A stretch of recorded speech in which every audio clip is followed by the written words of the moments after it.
Hello everyone, welcome back to Lost Odyssey.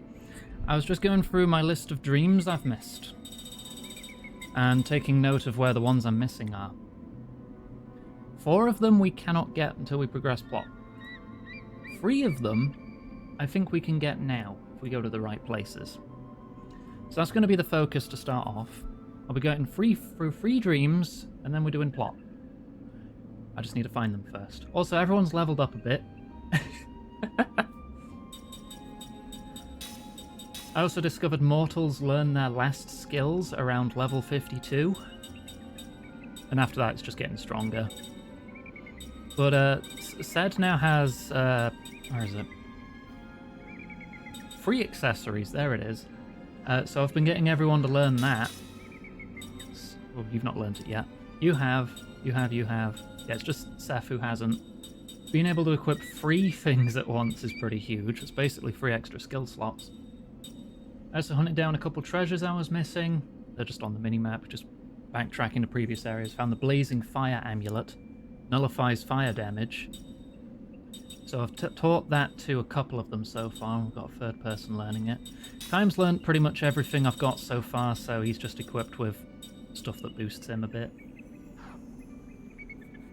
Hey Thames. Hey Venture. Hey Raven, hey Phoebes, hey everyone else. Hope you're doing well. But yeah, things are going good. So let's see if we can get these dreams. There's 2 in Tosca Village. If I can go to Tosca Village.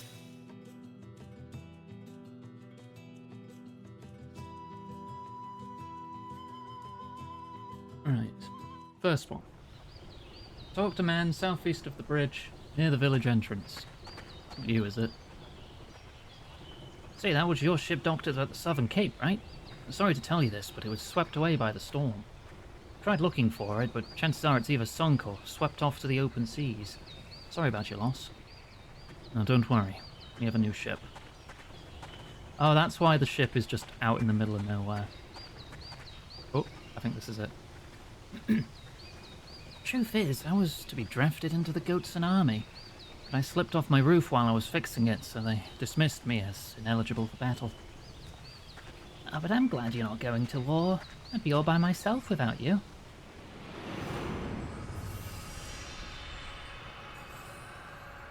I remember.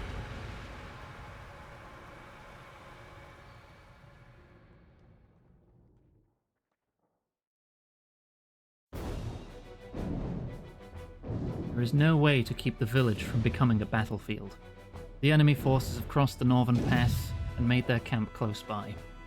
The home forces are here too, sending one unit after another into the village to resist the enemy's attack. The place is a powder keg. Ringed by mountains where 2 highways intersect, the village is a crucial focal point for transport. It cannot be allowed to fall into enemy hands. While its capture is essential to any hopes the enemy might have for victory in the war, long years of fighting have come down to this one major battle. It is a battle that must be waged. The logic is clear, simple, inevitable, and it will transform this tranquil village into a battlefield at any moment. The army has ordered the villagers to evacuate. Non-combatants can only get in the way. Hey Gwen and 4G, hope you're well. The enemy wants to settle this before the weather turns cold. So what does that mean? Another month? 2 weeks? Got your stuff packed? No sense getting caught in the middle and killed. And talk about dying for nothing. Better forget about taking any pots and pans with you. Pack as light as you can, and get away as far as you can. Think of all the generations our ancestors guarded our houses and land. I hate to think it's going to turn into a wasteland when the fighting starts. Nothing we can do about it. It's just plain bad luck, that's all. We just have to hang in there till the war's over and come back when we find out who won. Main thing's to get out now. Right, that's all we can do. Gotta stay alive. Better not hope for anything more than that. Why the hell does this have to happen to us? The villagers leave a few at a time, beginning with the first ones to find temporary shelter. By the time the forest is lightly tinged with red, the village is practically deserted. The only ones left are old folks who live alone and have no one and no place to run to. The army has built a crude refugee camp for any evacuees able to cross several mountains to reach it. The aged poor stagger in with little more than the clothes on their back. The only one left in the village is Grandma Koto.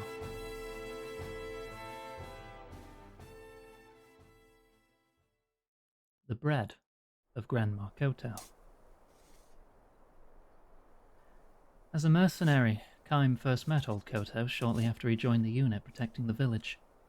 He was on an inspection round at the time when he spotted an old woman working in the fields. She turned out to be Grandma Koto. The soldier with him yelled at her, "Hey, old lady, enough of that!" Another man shouted, "You better get out of here now if you want to stay alive. Fight's going to start in 2 or 3 days. How many times do we have to tell you to go to the damn refugee camp?" But old Koto stayed hunched over, digging in the dirt. Obviously, she was not harvesting anything. If this had been a time when the grain had ripened and she was hurrying to harvest her crops, it might have made sense. She was just turning the soil as if she had forgotten that a battle was about to start here at any moment. Is the old bag deaf, or just senile? With a disgusted look, the captain called over to Kaim. "Hey, new guy, do something about this one. Drag her to the refugee camp if you have to. Tie a rope around her neck. We can't have her wandering around out here. She's just going to get in the way when the fighting starts." The captain's tone was arrogant. The more cowardly a commanding officer is, the more arrogant and overbearing his style becomes, and the less he is able to conceal his nervousness when a battle is nearing. Kaim strode silently toward the old woman in the field. "We'll go on ahead," the captain called out behind him, but he did not turn around. Only a few days would be needed to decide the outcome of the battle for the village, which was a reflection of how violent it promised to be. For this reason, work in the fields now was pointless. Even the most carefully cultivated patch of ground would be crushed under the soldiers' boots. A harvest next year was out of the question, nor was it even clear how many years it would take to restore the village to its former tranquility. When Kaim approached her in the field, the old woman kept working and said, "Don't try to stop me." She looked and sounded much tougher than she had seemed from a distance. She might have been one of those stubborn, cranky old folks that people kept their distance from when the village was at peace. "You're not going to evacuate?" Kaim asked. "What the hell for?" she spat out. "They've built a camp you can go to." Old Koto gave a snort and said to Kaim, "You're a new one. Never seen you before." "Yes." "You don't even know what the camp's like. You soldiers have nothing to worry about." "What do you mean?" Old Koto said nothing but pointed toward the steep mountain, standing like a painted screen on the west side of the village. Kaim asked, "Is that where the camp is?" "Hell no. You have to cross that mountain and another one to get to it. Nobody my age can walk that far. What's the point of building a camp in a place like that? How many old folks do you think they're going to make it over there? They might as well leave us out in the hills to die like in the old days." Kaim was at a loss for an answer.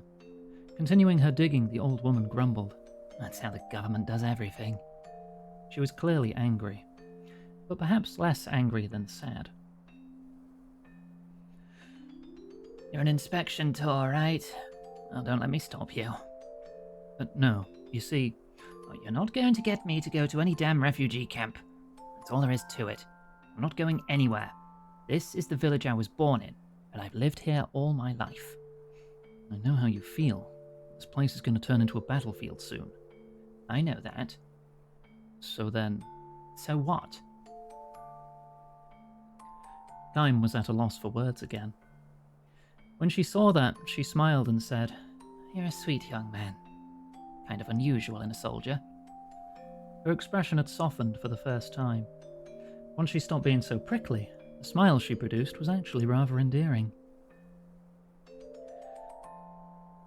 "When this place turns into a battlefield, people will die. Lots of them. I know that much. Don't worry, but I have work to do, soldier boy. Telling me to leave my work and run away is like telling me to die. So if I'm going to die anyway, it won't be long now. I want you to let me do what I want to do. You shouldn't have a problem with that." Kime fell silent. Not because he was at a loss for words yet again, but because he believed she was right.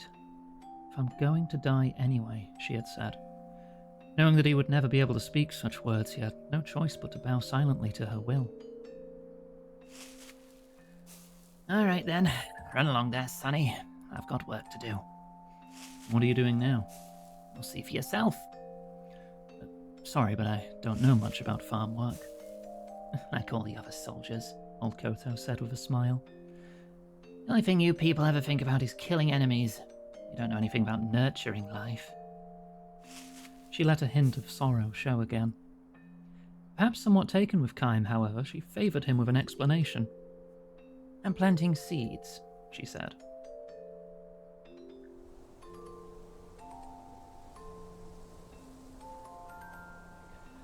Grains of wheat.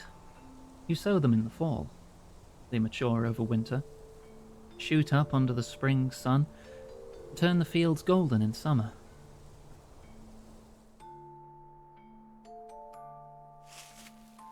"I always do my planting when the northern peaks turn white, every year. This year's not going to be any different." Would the seeds mature in the trampled fields? Kime had his doubts. Grandma Koto, however, displayed not the least anxiety or resignation as she scattered seeds in the newly turned soil.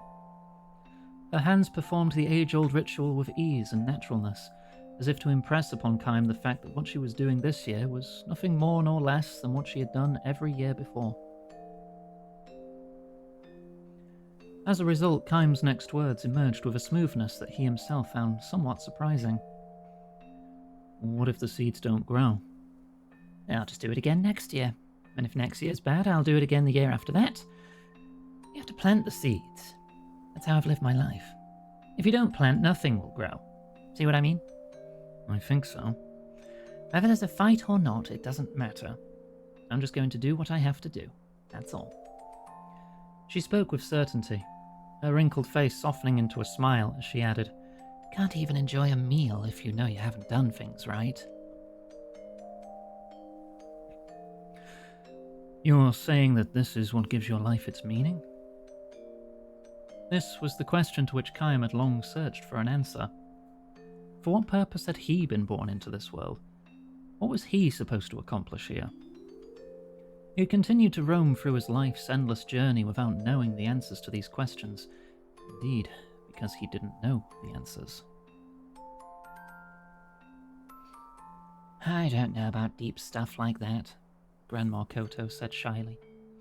"I just mill the wheat I've harvested, bake bread in the fall. Bread is really special. Nothing tastes as good as the first bread you make with the wheat you grew that year. That's what my grandson looks forward to every year. Can't just decide to take a year off now, can I?" "I see what you mean." "No, you don't," she declared. "You're nothing but a damn soldier." Her face had turned hard again. There were no more smiles from her that day. When Kime returned to the barracks, a soldier who had been stationed in the village for 6 months or more said to him, "That old bag hates our guts." "Because we've ruined the village?" "It's part of it, I suppose, but it's got deeper roots than that for her."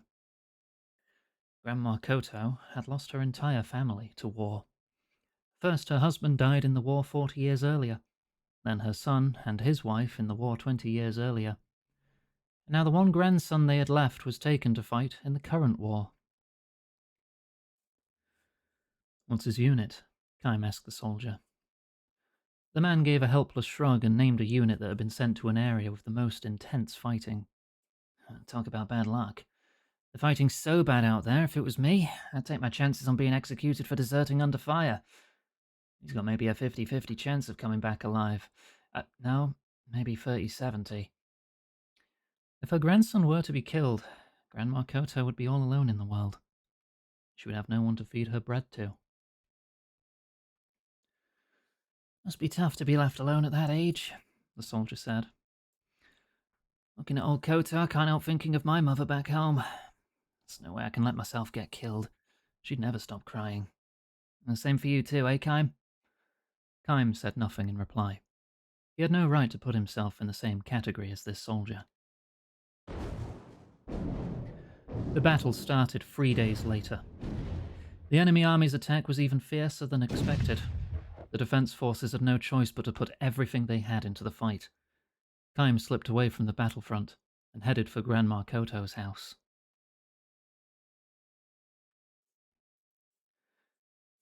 He found her leaving for the field as always. She gave no sign that she was afraid of the fighting. People who know exactly what they must do and who refuse to be distracted by anything else can be strong beyond all reason. Kaim saw now that there could be far greater strength in a finite life than in one that lasted forever.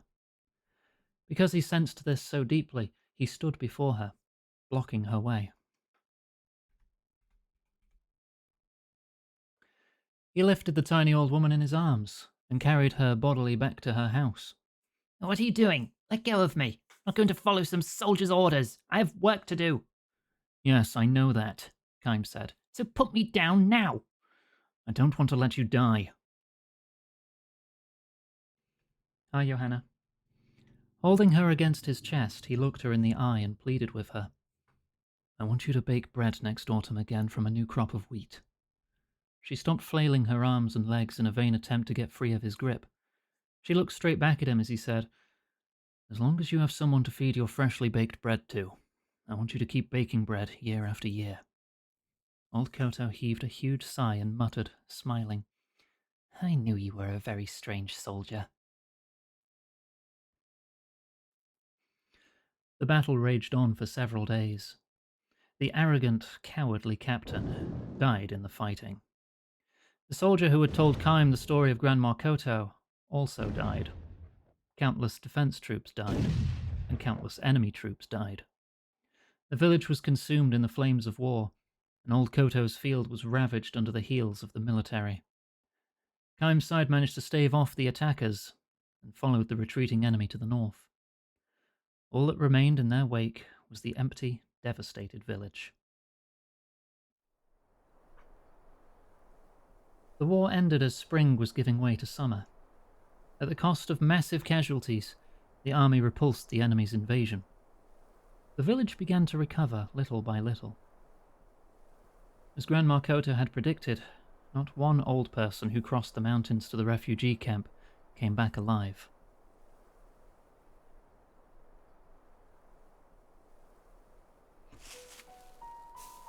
Autumn, and Kaim has come back to the village.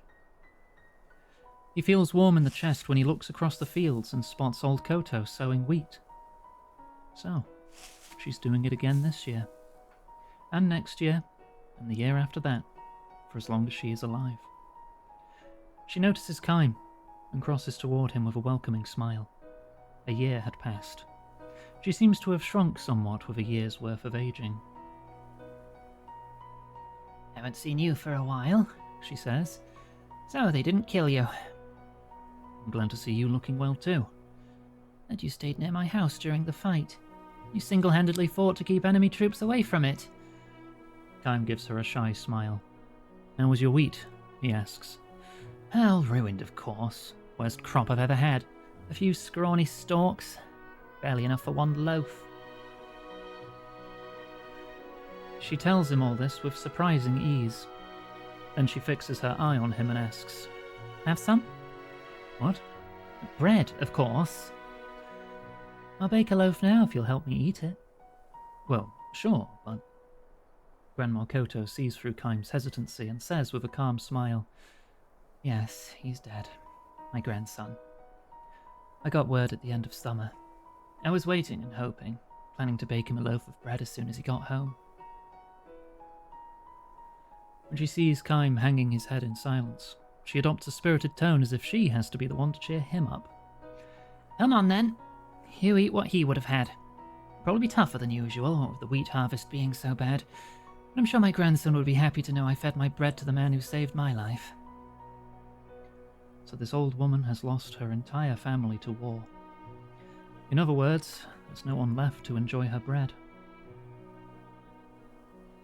Still, she urges Kaim to wait just a minute while I finish this up. Sowing the wheat for next year's harvest. She does it because that is what she has always done, because it is what she is supposed to do. Kime stops himself from speaking the words, "Let me help," and he stands staring at old Koto's bent back. In the glow of the setting autumn sun, she is sadly small and sadly beautiful.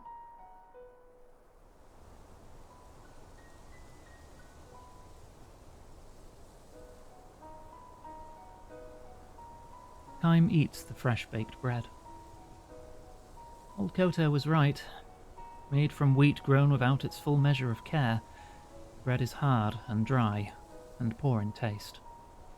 Still, of all the bread Kime has eaten, and he will go on to eat in his long, long life, this is by far the most delicious.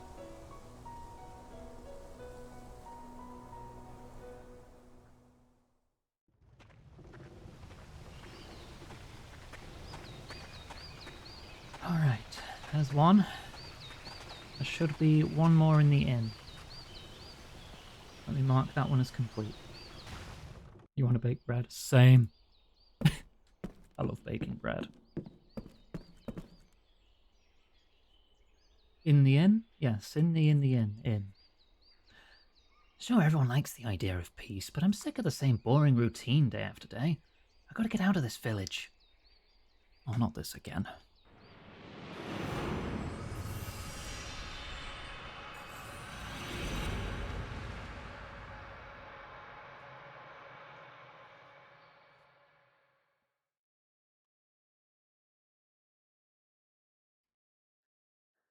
Oh, right.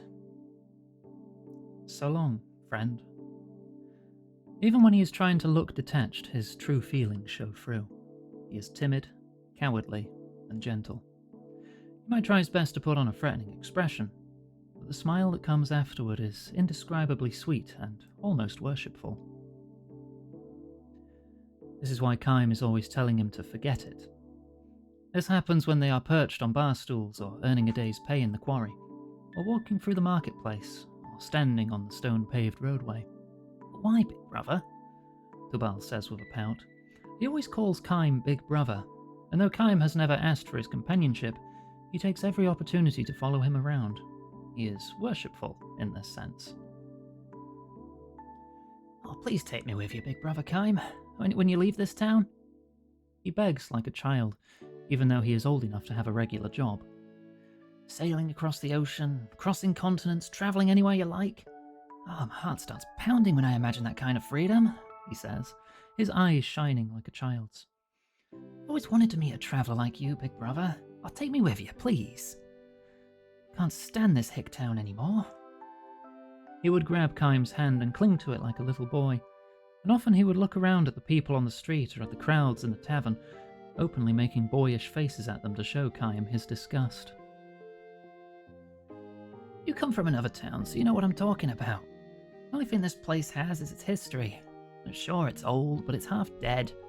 Look at these people's faces. Not one of them has any spark.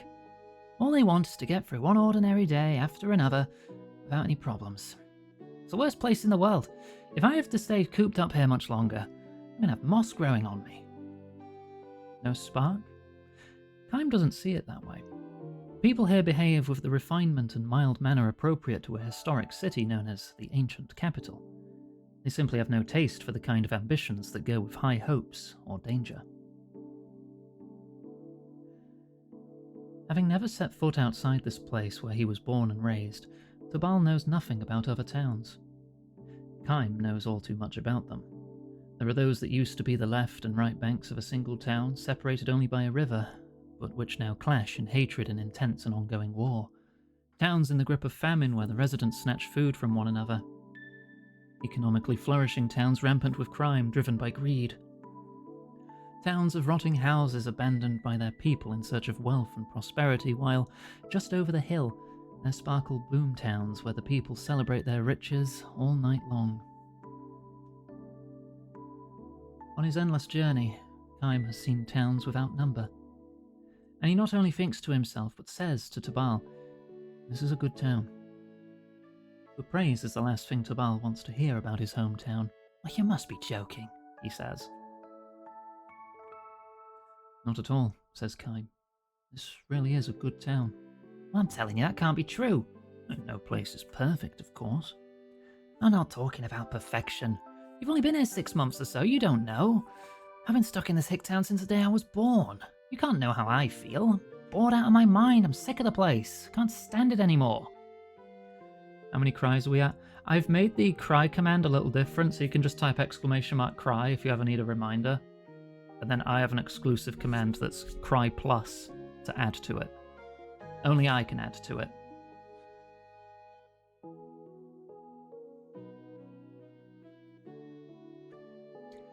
Kaim is not unaware of what Tubal is trying to tell him. Still, but no.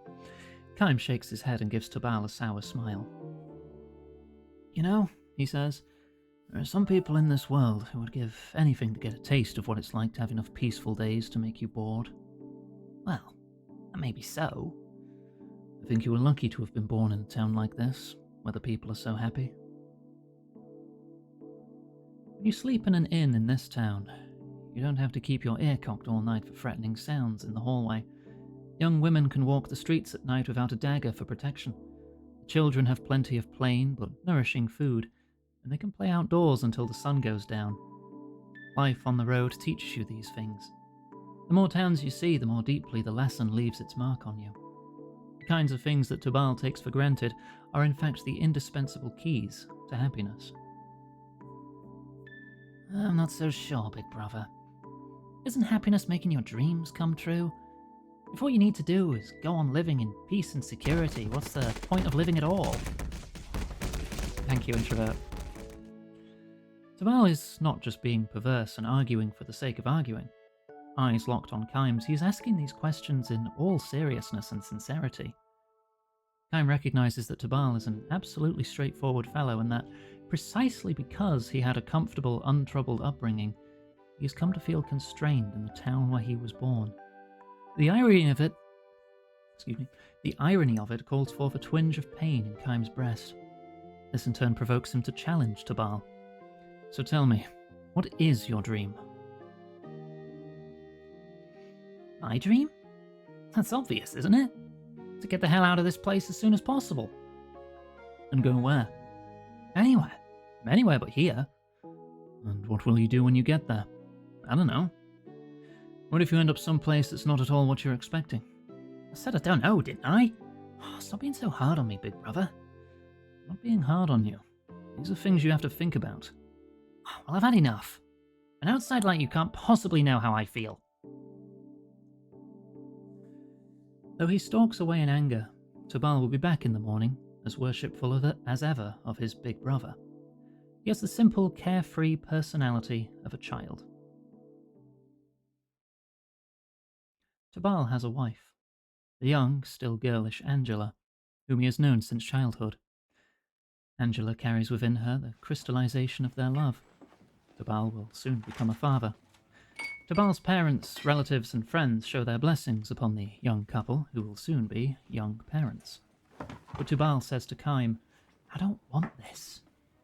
Glowering, he all but spits the words out as the two sit at the far end of the tavern's bar.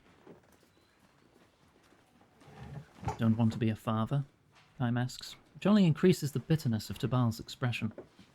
Tubal nods, but as if to negate this answer, he mutters, No, I'm glad enough to have a kid, but how could I not be happy about that?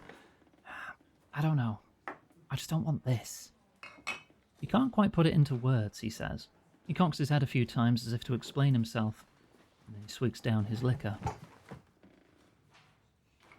You don't have a family, do you, big brother?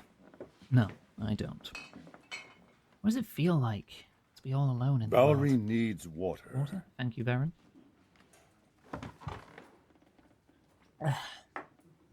Thank you very much. Kaim's only answer is a strained smile.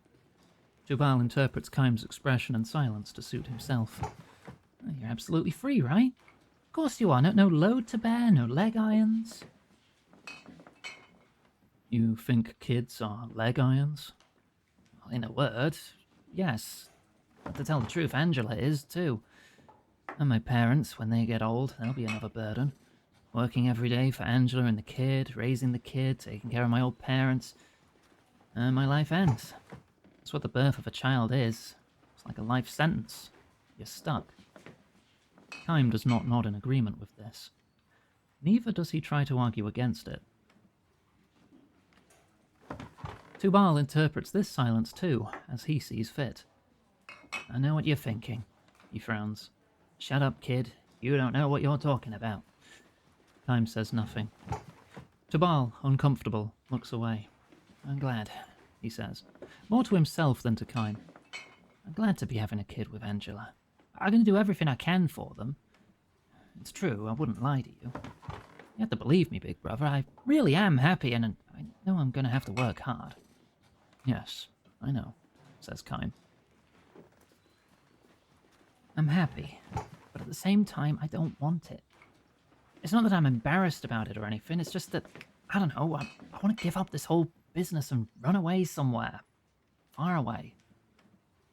So now the truth comes out, Kime says with a laugh.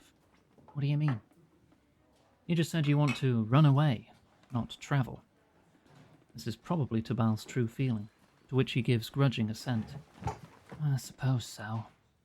How else can I put it? Kime almost wishes he had been a little tougher on Tubal. How would Tubal answer if he said, for example, you know, Tubal, you started talking about travelling with me around the time Angela's belly started to swell? What would the look on Tubal's face be like if he asked, if a family is leg irons, why did you even propose to Angela? How would Tubal shift his gaze if he confronted him with, you know, Tubal, if you want to get out of this town so badly, you don't have to travel with me. Just take off by yourself.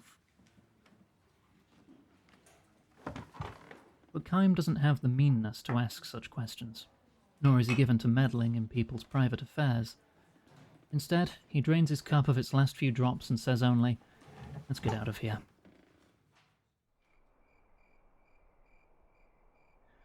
Even after they have left the town, Tubal goes on about the stupidity of living the rest of his life in this town. The broad night sky is clear. The moon is out, and perfectly round. I'm asking you again, big brother. When you leave this town, just say the word to me. Wouldn't it be better for you, too, to have a travelling companion? Tubal is starting to go in circles again when Kime interrupts him. Didn't you want to get out there all by yourself? Travelling with a companion is not exactly a solo trip. No, well, you see, you're right. I'll just go part way with you. You can let me tag along a little while, and then I'll take off on my own. You just slow me down. I know that. Travelling's hard, sure. My life might even be in danger sometimes, I know that. That's what makes it so thrilling. Risking your life is no game. Look, if I turn out to be a drag on you, you can just leave me behind. That's it. I wouldn't mind that. I mean, look, I'm ready to leave my parents and my wife and kid behind. This is never going to end. Kime nods and with a sigh says, all right. Oh, you'll take me with you? Tubal's face lights up. I've been in this town too long, says Kime. It's about time for me to get out there walking with the wind in my face. Yeah, that's it. Walk with the wind in your face. Life on the road. When do we leave? It's getting pretty late in the year. You don't want to be on the road in the winter, do you? How about after the snow in the pass has melted? Kime points to the moon hanging in the night sky. Huh? Tubal seems puzzled as he looks up. The night this moon is perfectly round again after it's waned and waxed. Meaning exactly 1 month from tonight. Tubal's face starts to move as if he wants to say something. He probably wants to say, that's too soon. His face betrays a look of hesitation and confusion that was absent when he was engaged in his usual endless chatter. A month from now? That's the middle of winter, big brother. I know that. Won't it be hard getting through the pass? You don't want to go? No, that's not it. Well, if you don't like it, you don't have to come with me. I'm leaving the night of the next full moon. That's all there is to it. Okay then, big brother. I'll go. I'm definitely in. The night of the next full moon. Angela would be having her baby right about then.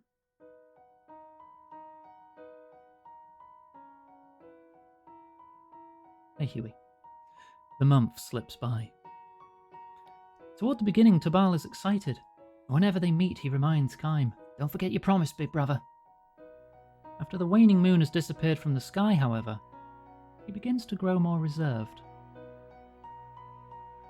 The vanished moon reappears in the sky, and as it waxes little by little, Tabal stops trailing after Kaim. Sometimes he goes so far as to slip away through the crowd when he sees Kaim approaching in the marketplace. Kaim notices Tabal's change in attitude. It's something he expected to happen, and was even counting on. Hands upon her swollen belly, Angela wears a smile of deep serenity as she shops at the market. Not just Tabal, but everyone who encounters that smile of hers must surely come to realize this. The dreams of the young, to be sure, involve doing what you want to do, but that is not the only kind of dream there is. When people grow up, they see that there's another kind of dream, and that is to wish for the smile of the one you love, and who loves you in return. To long for it, always and forever. There's another kind of dream that people come to understand when they grow up.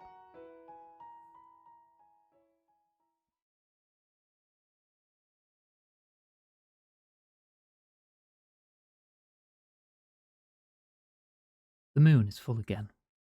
In its perfect roundness, the moon floods the empty stone-paved road with brilliant light. Tabal comes running, out of breath, to the empty room where Kaim has completed his preparations for travel. Tabal is carrying nothing. He's not even changed out of his everyday clothing. "Oh, big brother, I'm so sorry," he pants, gasping for breath. He ducks his head repeatedly before Kaim in apology. "You changed your mind?" Kaim asks, trying not to smile. "No, not at all. I'm going to go. I'm planning to go with you, big brother, only..." Angela went into labour as the sun was going down, he says. They called the town's most skilled and experienced midwife, but Tabal still hasn't heard the baby cry. The birth is taking much longer than it should. "Angela's given it everything she's got. My mother and father are praying for all they're worth, so at least until the baby's safely born, I want to stay with Angela. She says it calms her down to hold my hand, so I really can't leave her now." Kaim nods to him with full understanding. "So please, big brother, wait just a little longer. As long as I've seen the baby born, I'll leave home, I swear. I'll definitely go. Just a little longer." Even as he speaks, his feet are stamping impatiently on the ground with his eagerness to rush back home.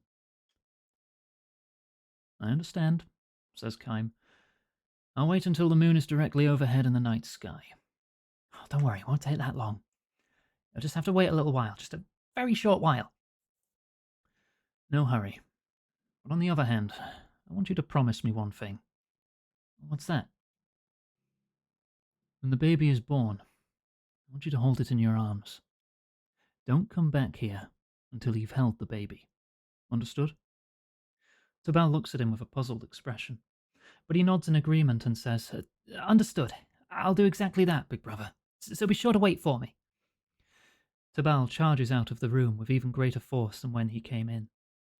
The sound of his footsteps running on the stone pavement draws away, and when Kaim is sure he is gone, a smile slowly spreads across his face.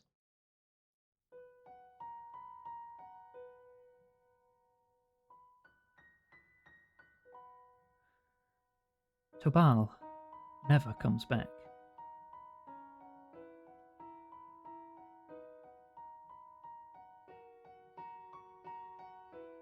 As the moon reaches its zenith and begins to dip toward the west, signs of light appear in the eastern sky. Kaim approaches the mountain pass on the edge of the town. He will be traveling alone. Heading up to the pass, he walks swiftly as if to shake off the sound of Tabal's voice remaining in his ears. "Big brother Kaim, I'm sorry. Big brother, I'm sorry." He can imagine the voice all too clearly, and Tabal bowing his head in abject apology. There's no need for him to hear the actual voice. Long after he has left the town, he will continue to see Tabal's worshipful smile in the eye of his mind. Tabal would not have provided much support as a travelling companion, but a journey together would likely have given them both much to laugh about. But never mind. This is just fine, Kaim tells himself, and ups his pace even more. He's not the least bit resentful or angry at Tubal for having broken his promise. Quite the contrary. He would like to bless Tubal for having chosen to stay in his native place and protect his home. All the more so because this is a dream that can never come true for Kaim himself. A frigid wind tears through the pre-dawn pass. If the cries of a newborn baby could ride on that wind to be heard up here, Kaim chuckles at the thought. Will Tubal abandon his dream to leave his hometown? Or will he start looking for another big brother who will help conceal his fear of going on the road alone? Kaim has no way to tell. Best to leave it unresolved. Tubal could not take to the road the night his child was born. The hands with which he held his newborn baby were useless for travel preparations. If only for that reason, he took one step toward becoming a grown-up. Let's go, Kaim mutters to himself as he crosses over the pass. Look, Angela, he's smiling. A happy smile that Tubal fixes on his baby will be travel companion enough for Kaim until he reaches the next town.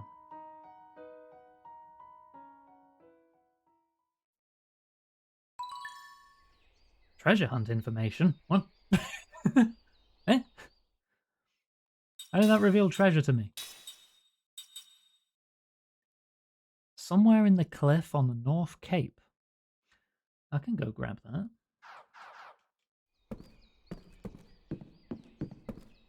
That's not too much of a diversion. Before we go to Saman for the... there's the exit. For the last dream I can pick up before story.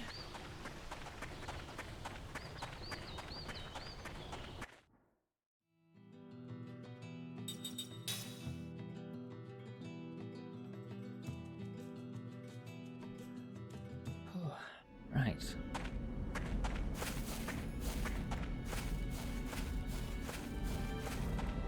Which side? Left side, okay. Right there, got it. Ailment Void. That's a spell. What does that do?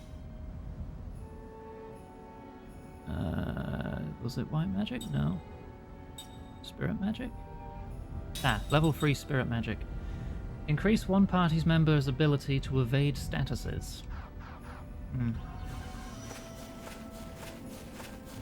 sure how useful that would really be.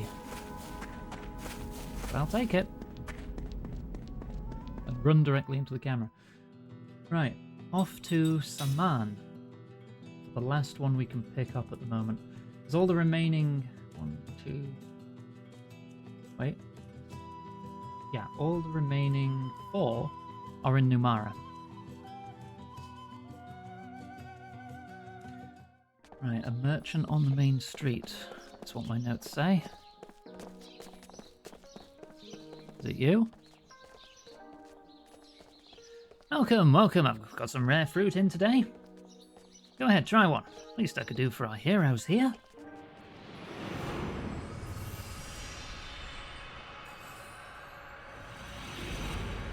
I'm glad people enjoy my reading.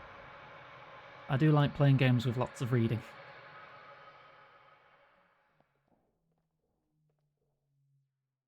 I know there's a lot of people out there who aren't into games where you've got to do a lot of reading by yourself. So if you get to enjoy it through me, it's all the better. Bright Rain. Bright rain's gonna start soon, The boy says, pointing out to sea. The bright rain? Kaim asks him. Uh-huh. Happens every night, way out there, He says with a carefree smile. It's so pretty. Bright rain, huh?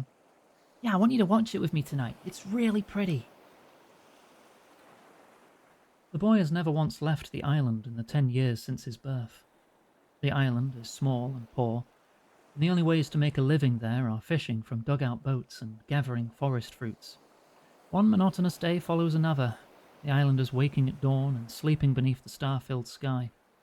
The boy does not yet realize that this is the greatest happiness of all.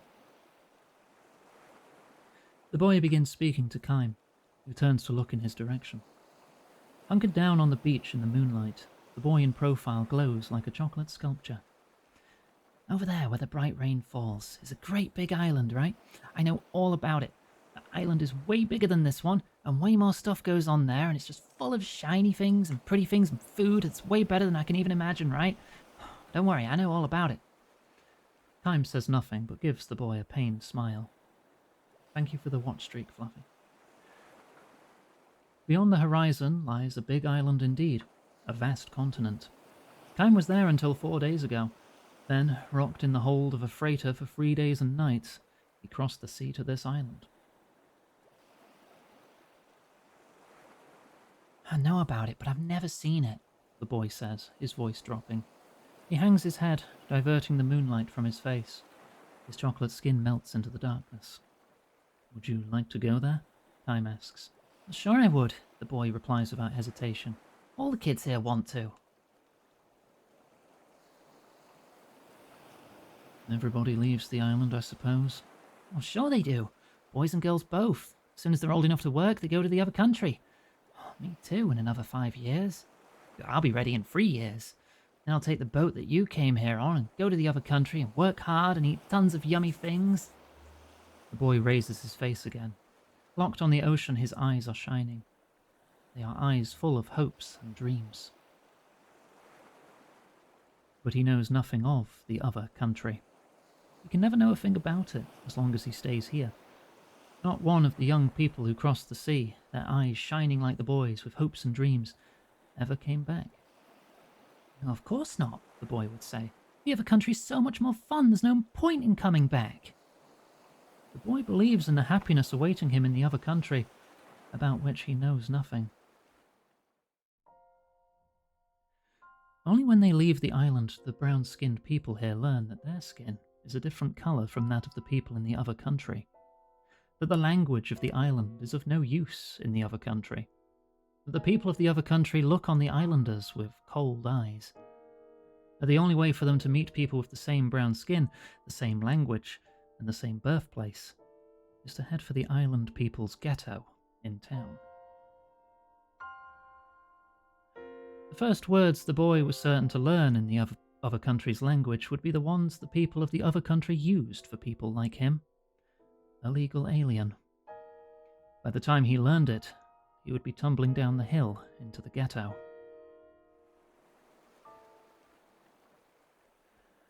The boy gallops away from the beach and returns a few minutes later, with an overflowing armload of fruit. He says they grow where the wind from the ocean meets the wind from the mountains. They're at their best on nights when the moon is full. Go ahead, have a taste. He wipes a piece of fruit against his worn-out shirt and hands it to Kime. What do you call this? Kime asks. Oh, you're gonna laugh. They pinned such a fancy name on it. Grain of Happiness. That's a nice name. Kime bites into a grain of happiness. It's shaped like an apple from the other country, but is some 2 sizes smaller, and just that much more packed with juicy sweetness. Oh, this is great, Kime says. Oh, you really like it? I'm glad, the boy says with a smile, but he's soon hanging his head again and sighing. I like them a lot too, the boy says. I bet the other country has all kinds of stuff that's way better than this, right? Kime does not answer him, but takes another bite of a grain of happiness. The boy is right. There are lots of foods in the other country far more delicious than these grains of happiness. Or, more precisely, there were. Now, however, the other country has been transformed into a battlefield. The war started 6 months ago. That was when the boy began seeing the bright rain every night.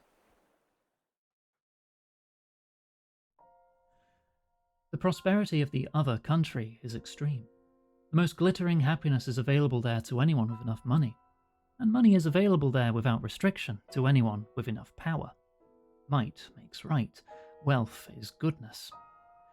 Those who are neither mighty nor wealthy obtain right and goodness by finding others who are both weaker and poorer than themselves, and ridiculing, despising, and persecuting them. The island people, whose language and skin colour are different from those in the other country, are seen as the other country's shadow. This is not a shadow, however, that forms because there is light. The very existence of the shadow is what makes the light all the brighter. This is the only way that the inhabitants of the other country know how to think about things. Eventually, however, strength reaches a saturation point. Wealth that has run its course begins to stagnate, and expansion is the only course left open. Desires can only be fulfilled through a continual bloating. In order for the other country to remain strong, and for the wealthy to stay wealthy, the leaders of the other country made war on the neighbouring country.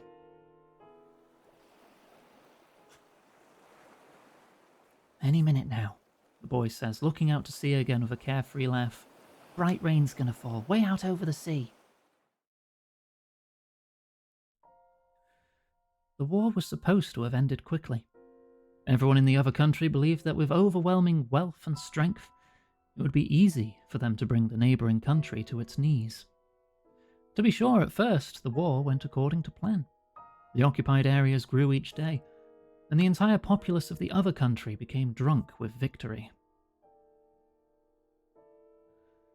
One after another, however, the surrounding countries took the side of the neighbouring country, which was only natural. For if the neighbouring country fell, they themselves might be the other country's next target. The other country's entire diplomatic strategy failed, which was only natural. For no country on earth will make friends with a country that only knows how to flaunt its wealth and power. An allied force was organised around the neighbouring country. Together, the surrounding countries sought to encircle and seal off the other country.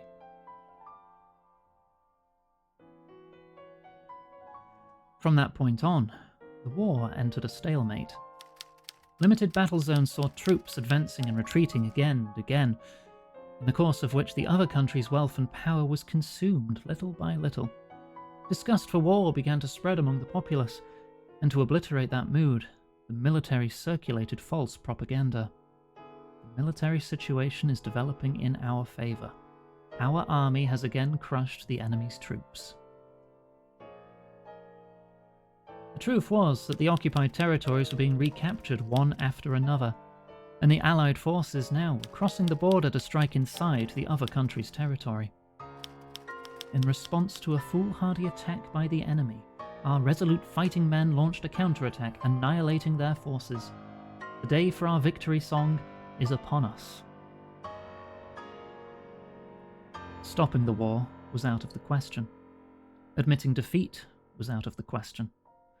The people had believed that wealth and power would enable them to rule everything, but now they knew the terror of having lost both. The Allied forces were joined by a powerful supporter. A mighty empire that wielded authority over the northern part of the continent joined the battle as if to say, "Let us finish the job for you," crushing the other country once and for all. But the powerful empire was not satisfied just to destroy one upstart nation. It turned its overwhelming military might upon the Allied forces. As it had so many times in its history, it seized the opportunity of its clash with the surrounding countries in order to further expand its own power. Having lost its leaders and been turned into a wasteland as far as the eye could see, the other country now became the new battlefield. Outnumbered, the Allied army hired mercenaries from another continent. Kime was one of those. For many days he participated in a losing battle in which there was no way to tell which side was fighting for the right.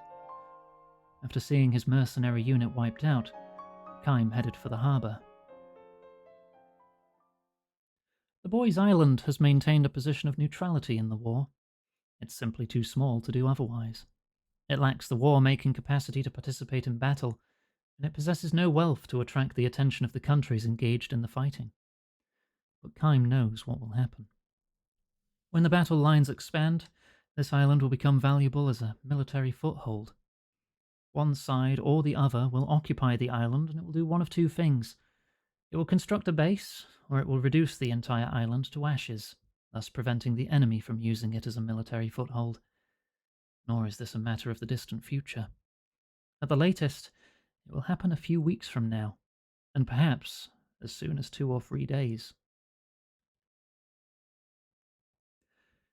Kime has come to the island to convey this message, to tell the people that as many of them as possible should board tomorrow morning's regular ferry to the nearby island, He wants them to start by sending away the children. He hopes never again to witness the spectacle of young lives being crushed like so many bugs. Oh, look, there it goes. The boy cries out happily, pointing toward the horizon. The bright rain. Far out to sea, a white glow suffuses the night sky. The powerful empire has begun its night bombing. The boy has no idea what the bright rain really is. He can watch with sparkling eyes and murmur, "It's so pretty, so pretty." To be sure, viewed from afar, the bright rain is genuinely beautiful, like a million shooting stars crossing the sky all at once, but only when viewed from afar. A dull thud resounds from the sky. Another dull thud, and another. Thunder? Oh no, if it rains we can't go out fishing tomorrow, the boy says with a smile and a shrug. He's such a friendly little fellow, thinks Kime. The boy had seen him on the shore and spoken to him without hesitation. You a traveller? He asked, and went on speaking to him like an old friend. Kime wants children like this to be the first aboard tomorrow's ferry. I'm going home now, says the boy. What are you going to do? Oh, I guess I'll take a nap under a tree. Oh, you can sleep in our barn. Why don't you spend the night there? Thanks, Kime says, but I want to watch the ocean a little longer. Tomorrow, though, I'd like you to show me around. I get it. You want to see the head of the village? I know a shortcut through the woods, right over there. Kime is hoping to convince the village head to evacuate the island.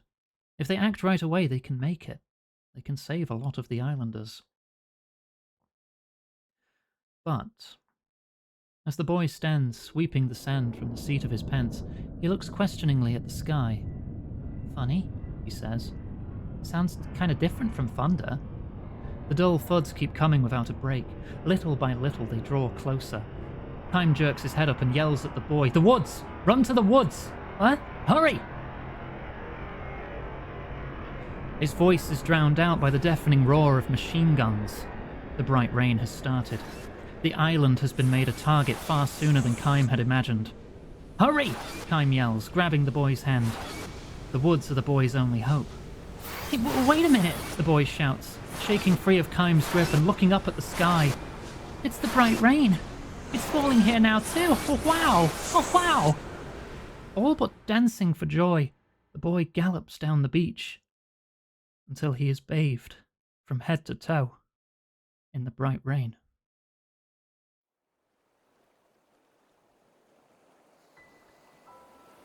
A single night of bombing is all it takes to reduce the island to ashes.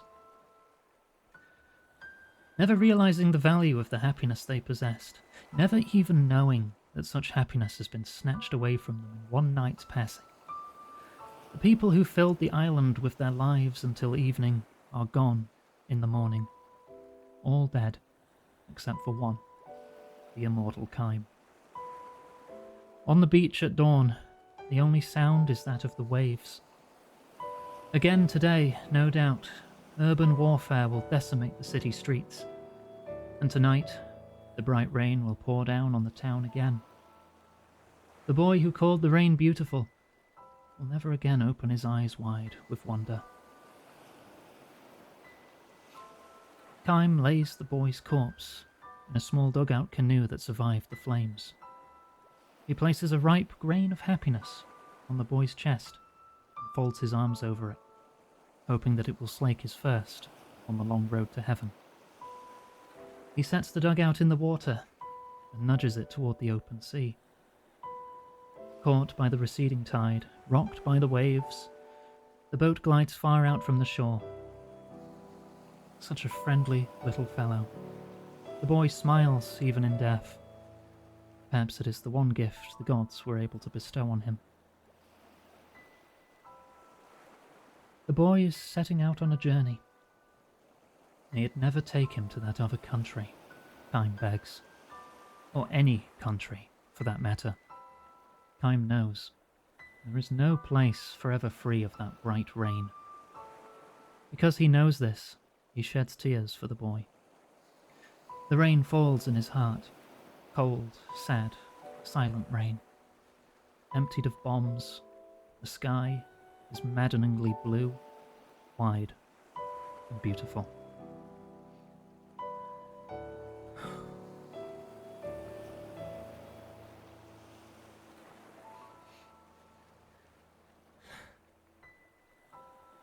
That's 10.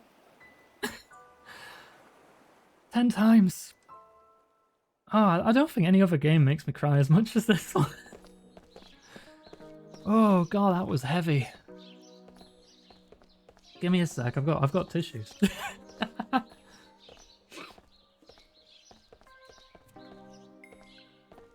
It's so well written. Okay. There are only 4 stories left in the game, and they are all due to story progress. So, Hey, Val, take a break. Let's have a some drink. Water.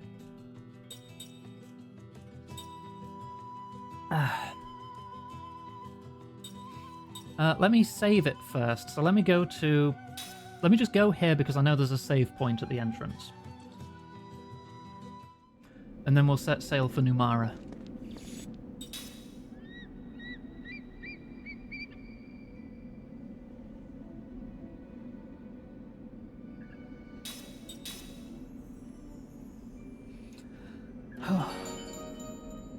Okay.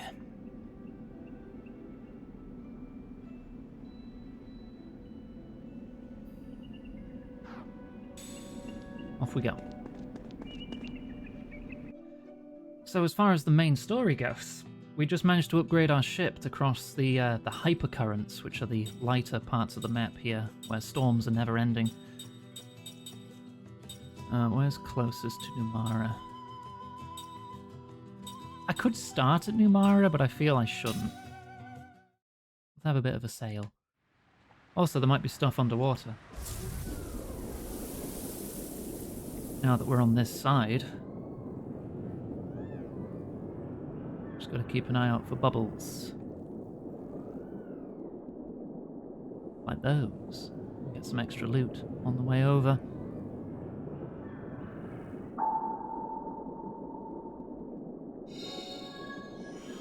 Oh good, I found 2 perpetual darknesses. Oh, what a lovely sounding item.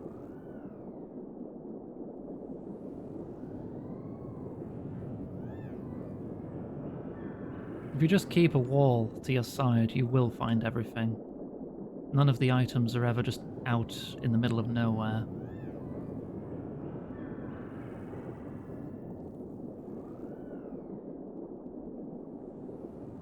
Advanced darkness. 2 dark demon notes. Sure. These are probably used for high-level rings, all these items.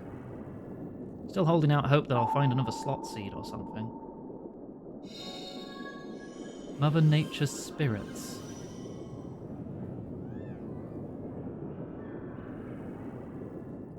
Pulling up on Numara now.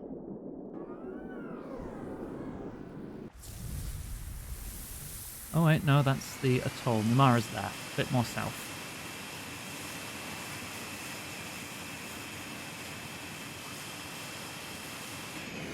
There we go.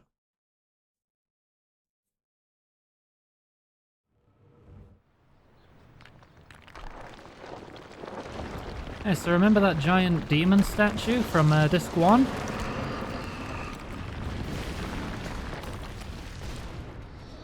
That I told you to remember?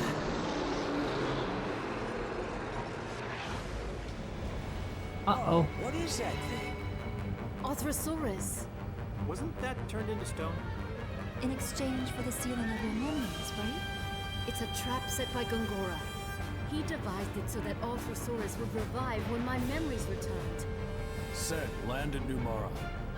Aye, aye. This time, Ming, we're gonna help you protect your kingdom. Right, let's save the city.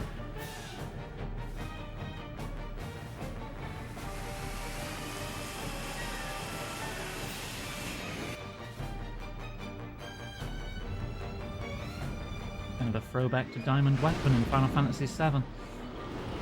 so you don't have to wait for it to reach the bloody Guess he shore. doesn't know who he's fooling with climbing on board like this. Set the pirate! Set, stop the ship. We'll take him on right here. Aye, aye, sir. Probably should have checked my party makeup first. I think we're good. And we've got 3 frontline fighters, yeah, and 2 casters, yeah. Okay. Foreshadowing is a literary device. Right, 14k health, Earth Beast. Nothing to steal. This shouldn't be too bad with the levels we've got, honestly. Buff up. We have access to spirit magic. All shield. All barricade. I don't have all barricadus. Here. Oh, that should help. Heat breath. Wait, how many people are fire immune at the moment? Oh, it only attacks 1 row. Okay, that's fine. Power up. We've only seen Diamond Weapon in 14. Well, originally it's from 7.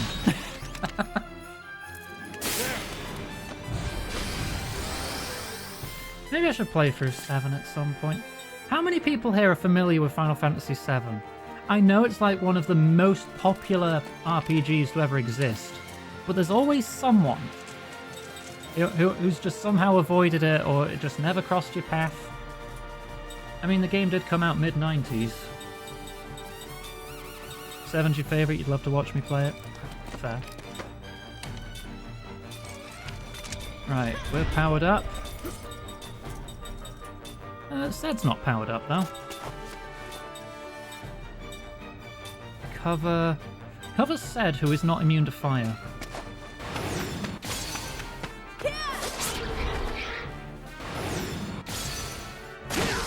Ooh, good damage.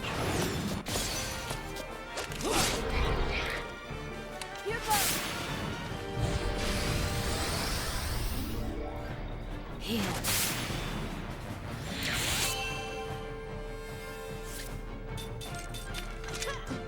Right, and you're Earth element, so I want to be casting Wind. See, Jansen has unlocked Windus, the 3rd level Wind spell. But he's not in the party, and I haven't made them learn it from him yet. So we have Windar, level 2 Wind, but they're fast at casting it because Cook learned reduced casting time too, and I was sure to learn that with my casters. Ooh! Oh, now that's some freaking damage.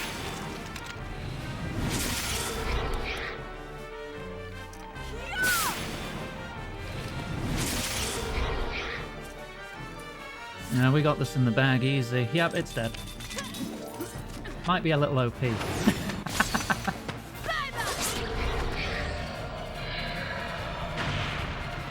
It hit us once?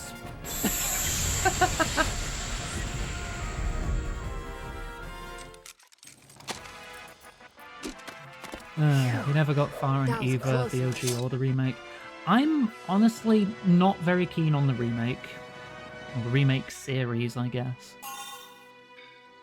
Ooh, nice. Seth can now use free accessories. Oh. So is that big Hulk headed for the city? View the attack to... sure. The revived Arthrosaurus pack will attack the city of Numara. Defeat them before they reach the city limits. The game is over if even a single one reaches Numara. Approach any Arthrosaurus to begin battle. You must defeat each one as quickly as possible. Mum's in chat. Hi, Mum. I got a bit caught up with the game. Give the remake a try after it's complete. Yeah, it's following a lot of the events, but a lot has changed as well. It feels like they were trying to appeal to 2 different audiences at the same time. I mean, I still think it was critically acclaimed. But the hardcore fans who just wanted a remaster didn't get it. and the people who wanted something completely new also didn't get it. It's a kind of a weird hybrid. If you have trouble defeating them, try halting their advancement by other means, such as putting them to sleep by using magic or rings. Sleeping Arthosauruses will stop moving for a while. Defeat them while they're sleeping. You can find treasures at the fish bed during this minigame. Try to pick them up as you battle. Oh no. Put them to sleep, find treasures, defeat one at a time?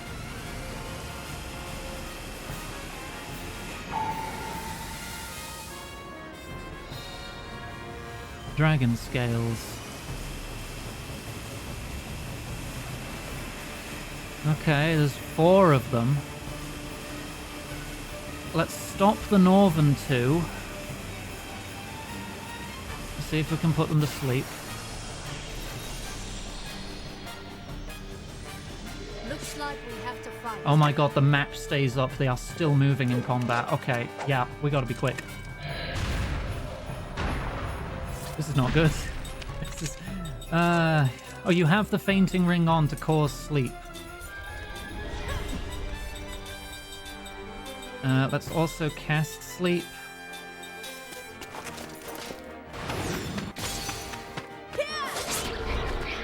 How do I know if it's sleeping?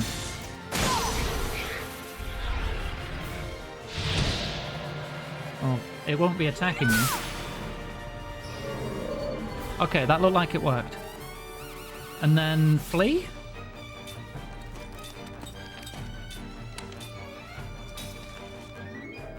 I'm out of here. Okay, you're EPDP. And that changes you to blue on the minimap. Okay. So I'll know how long you're asleep for. No, look out! You've started Dawn Trail. I hope you enjoy it.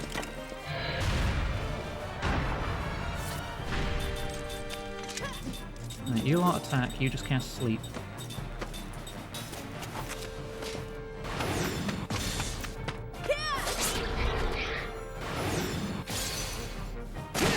Get some health off it before we come back.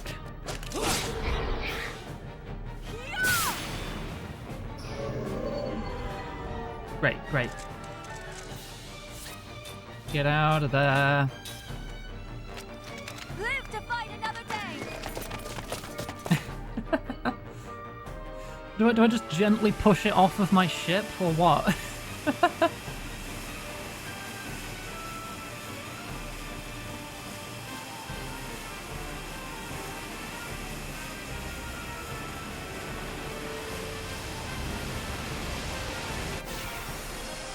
Spinning the camera looking for more treasure too. Hope I don't miss anything important. Look out!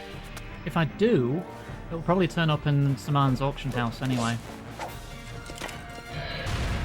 So I'm not that fussed. Primarily because I don't have much to spend money on anymore in this.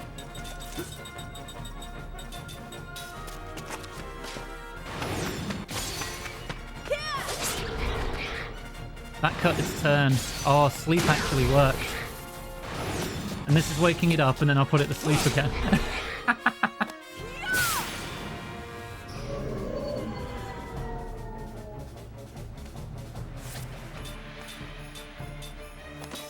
Right, get out of that. I'm out of And now we kill the last one that is still advancing.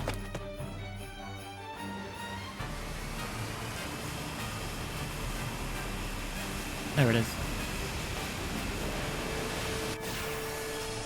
Hopefully the top one doesn't wake up too quickly. Ooh, I think I'm gonna like this.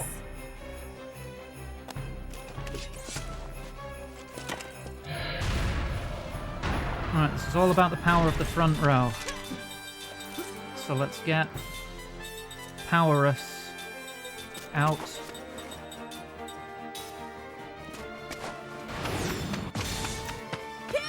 She can change ring now, so I can do more damage.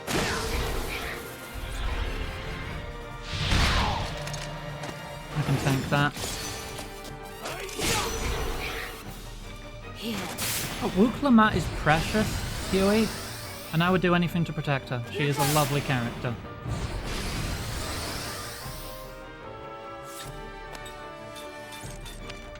Change your ring. Something with Beast Killer or Wind on it. Cyclone. Cyclone.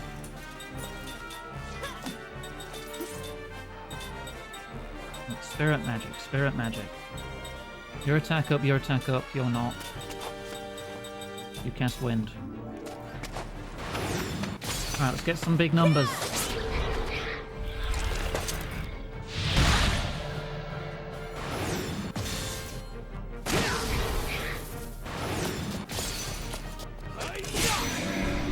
That's what I like to see. Now my major concern is I don't know if it's like counting turns or if there's like an internal clock to them waking up. I don't know how much I have to rush here. I'm going to treat it like it's an internal clock and go as fast as I can.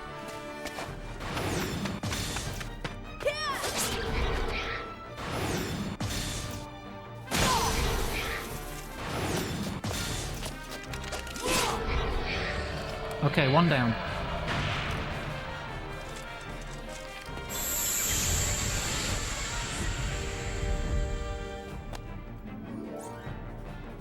Right, back to the north.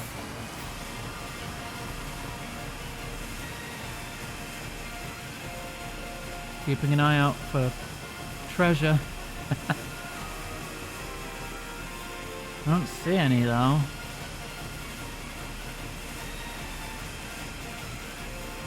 I think once we're down to one, I can take a bigger look around. I won't feel as rushed then if I've just got one that's asleep. I can do like a little lap of the map. Let your guard down, eh? Yeah, Powerus probably doesn't stick. If we got like all power, that'd be cool. No. Oh well.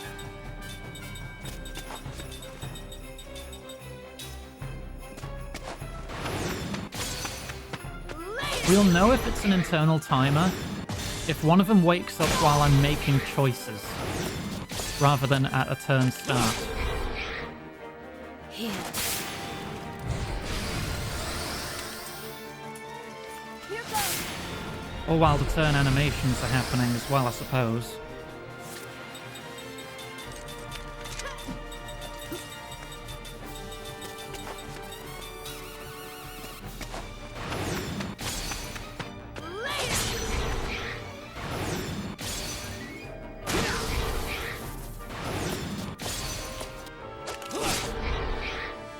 Damage.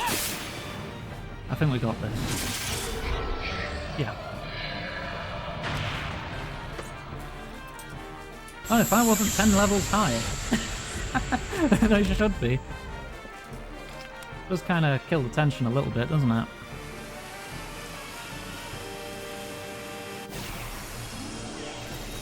Still crying from that last story. It was definitely a hard-hitting one, that one.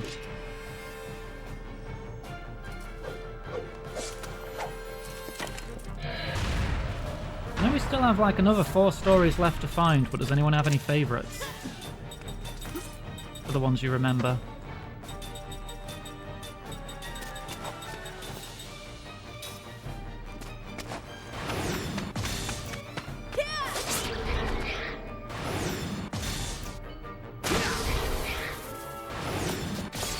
None of them had time to wake up. I guess I'm just too powerful.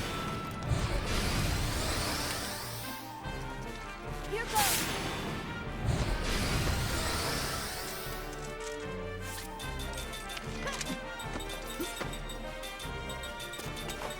Go even faster if they had level 7 black magic.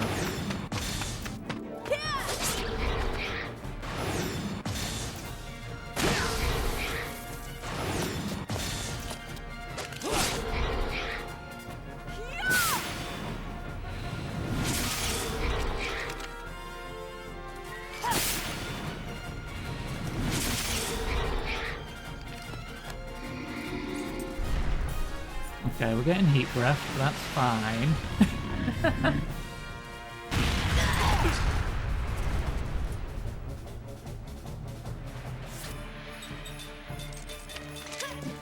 That'll be enough damage.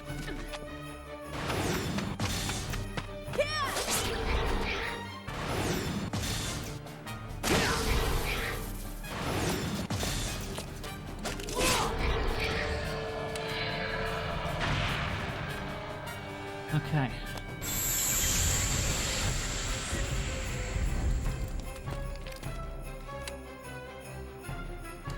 Alright, there's only one left up. Let's look for treasure.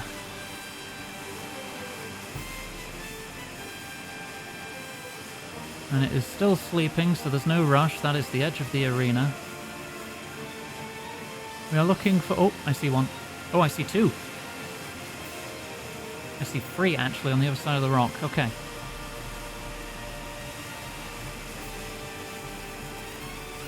Maybe they're all close to Numara. Demon sculptures.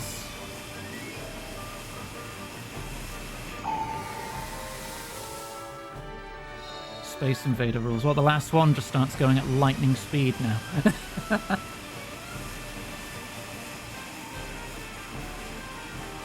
Oh, and there's another one over there. Okay, they all seem to be near town then. The slot seed. Oh, that's huge. Okay, cool, cool. Oh, it just woke up.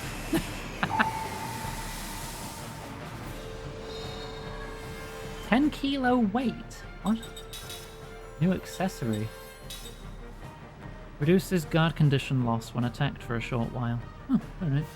Get some immunity to losing guard. You haven't learned anti-fire yet. Absorb attack.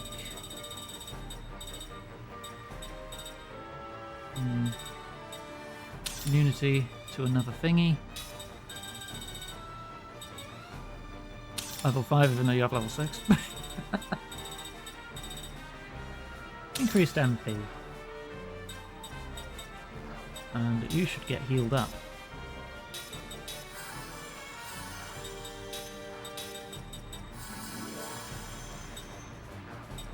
No one was there, but there, just top off.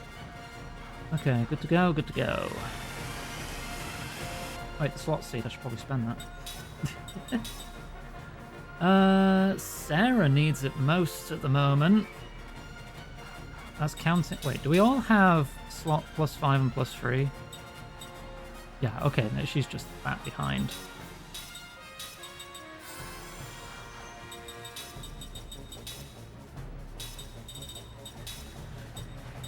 Right, what's another thing you can get? You could equip Fireproof. Since these things do fire. Now everyone in the back row is immune. Hey again, Mum. Not too smart, eh?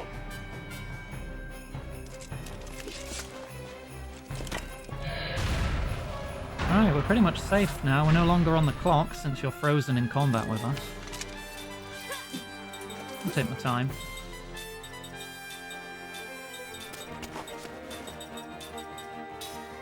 I do wonder if you can get all power us or all mind us. That'd be very good.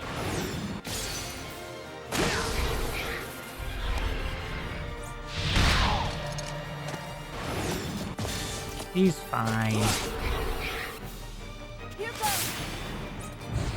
Instead does have auto shield. Or is it barricade, the physical one? I can't remember. I mean, he has both. Actually, I'm going to check now. Shield is physical, barricade is magic. Right. Now don't attack.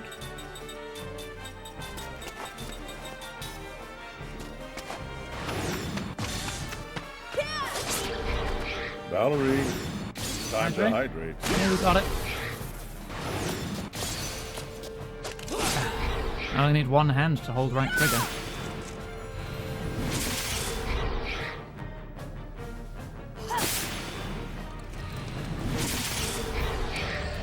And there we go, Numara is safe.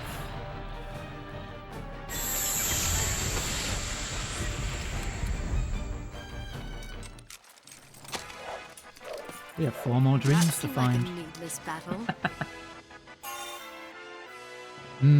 Skills.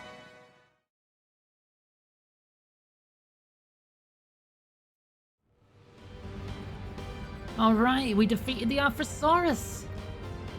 Sure did. Lucky for us, humming. Yes, thank you. And that takes care of that. Let's see what's going on back in Numara. Oh, we've got access to all the Numara points now. Well, let's go Crimson Forest first, actually, then. I do think we need to go back to the Sorceress Mansion for an optional boss as well.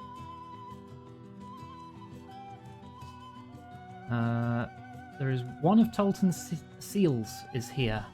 Can't remember where exactly, but I'll find it. This is the next to last one we have to find before his final challenge. I'd say it was somewhere near the back. Wow. Wait, the fights here are going to be laughably easy unless they've been souped up. I'm gonna like this. For like disc 4, because these are disc 1 encounters. 200 health now. That our mages can probably one-shot them.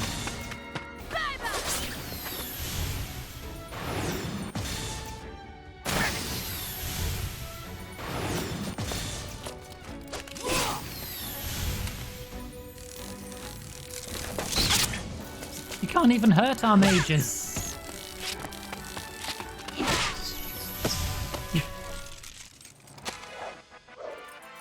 Let us pray for those who've passed. I mean, it's still good for SP, which is why I didn't just try to flee.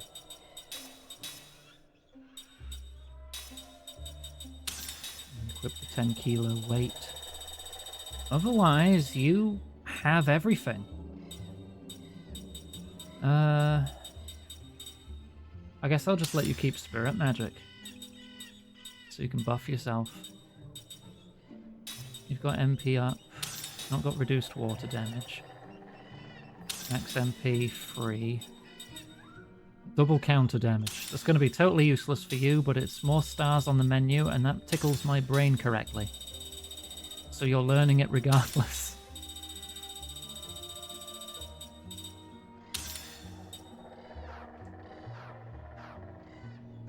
Actually, did I get that one skill?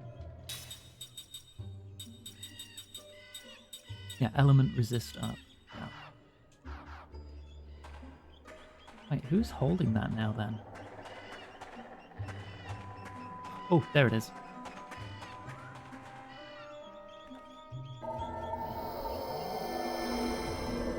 I don't think anyone's holding it now. I think I need Tolton back in the party to teach everyone Royal Knight's Emblem. Or did I do that off stream? I don't remember. Did I teach everyone Royal Accessory?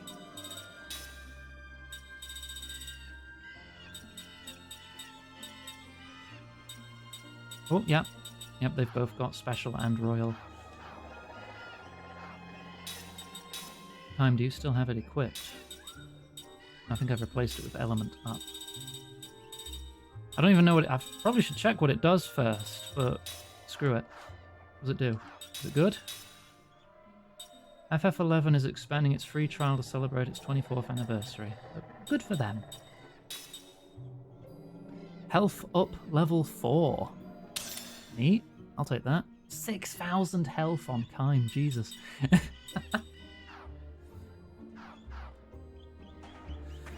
Alright, that one's sorted. The last one we need to find is in a place we do not have access to yet.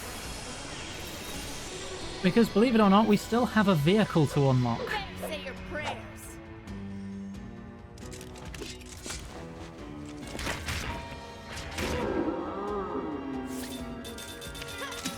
Just everyone attack.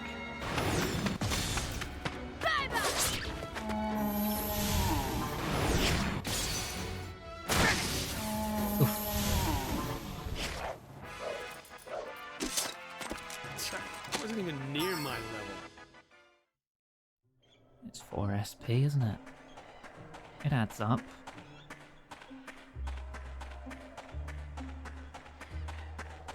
Right, so we've got the Crimson Forest seal.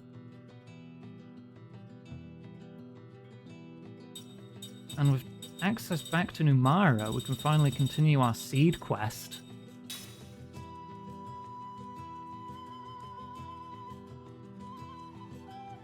If I can remember where the Pippo in the pot is in Numara. There's also 2 lots of cubic music I need to find here too.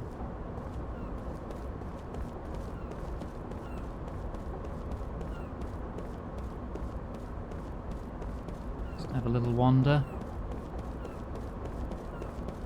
Anyone about? Someone over in the corner there. No, nothing. Thought you might have been that funny little girl. There's no longer a time limit and the level cap is 75. Neat. 11 is a lot more friendly to new players than it was at release. There's a lot of fan-made private servers that try to retain the original feel of Final Fantasy 11.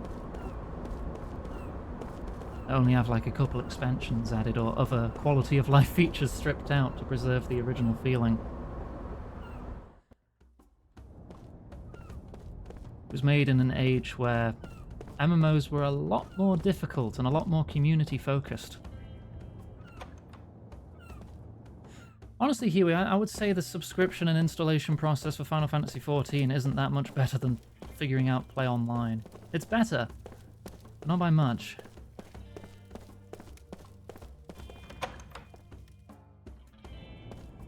Both their sign-up processes are a bit awkward. Oh, this is still locked off. Alright, I guess we'll have to travel there manually from the fast travel point.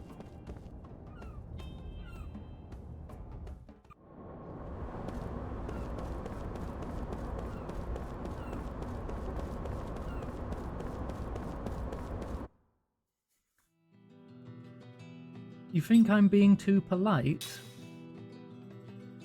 The registration process for both Final Fantasy XI and Final Fantasy XIV is the first boss. Oh yeah, the websites are horrid. But 14 is still a little better than figuring out play online's garbage. Welcome back, my queen. Queen Ming's back. You're pretty popular, aren't you? Why don't you say something to them? I apologize for being away so long. I'm glad to see all of you well. Well, I'm glad to see you too, Queen. Still so beautiful and so strong. I knew we could trust Queen Ming to defeat that Arthrosaurus. Mara's saved, and it's all thanks to you. Thank you so much, Queen Ming. So happy our Queen's back. Hopefully you'll put General Kakarnas in his place. Kakarnas, huh? I guess your absence must have turned him loose. Well, now what, Ming? You going back to the palace? Kakarnas may have set up some kind of trap. No, I'll be alright. I have an important task to take care of. Do I have any cubic music to currently play? No, not at the moment. Okay. We're good. Which map is this? White Square. Do I have anything in White Square? Canal Street, Main Street. Now, most dreams trigger just when you get close to the person who has it. So I'm just going to rub my face on everyone and see if anything happens. You know, as you do.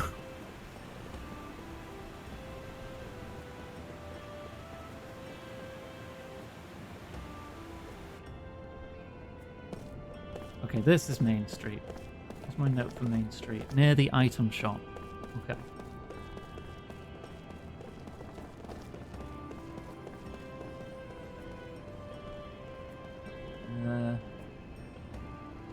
Just says near the item shop. Maybe I should have written down more comprehensive notes.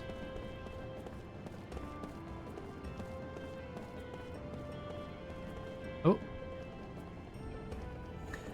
My mum's so slow. She really ought to stay home and take care of the housework instead. She's getting too old for this. Well, sorry.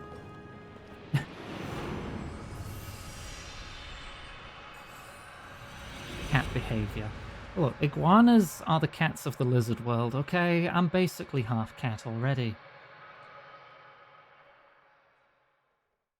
Just want to sit where it's warm. Return of the native. The mother stands by the island pier, waiting for her son. Her luggage is bigger than she is. Dressed in her finest travelling clothes, she seems hardly able to contain her excitement as she speaks to Kaim, who happens to be waiting for the same boat to arrive. I got a letter from him, she says.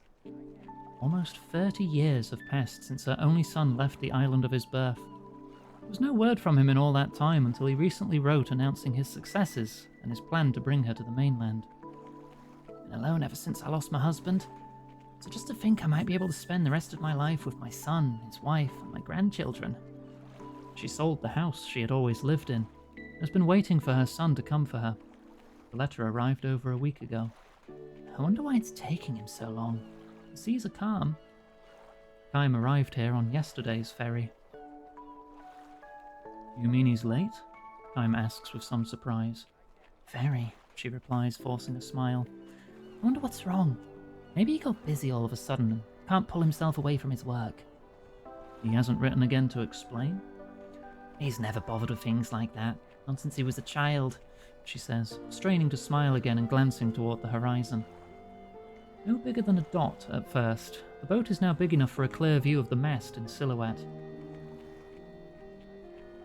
Anyhow, I'm not worried.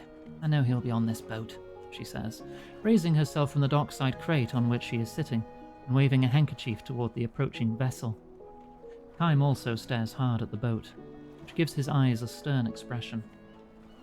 Young man? At the sound of the mother's voice, Kaim hastens to soften his gaze before turning toward her. You are a traveller, aren't you? That's right, he says. I saw you arrive on yesterday's ferry. Are you leaving so soon? She's obviously curious about this stranger, but her face shows no wariness toward outsiders. Relieved to see this, Kaim replies, The same thing you are, waiting for someone to arrive. On this boat? Yes, probably. You haven't been in touch with this person? No, we haven't agreed on a time. I might be waiting for nothing too. Oh, really? Kaim evades further questioning with a strained smile. This is not something he can discuss with just anyone. He's on a secret mission, one that must not fail. The woman still wears a look of puzzlement, but the conversation is swallowed up in the general hubbub on the shore, accompanying the approach of the boat. At last, the ferry arrives. One by one, the passengers alight after their half-day trip from the capital on the mainland. Clutching the handkerchief to her breast, the mother scans each of them. There are peddlers who travel from island to island hawking their wares, and men who have come to do larger-scale trading, sunburned young men and women who arrive from the mainland in groups to work on the island's farms, and men coming home to the island after a season of labour on the mainland. None of the dozens of passengers, however, is the woman's son.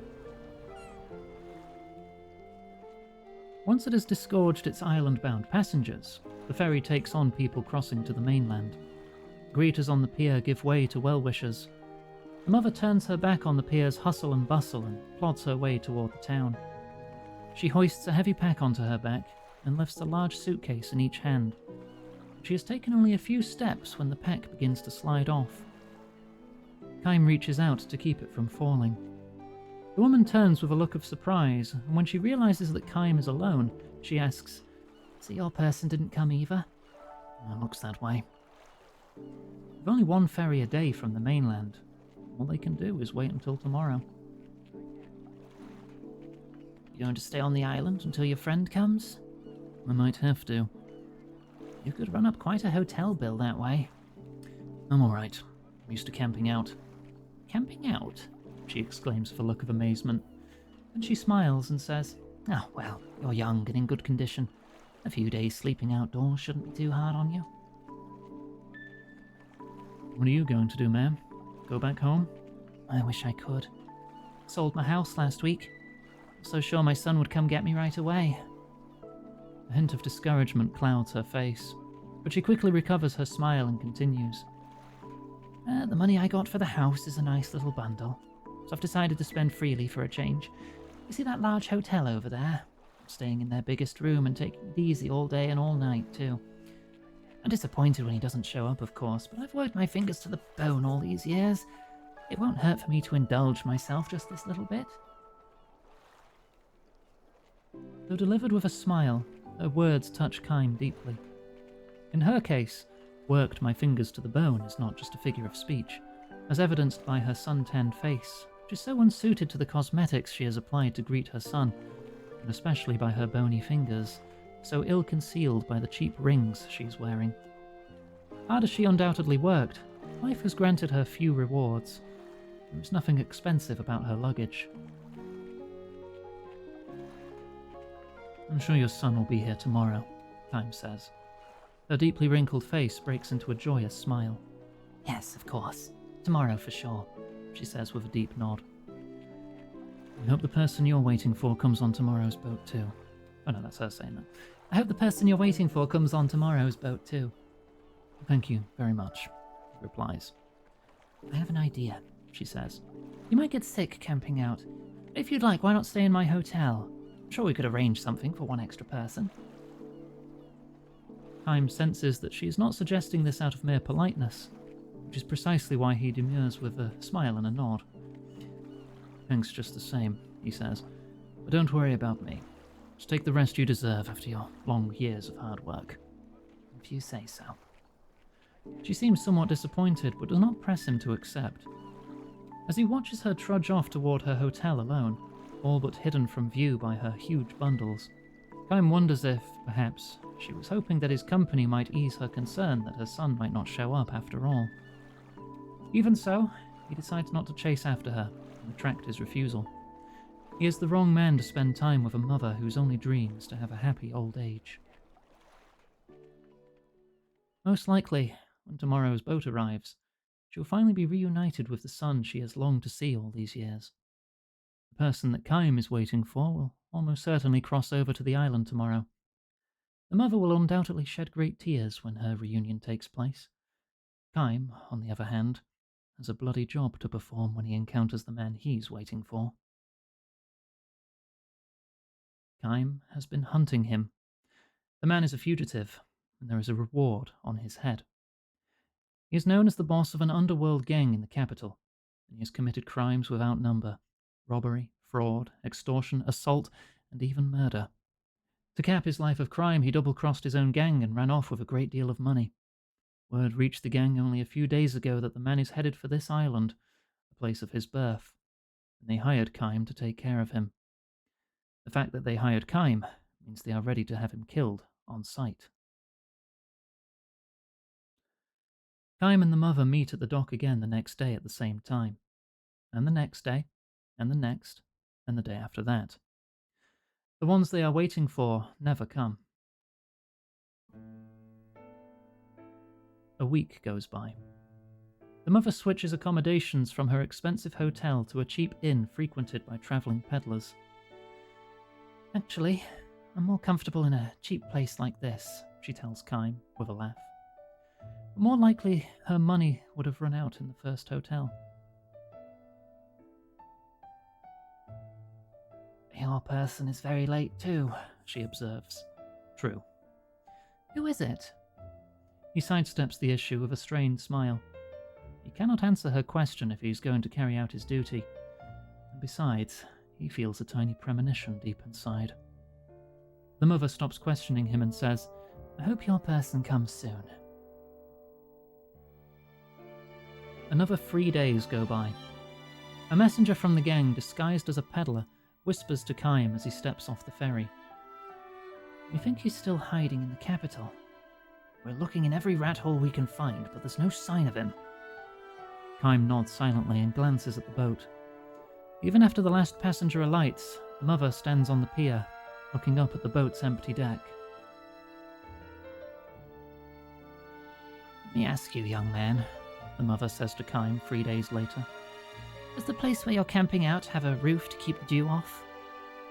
Kime has been sleeping in a dilapidated old house he found near the harbour. All I need is a place to sleep, she says. Would you mind if I joined you there? What's that? The place I'm staying now is not much better than a ruin. I'm sure I'd be fine wherever you're staying. Yes, I'm sure I'd be fine. She smiles like a child who has found a new source of mischief. Kime does not refuse her. More precisely, he cannot refuse her.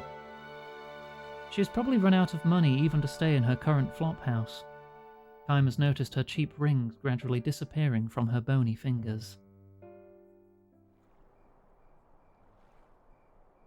As they pass the night in the abandoned building, the moon, their only source of light, the mother, without prompting from Kime, spills out her memories of her son. They are by no means pleasant memories. Known as a roughneck even from his earliest years, the boy was hated by all the neighbours and caused his parents a good deal of shame. He would steal our money, stay out all night partying. Before we knew it, he was the #1 thug on the island. He was always getting into fights and bothering girls. During the island's annual festival, he would go wild and destroy property. So my husband and I would have to go around apologising to everyone. The father, a skilled stonemason, lost his job when the son stole valuables from the boss's house. The mother could hardly walk down the street without being subjected to the glares and finger-pointing of the neighbours. Things got especially bad after her son set fire to the island assembly hall, just for fun. His parents raised him badly. The boy's misbehaviour is the parents' responsibility. The son has become such a thug because his mother spoiled him rotten. It's the parents' fault, the father's fault, the mother's fault, your fault. They had heard it all. So hard for us on a little island like this. There was no place we could hide. The boy was 18 when he had finally ran away from home. Or rather, left the island when his parents all but disowned him. The other islanders rejoiced as if a plague had lifted. One man went so far as to deliberately let the parents overhear him declaring, "I hope that bastard goes to the capital and dies in the gutter." The boy's father died 5 years ago. To the very end, he would not forgive his son, and in his final delirium, he was still apologising to the islanders. But still, to a mother, any son is the baby she once carried. I never heard a word from him. I went on praying that he would stay healthy in the capital, that he wouldn't catch whatever epidemic was going around, that he wouldn't get into fights. That's just me, I guess. She gives Kime a bitter smile. Or maybe it's just me being a mother, she adds. You have parents too, I suppose? Of course you do, everyone has parents. True. Are your father and mother alive and well? Kime bows his head in silence. On a journey with no clear beginning and no definable end, Kime is unable to answer a question like this. Instead, he asks the woman, "What's the first thing you'll say when you finally get to meet your son?" Oh, good question, says the mother. After thinking it over a few moments, she replies, I won't actually say anything.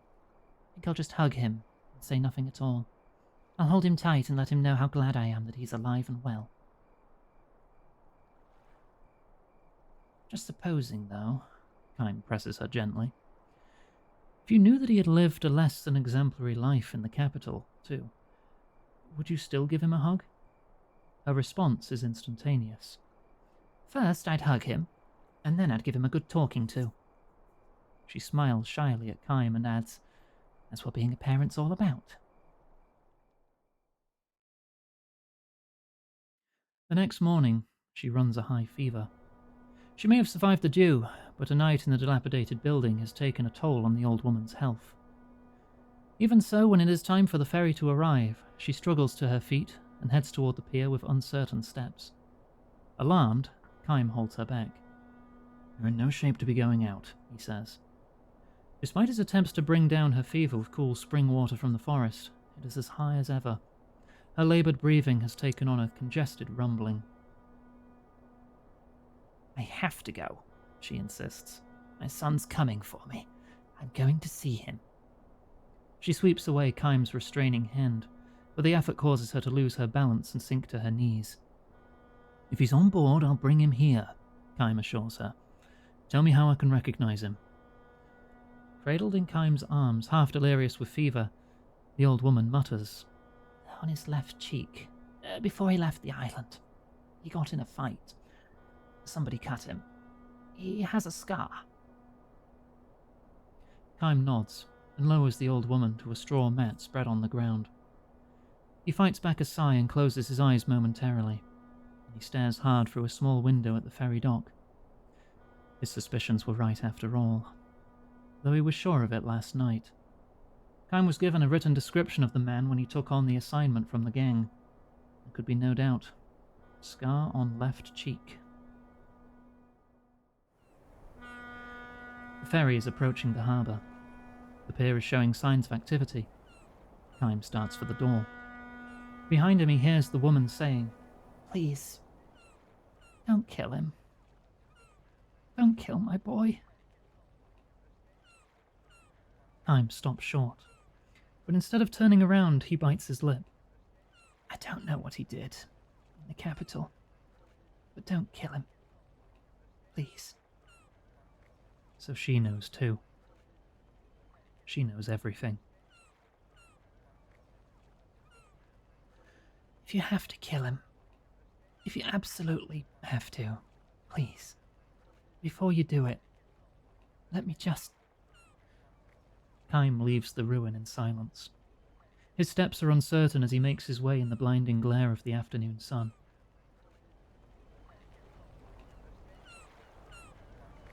This time, the man is there. Trying to lose himself among the travelling peddlers, the man with the price on his head and the scar on his left cheek steps down to the pier. He's far more emaciated than Kym's written description would have led him to believe. No doubt he is exhausted from his years as a fugitive. Still, he has fulfilled his promise to his mother by coming back to the island of his birth. His eyes dart fearfully over the pier. His expression changes from that of a man searching for someone to the panicked look of a child who has become separated from his parent. Kym slowly plants himself in front of him. The man knows nothing of Kym's mission, of course, and has never met him before, but he has the instincts of an inhabitant of the back alleys. His face freezes, and he turns to flee. Kym grabs him by the shoulder, but lightly, in a way that would make an onlooker think he was witnessing the joyful reunion of old friends. The man tries to shake off the hand, to no avail. It would be easy enough for Kym to kill him on the spot. His eyes show that he has no strength left to fight. Kym has far more experience than the man does at surviving potentially fatal encounters. The man knows this. If you're gonna kill me, get it over with, he snarls. But if you've got a trace of kindness in you, give me one last chance to do something good for my mother. It won't take long. Just let me see her, once. And you can do whatever you like with me. Kym lets his hand drop from the man's shoulder. He's not going to run away. So, I didn't make it after all, he says with a forced smile. His face tells Kym that he's probably resigned himself to his fate. It suggests, too, an air of relief at having finally brought his life as a fugitive to an end. How many men have you killed? He asks Kym. Oh no, how many men have you killed? He asks Kym. I don't have an answer to that. And I don't really want you to tell me. It's just that, well, looking at you, I'd say I'm older than you are. There are some things a person comes to realize when he's lived a long time. Think about the guys you've killed. Every single one of them had parents. Killing a person means killing somebody's child, right? And that finally dawned on me. I left the gang. Well, gangs don't pay retirement bonuses, so I sort of borrowed a little money from them.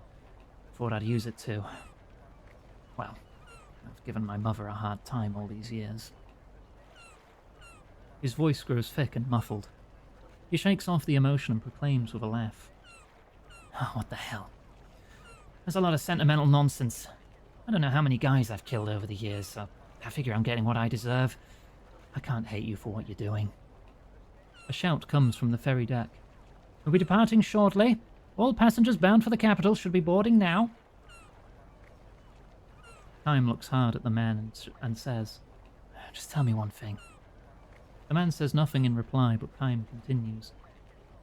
What's the first thing you're going to do when you see your mother? What are you talking about? Never mind, just answer the question. I'll say I'm back.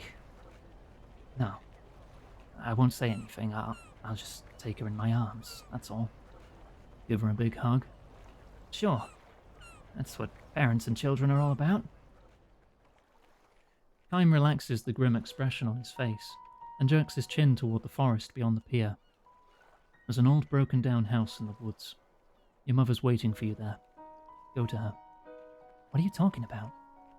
Don't ever come back to the capital. Don't stay on this island. Take another ferry. Go far away to some other island. With your mother. The man looks stunned. I mean... His voice is trembling.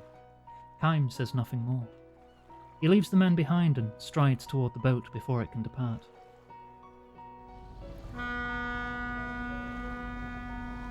Mission accomplished. Kime does not care if, in return for this deed, he is labelled a traitor, to be pursued by the gang. The image of his own parents praying for their son's welfare has long since faded from his memory. Pulling out! Please hurry! Come the cries of the ferry's crew. A big gong is ringing. Startled by the sounds reverberating between the vast stretch of ocean and the open sky, brightly coloured birds dart up from the forest. Large birds and small birds, parents and their young. The larger birds almost seem to be shielding the smaller ones beneath their slowly beating, outstretched wings.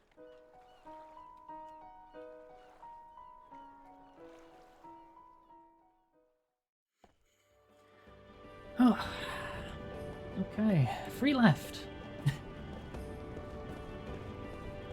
Apparently still one near the shop. So this is the same shop, I think. It should be from my notes.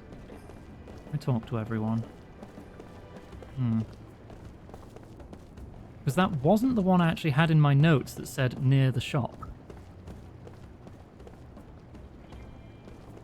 I might need to look up additional details if I'm to find it. No, because that's the edge of the map. Let me just check this is the right shop. It should be called Nalia's Item Shop. Yes, it is. This is the right one. I wonder if I've missed it then. I'm going to look this up real quick.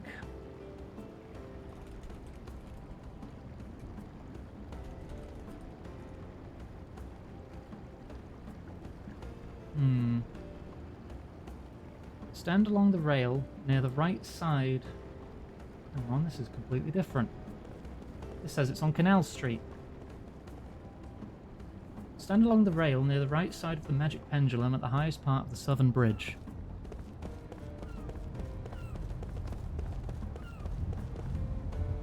Ah, I think I had my notes mixed up. That explains that then.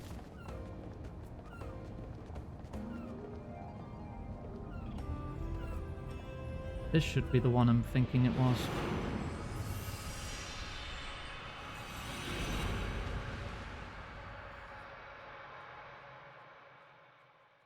I'm half tempted to do separate recordings of like my favorite dreams. Just my readings without the chat interface, without my model. Just the game, the effects and the music. Just record me reading them out loud and just put them on YouTube or something. Because I don't think these stories get enough attention. She always has mourning clothes with her. That way she can begin a portrait as soon as a request comes in. And so it is today. Having slipped into her mourning dress in the shed on the pier, she boards the downstream ferry. Her hands are full. One holds the case with her painting tools, and the other the garment bag for her mourning dress. She has heard that a rich man lies dying in a town 20 kilometers downstream.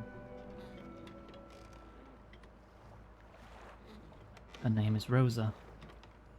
It's a race against time, she says with a grim smile.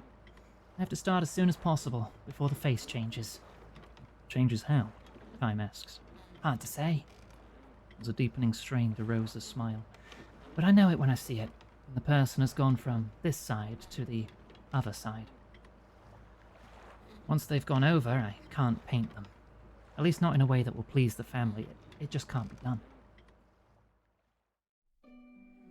Rosa is a professional portraitist of the dead.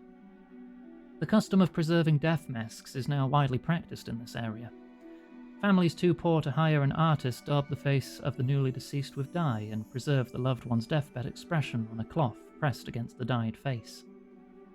Some families make a death mask with plaster. Only the wealthiest families can afford to hire a professional like Rosa.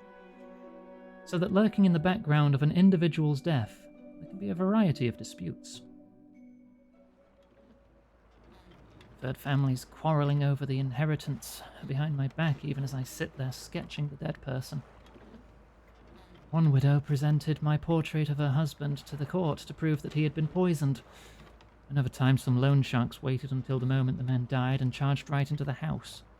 One husband tried to spit in his wife's face as soon as she gave up the ghost. Apparently she'd been unfaithful to him for years. Rosa tells her stories with utter detachment. She reveals no emotion at all. This, she says, is indispensable to becoming an outstanding portraitist of the dead. You have to open your sketchbook and get your brushes going with the bereaved family members right there, overcome with grief. There's no way you can produce a good portrait if you become emotional, or allow yourself to be swept up in the emotions of the other people in the house. Time responds with a silent nod. His only connection with the woman is to have boarded the same boat and sat at the same table in the cafe on deck. Only a few minutes have passed since she started volunteering her stories. That's all it has taken for Kym to perceive the hint of nihilism lurking in her beautiful features. The more respectable artists despise painters like me. Why's that? Well, half of them accuse us of making our living from people's deaths. The other half look down on us for not being moved by what we do. I see their point. I mean, the emotions are what give rise to all the arts, whether it's painting, sculpture, music, or literature. We don't have emotions like that. We're nothing but craftsmen. Rosa speaks without a hint of either self-mockery or pride. Her tone suggests that she is merely stating the obvious in an obvious way. Kym takes a sip of his rye whiskey, and Rosa drinks from her rose-petal tea. The boat makes its leisurely way downstream. The season is spring. The river is high with snowmelt, and whitewater birds have settled on its surface. Strange, Rosa says with a giggle. When I first saw you, I thought you and I must be members of the same profession, which is why I took the initiative to speak to you. Kym gives her a strained smile. He knows nothing about painting, and he's fairly certain there's nothing about his appearance that would cause him to be mistaken for an artist. It well could be, however, that in the profile of this man drinking whiskey alone in the afternoon, Rosa has recognized the hue of a nihilism like her own. Or then again, she might have perceived the shadow of the other side clinging fast to Kym's back.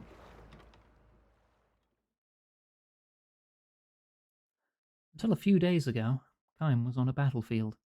There he witnessed the killing of many enemies and many allies, but he was unmoved by any of it. Such youthfulness had long since vanished from him. Though outwardly unchanged, Kym has lived through several centuries. Rosa says that she is in her mid-30s, and in her 10th year since becoming a portraitist of the dead, which apparently puts her near the beginning of her career. If you wouldn't mind, she adds, I have a few more things I'd like to discuss with you. When Kym nods silently in compliance, Rosa thanks him and gives him her first heartfelt smile of the day. Portraitists of the dead are never present while the subject is dying. The very fact that such a professional has been called means that the person's death is imminent. So theirs is seen as a presence of ill omen, and even defilement. A family member or friend who has been at the bedside dares to broach the subject quietly in another room. Don't you think it may be time to call a painter? The answer, whether too soon for that, or I think you may be right, is delivered in guarded tones. Introduced to the family by the church, portraitist never enters the house by the front door. Rather, he or she goes around to the back and is shown to a room where the sun cannot penetrate. There, the painter changes into mourning clothes and waits for the announcement of the death. Eventually, a quiet knock on the door is followed by a summons to appear, and the painter, dressed in mourning, sets to work. Not all deaths occur at the end of long lifetimes, of course. All too often the painter must depict the face of one who has died young of illness or accident. The face that emerges in the artist's sketchbook radiates the delicate vivacity of one who has just crossed the border dividing life from death. One who has only moments before transited from this world to the other world.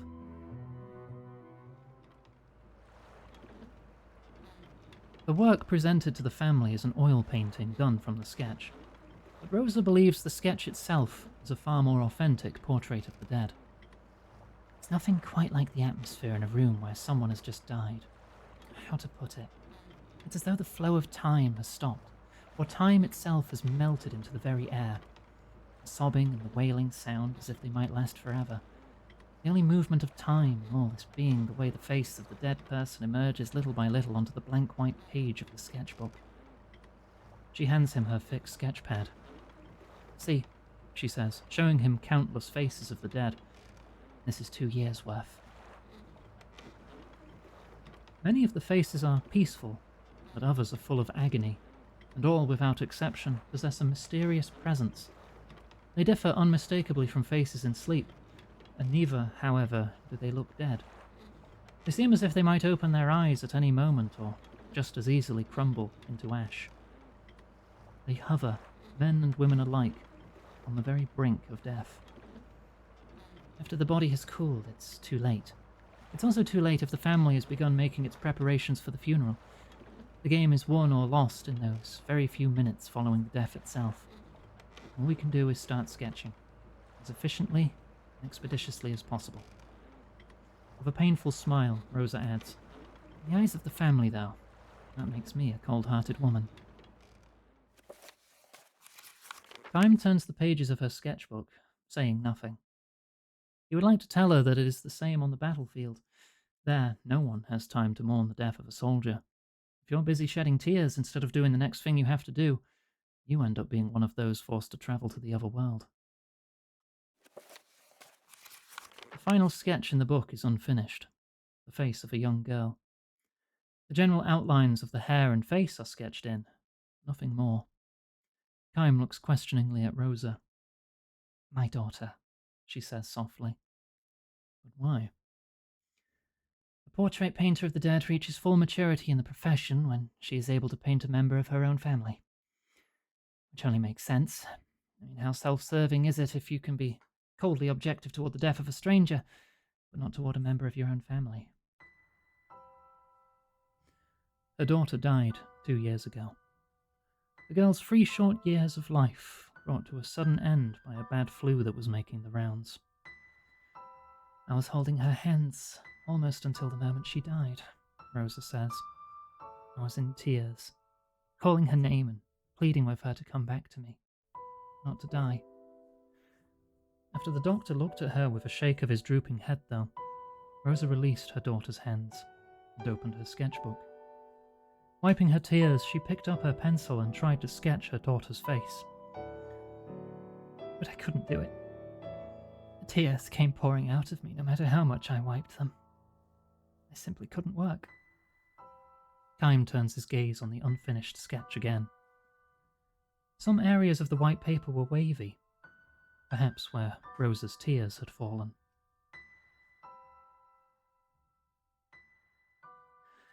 "I guess I'm not qualified to be a portraitist of the dead," she says with a smile, glancing down at the river. "But still, if I had to choose one work of art to leave behind, this would be it." The boat gives a blast on its steam horn. Frightened, the birds on the river leap into the air in a great mess. Kaim closes the sketchbook and returns it to Rosa. He considers complimenting her on the excellence of the drawing, chooses silence instead. Such praise, he feels, would be a sign of disrespect for her work, for Rosa herself, and for her dead daughter. "I didn't mean to bend your ear like this," she says. "I'm sorry." She stands and peers at Kaim once again. "Really, though, you look like a member of my profession." Kaim gives her a strained smile and shakes his head. "Sorry, I shouldn't have said that," she responds with a strained smile of her own. "You probably won't like me saying this either, but Please call me if you ever need a portraitist of the dead. I won't need one, Kime says. I have no family. Oh, no family. Well then, when your own time comes. With a little chuckle, Rosa leaves. Her right hand grasps the case with her painting supplies, her left the garment bag with the mourning clothes. Unfortunately, Kime will never need her services. He will not, cannot, go to the other world just yet. On the long, long road of his life, how many deaths must he encounter? The steam horn blasts again. The boat gradually lowers its speed and edges toward the riverbank. The landing draws closer. When he leaves the boat, his journey will begin again. It will be a long journey. The next battlefield lies far beyond the mountains that tower in the distance.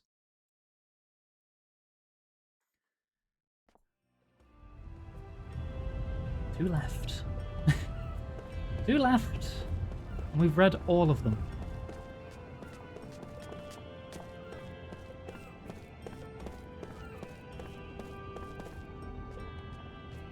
One left. Hey, you can't just take that. Hey, come back here. Make me. Ah, he gets me every time. I'm going to teach him a lesson one of these days.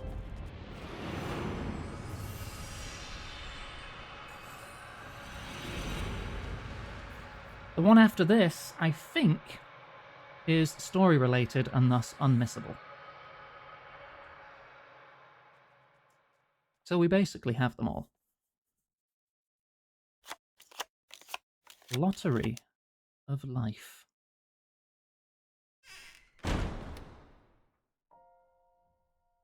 Having kids is like playing the lottery. That was how the police commissioner put it, with a grim smile and a sigh. He was the man in charge of domestic security. Sometimes you pick a winner, sometimes you pick a loser. Life's like that. You can't control it. Kime responded with a silent nod. Not that he was convinced that you could divide people into winners and losers. But that was how they did it here in this country that was the size of a city. He had no choice but to recognize it as reality because the man who kept the peace here believed it. And this nation was known for having the best public safety of all the countries in the region. Every kid in there is a loser, he spat out, jerking his chin toward the juvenile prison visible from his office window. Built to hold young criminals, this was the largest and the most strictly run and most closely guarded prison to be seen in any of the neighbouring countries. His treatment of its young inmates was also the harshest. You're a foreigner, Kime, so you may not approve. We have our own way of doing things. I see, Kime said. Losers are losers. Nothing you can do to make losers into winners. It's never going to happen. Far from it. If you coddle losers, they just turn into bigger losers. Give the decent people a lot of trouble. See what I mean? That's one way of looking at things. Kime's deliberate irony was lost on the police commissioner. It's the only way. If you're going to have a safe, peaceful country, he declared, then we'll expect you to abide by this view too. Kime had nothing more to say to him. If he were to insist on confronting the police commissioner, he might be seen as questioning the authorities, which would land him in the adults' prison. This would be easy enough to bring about for the police commissioner, and indeed for anyone in the city-state who stood on the side of the powers that be.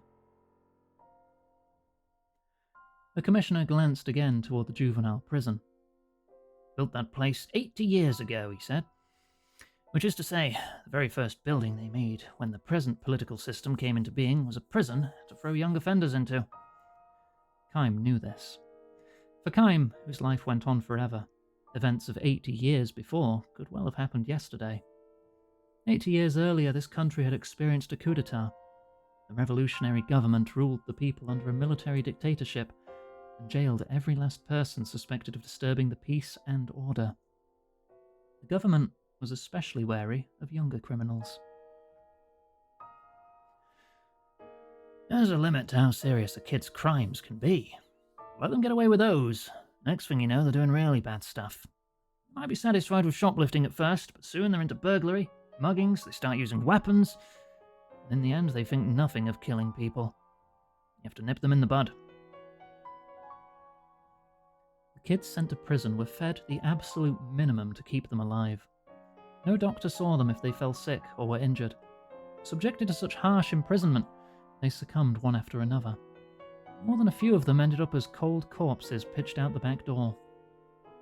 Whenever one did manage to serve out his term and return to the outside world, he found it impossible to erase the brand of loser. Children with criminal records were soundly rejected by respectable society. The social system was structured in such a way that nothing worked for them: employment, marriage, even finding a place to live. Expelled by society, these boys and girls returned to crime as a way to stay alive, eventually ending up in adult prison. With a bitter smile, the police commissioner said to Kime, "I'm sure this all sounds terrible to an outsider like you." Kime answered with a slight nod. This only served to increase the bitterness of the commissioner's smile. "I know what you're thinking," he said. "And to tell you the truth, I sometimes think the system's a little too harsh on them too. But you have to realize that we're not just punishing bad kids, we're also holding them up as an example to the good ones. What would they think if they saw the ex-criminals out on the street again, walking along like nothing ever happened? You'd figure that even if they got their hands dirty and spent a few years in jail, they could just go back to their old lives. The society's punishment's no big deal. They can just get away with murder. We wouldn't want our kids to be like that, would we? So the only thing for us grown-ups to teach them, look at those guys, we can say. All it takes is one bad deed, and your life is over. So you better listen to your parents and teachers, and be good." He definitely had a point. Kime was willing to grant him that. But still, the commissioner must have noticed a hint of shadow crossing Kime's face, and he shifted his tone of voice. With bureaucratic conviction, he declared, "The authorities have received word that there's going to be a coup. Of course, the military have everything under control, so there's nothing to worry about. They could suppress it right now if they wanted to. They could easily attack the agitators, capture the ringleaders of the plot. In this case, though, they've decided to let it get started in order to smoke out every last one of the reactionary elements." According to the government's intelligence, the uprising was scheduled to occur that very night. "Well, we're prepared for just about any eventuality. There's always the possibility of the unexpected. If there were a riot inside the juvenile prison timed to coincide with the rebellion, that could be a real problem." This is why Kime had been hired as a temporary prison guard, a bodyguard for the state. "We're counting on your skills as a seasoned warrior, which is why we're entrusting you with such a major responsibility. Be sure you live up to our expectations. If you have to resort to violence, no problem with that. Whatever you do, it will be for the sake of law and order. It will be in order to protect the happy lives of the decent citizens of our nation. Carry out your duties with complete dedication of body and soul." The commissioner handed Kime a one-page document. It was literally a license to kill. "Act without the slightest restraint. All the prison guards have one of these. But still, if you hesitate to impose the ultimate punishment on a single loser, then countless winners among the upstanding citizenry must suffer the consequences. You understand, I'm sure. Once a loser, always a loser. Rather than living with such a burden, they themselves might be happier to have you kill them and get it over with." Kime accepted the document from the commissioner without comment. "That completes our contractual arrangement. Now assume your post." With a perfectly straight face, the commissioner cautioned Kime, "Just make sure you don't let any foolish compassion get in your way." The season was midwinter, but Kime found no hint of fire burning in the juvenile prison. In their tiny solitary cells, the young inmates, wrapped in ragged blankets, lay helplessly in the dark. Painful moaning came from one cell, suggesting its inmate might be running a fever. From another came unbroken, shrill, mean laughter. It could only mean the person's mind had snapped. What you see is what you get," said the veteran guard, guiding Kime on his first round of inspection. "Not one of those faces shows any life. So even if something were to happen, these pitiful creatures couldn't do a damn thing. They're losers, all right. They're breathing. That's about it." Is there really no possibility of them being rehabilitated and becoming winners? The other guard gave Chaim a momentary blank stare and then said with a laugh and a wave, No, no, no, none at all. 80 years since the revolution, and the change of generations had replaced virtually all the people from that time. Since coming of age, this prison guard, who had no memory of life before the revolution, had been implanted with the idea that people were either winners or losers, and he surely never doubted it. They went out of their way to hire you, so it might be a little strange for me to say this, but I'm sure the kids in here are never going to riot, no matter how wild things get on the outside. Splash a little cold water on them, they'll quiet right down. There's almost none of them you have to worry about. Almost. Well, I can't claim that about every single one of them. There are even losers among the losers, unfortunately. The guard showed Chaim to the end of the hall, and there he opened the lock on a door so thick it could be mistaken for a section of wall. Beyond here are the punishment cells. This is where they throw the incorrigible losers, the ones who've caused trouble on work details, the ones who take a defiant attitude, the ones who show no remorse for their crimes.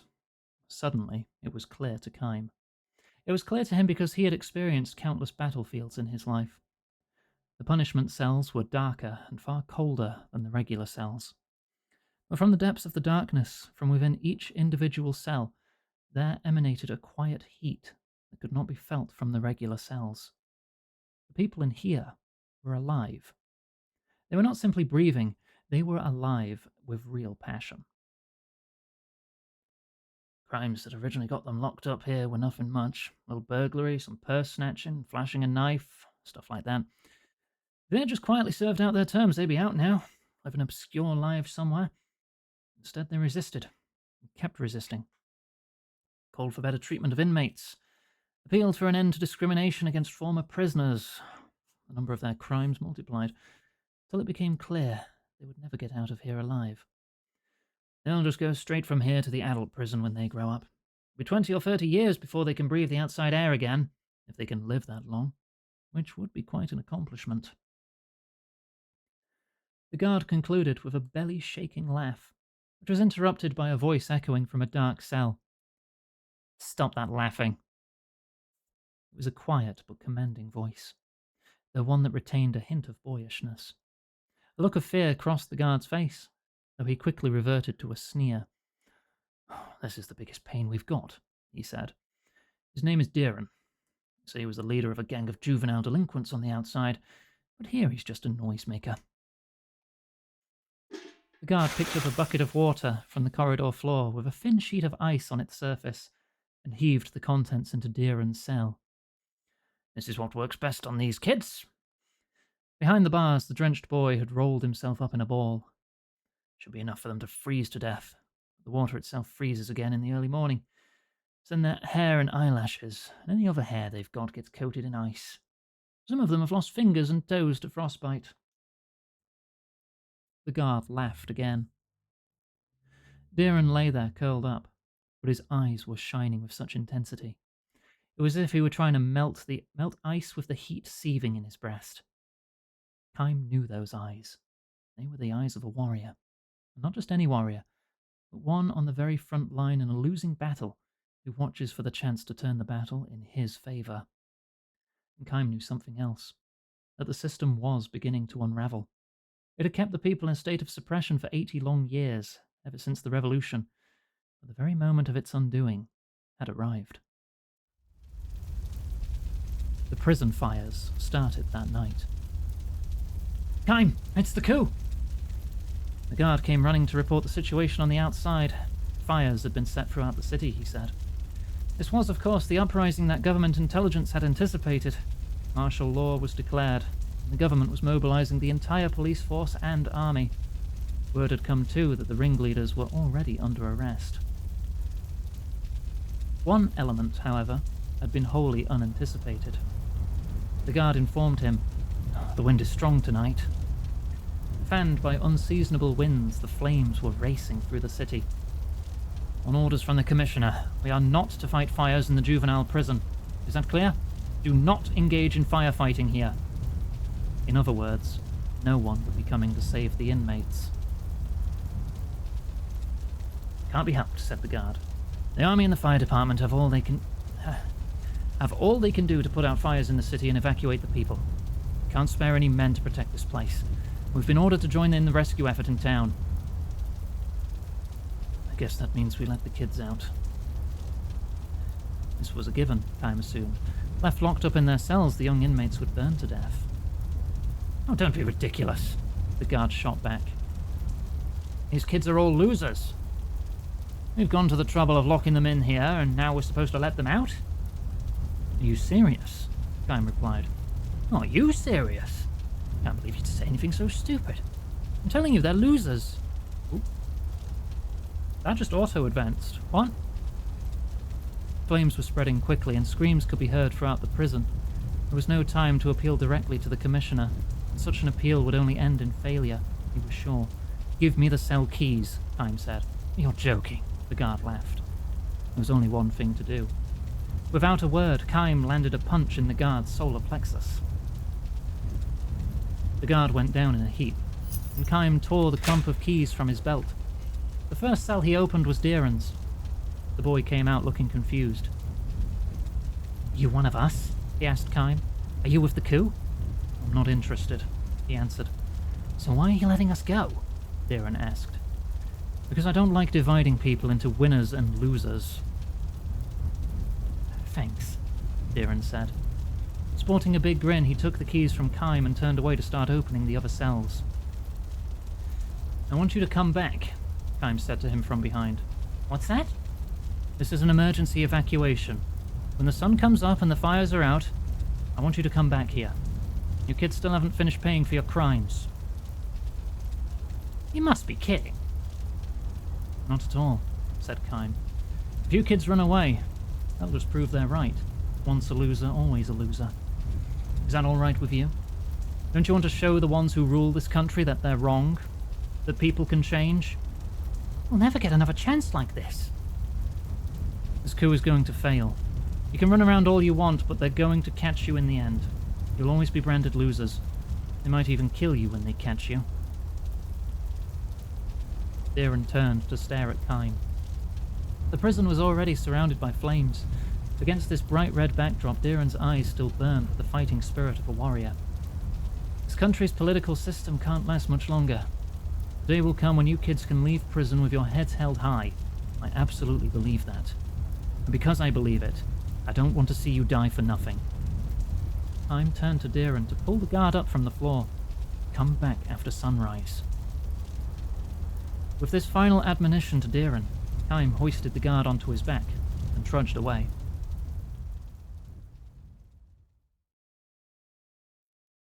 These events occurred 50 years ago.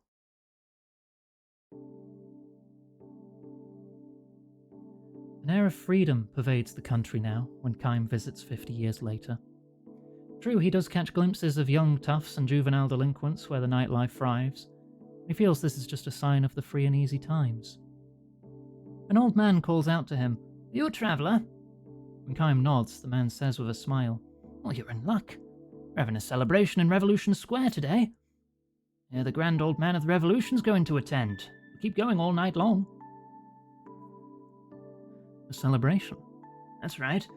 Mostly you're too young to know what happened here in the old days. We had a coup 50 years ago on this very day. The coup itself was put down in one night.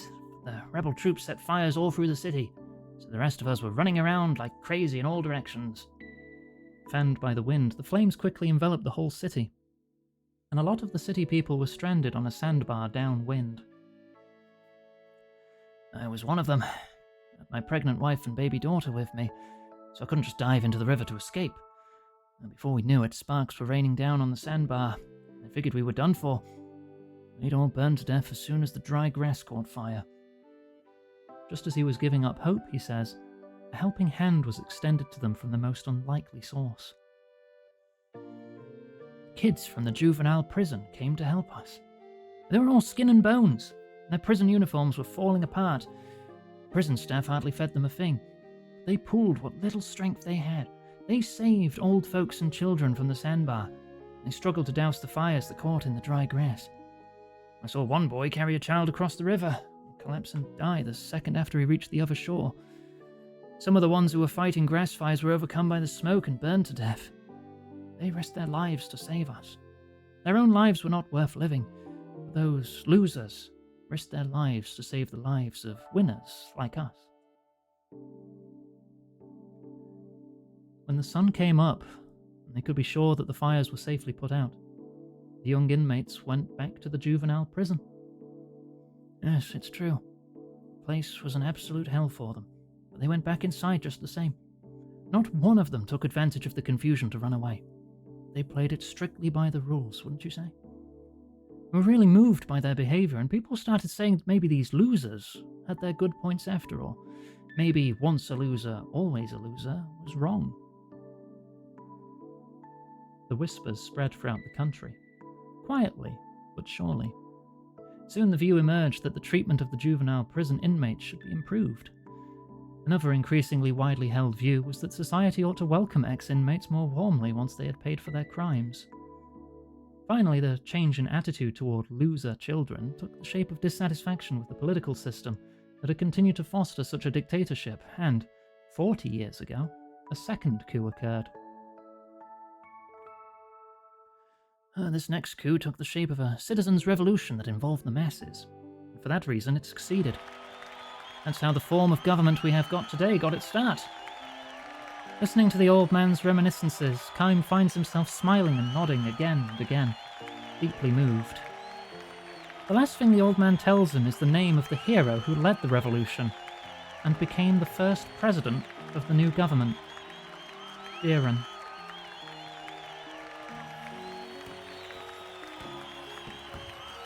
Tens of thousands of people have gathered in Revolution Square, as fireworks are sent aloft and a brass band plays the rousing national anthem.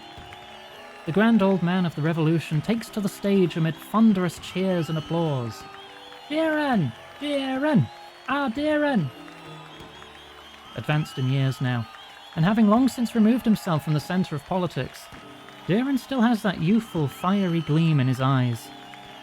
There's no way for him to spot Kaim among the assembled throng, and even if he were to notice him, he could never imagine that this young man, unchanged from 50 years ago, was the temporary prison guard on that fateful night. Still, the old hero proclaims, people can change. There are no winners or losers. His words are greeted with cheers and fireworks, and the excitement of the celebration reaches its peak. Kaim makes his way to a stand at the far end of the square, buys himself a cup of liquor. He raises his cup to the hero of the revolution, who from this distant vantage point appears to him no larger than a speck. He downs the drink in a single breath, and the intensely strong liquor has passed his throat. It leaves a sweet and mellow aftertaste.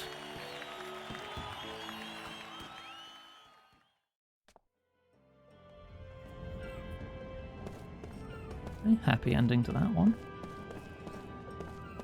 Right, we probably need to go to the Queen's Hey, Val. manor, palace, What do you think about some juice? place of residence. I should save again, shouldn't I? And then I can have a drink. Right, let me grab my drink. Ah, right. Big swig there. Thank you, Johanna. We probably need to pay a visit to General Kakarnas now. Yet again.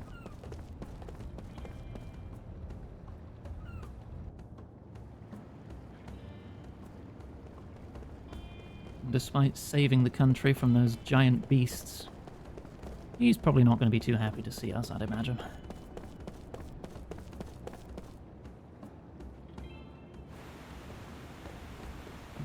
Palace is this way?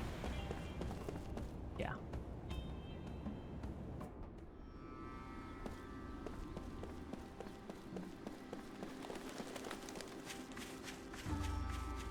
Let's go have a nosy.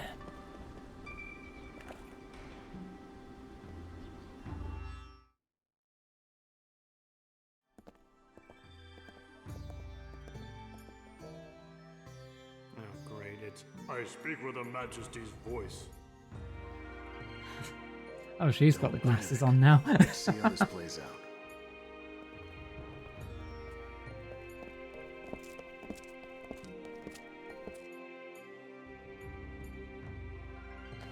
Welcome home, Your Majesty. Thank you all for bringing our queen home to us unharmed. Wow, I didn't see that coming. I don't trust him at all.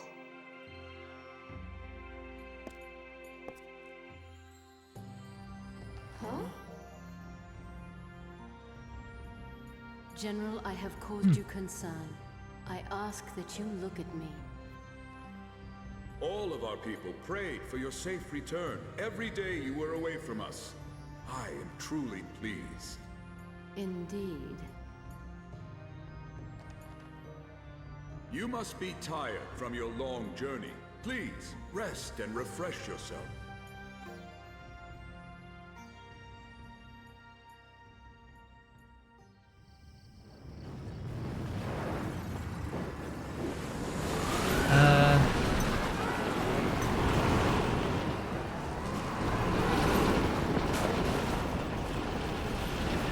You're just calling them back, right? This isn't an ambush in the middle of the night, right? You're just testing your systems. Oh.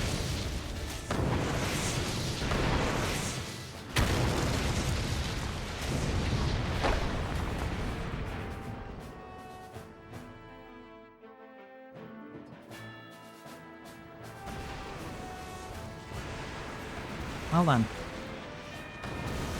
Good thing so many of us are fire immune. How dare you return, you worthless harlot! Uh-huh. You're angry? Ha! As if you had the right. At last, I have taken control of Numara and destroyed its weak pacifism. I shall never relinquish my hold on it. Ha! I think I'll see just how immortal our queen really is. Oh, do you see now? Numara is mine. The people of Numara belong to no one! Your Majesty? General, you are such a fool. Oh, I guess we were onto him. You planned this! Those who cannot conquer their desires shall never be fit to lead. How pathetic you are. What? I'll kill you all! Who could have foreseen that you would betray us? Yeah, except, like, literally all of us. You want a piece of me? Fight 3 tanks. Okay, I'm guessing that one's in the back row. Oh no, that still counts as being in the front. Huh, alright. 4k, 5k. Ah, this seems like it'll be easy.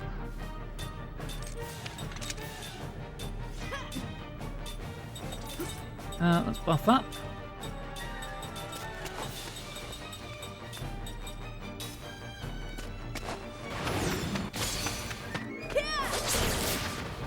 I probably should have equipped an anti-mechanical ring, actually. Ooh, still good damage though. Here goes.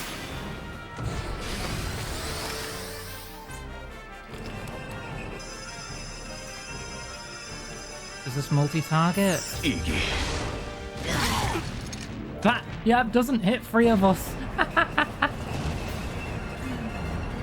Oh, it's still fire element. Ooh.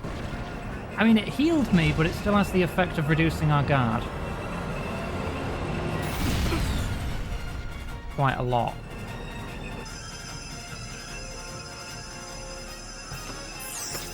So this may sting a little more. Well, to 2 of us. What ring have you got on? Earth damage and crit. Okay, you've got a lot of damage up. I think you're fine. Give me a sec, because I'm noticing my audio being off again. That's better. Alright, what have you got? Level 2. If we have level 3 mechanical killer, that'd be cool. Machine killer. Chain of Magic Killer.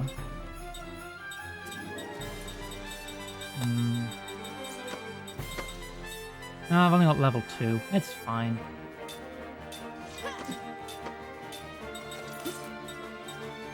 Right, let's get some barricades up.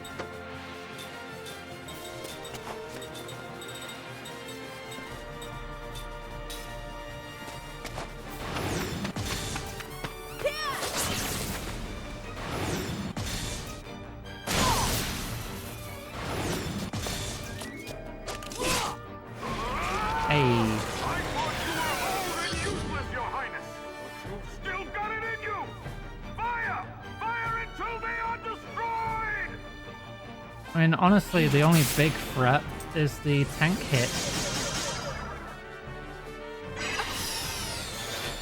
Oh. Oh, you can do that, can you? Full charge cannon. It's still not gonna hit 3 of us. Ooh, it stings though. Ooh. Who are you hitting? Ah, it sets down.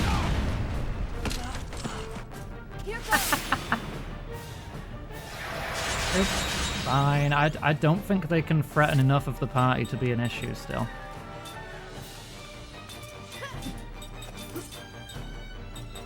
Do you have like a life spell? You do.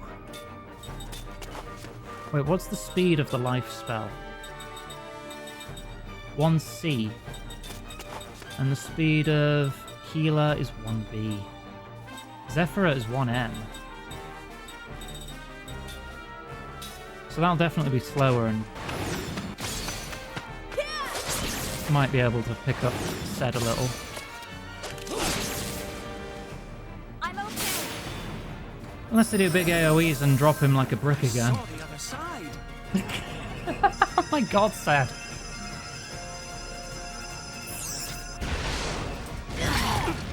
Don't drive in closer. I don't want them to hit the tank with their swords. Just don't hit Zed. Okay, that's fine. Seth's got good defense. If it's not a fully charged cannon, it's not as big a threat.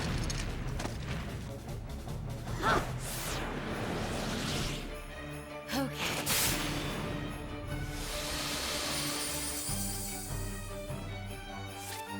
That didn't target Zed even though he woke up. That's... well, it's good to know that that's a thing.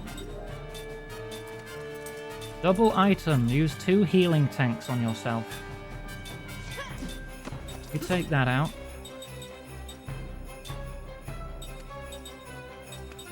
I don't know who actually has the more magic power. I'll mind us Ming. And Ming will cast Force. They're non-elemental. So I don't have a weakness to exploit.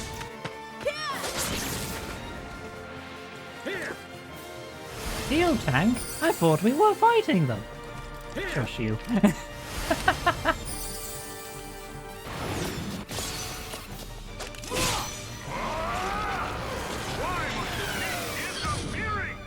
I can make this nation stronger than pacifists and cowards like you! Clearly not, for beating you this easy. I will destroy you! You literally cannot recharge now, I think.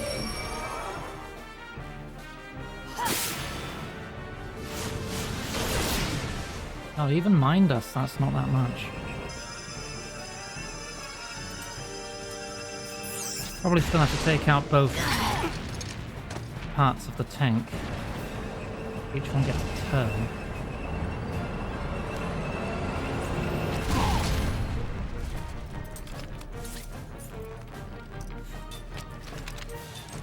So, just go all out attack, I suppose. Healer, Ming. Wait, did I do that right? Hang on. Healer, Ming, yes. Ming.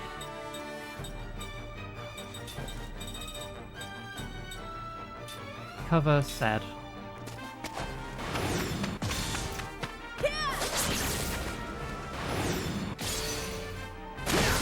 I probably should just put him in the back row.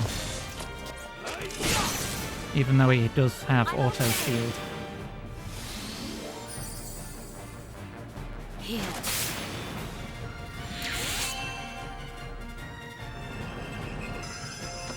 That should be 4 who don't take damage. Lovely.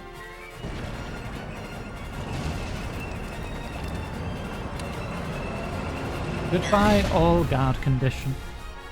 It was already all gone. Right, tank's nearly dead. Is there anything that would work better than force? I'll just set it on fire.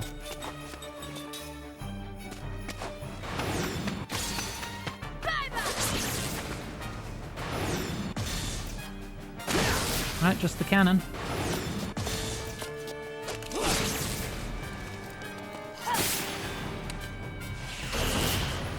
Yeah, force does more damage. Yeah.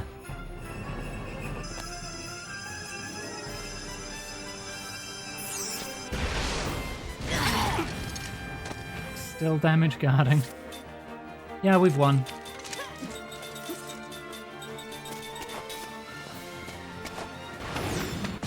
GG.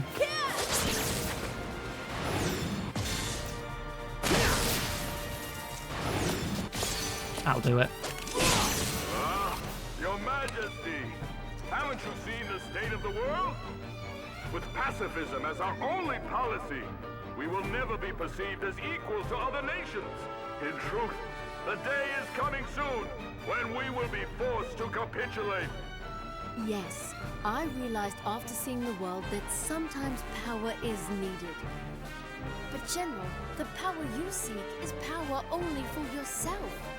That is why it is weak.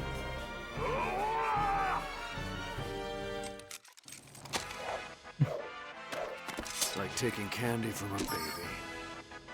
99 caliber magic rifle? That's a pretty big gun. Actually, they could be measuring caliber differently in this world, I suppose. But still. Holy crap.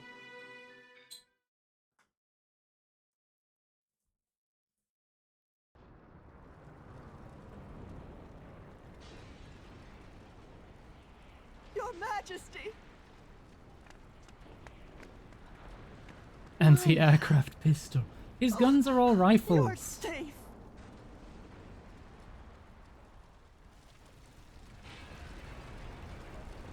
I'm so sorry we failed to anticipate Kakanas' scheme. It's not your fault. I was too lenient with him by far. Oh, this character really looks like a caricature of an old person. I afforded him the opportunity to run unchecked, and for that, the responsibility is mine. Don't blame yourself. He's right. I mean, that general is twisted. And yet, even he too is another Face of more Gongora's wrinkled than many a frickin' victims. ball sack. Yeah, he does really well by himself. Your Majesty, may I know the names of your companions? Oh, yes. Oh, excuse me. I haven't introduced you. These are my loyal ladies-in-waiting. Maya here is my chief lady-in-waiting. Greetings and welcome to New Mara. We are honored. I mean, we've been a few times. Maya, these people have become my dear friends and should be A treated cheese with the and greatest pickle courtesy. sandwich? Can I have that We are without the all pickles, working for a please? common goal, and we have an urgent mission to complete. A mission? And what of New Mara, Your Majesty?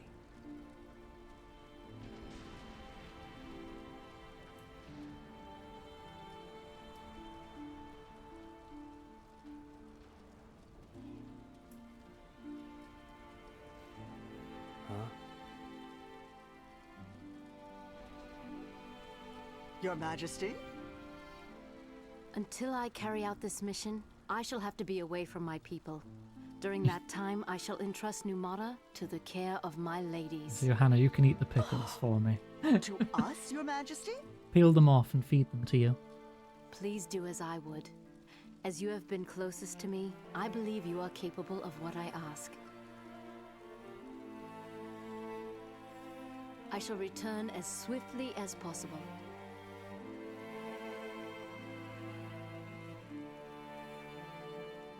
Yes, my queen. While your majesty is away, we shall protect Numara. We shall not fail. You want me to hand feed you pickles too, Nug?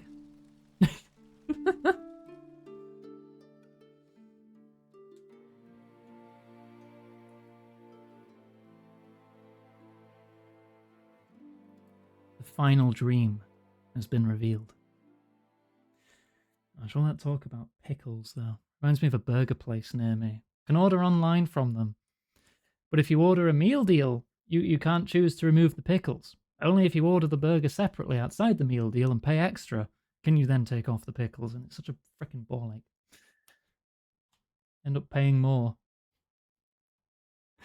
Because the people I generally order with, who live with me and near me, not saying names, Phoebes and Abby, don't want salad or sauces on their burgers, so they have to pay more. Right, Queen's loneliness. 1,000 years can change everything, including the landscape. Queen Ming surveys her capital from the palace window. The panoramic view is like a great history book. The volcano towering in the distance, which used to spew clouds of smoke, went dormant 700 years ago. 3, 4, 5. Once part of the sea, the inlet was reclaimed 500 years ago to become a village for the fisherfolk who spend their lives on the ocean. 100, 200, 300. The river once arched grandly across the landscape, but the deluge that occurred 300 years ago became the occasion for major flood control construction in the form of a perfectly straight channel. Where the river used to curve, there is now an oxbow lake in which reeds grow in profusion, and the banks provide the people with a rich natural bounty.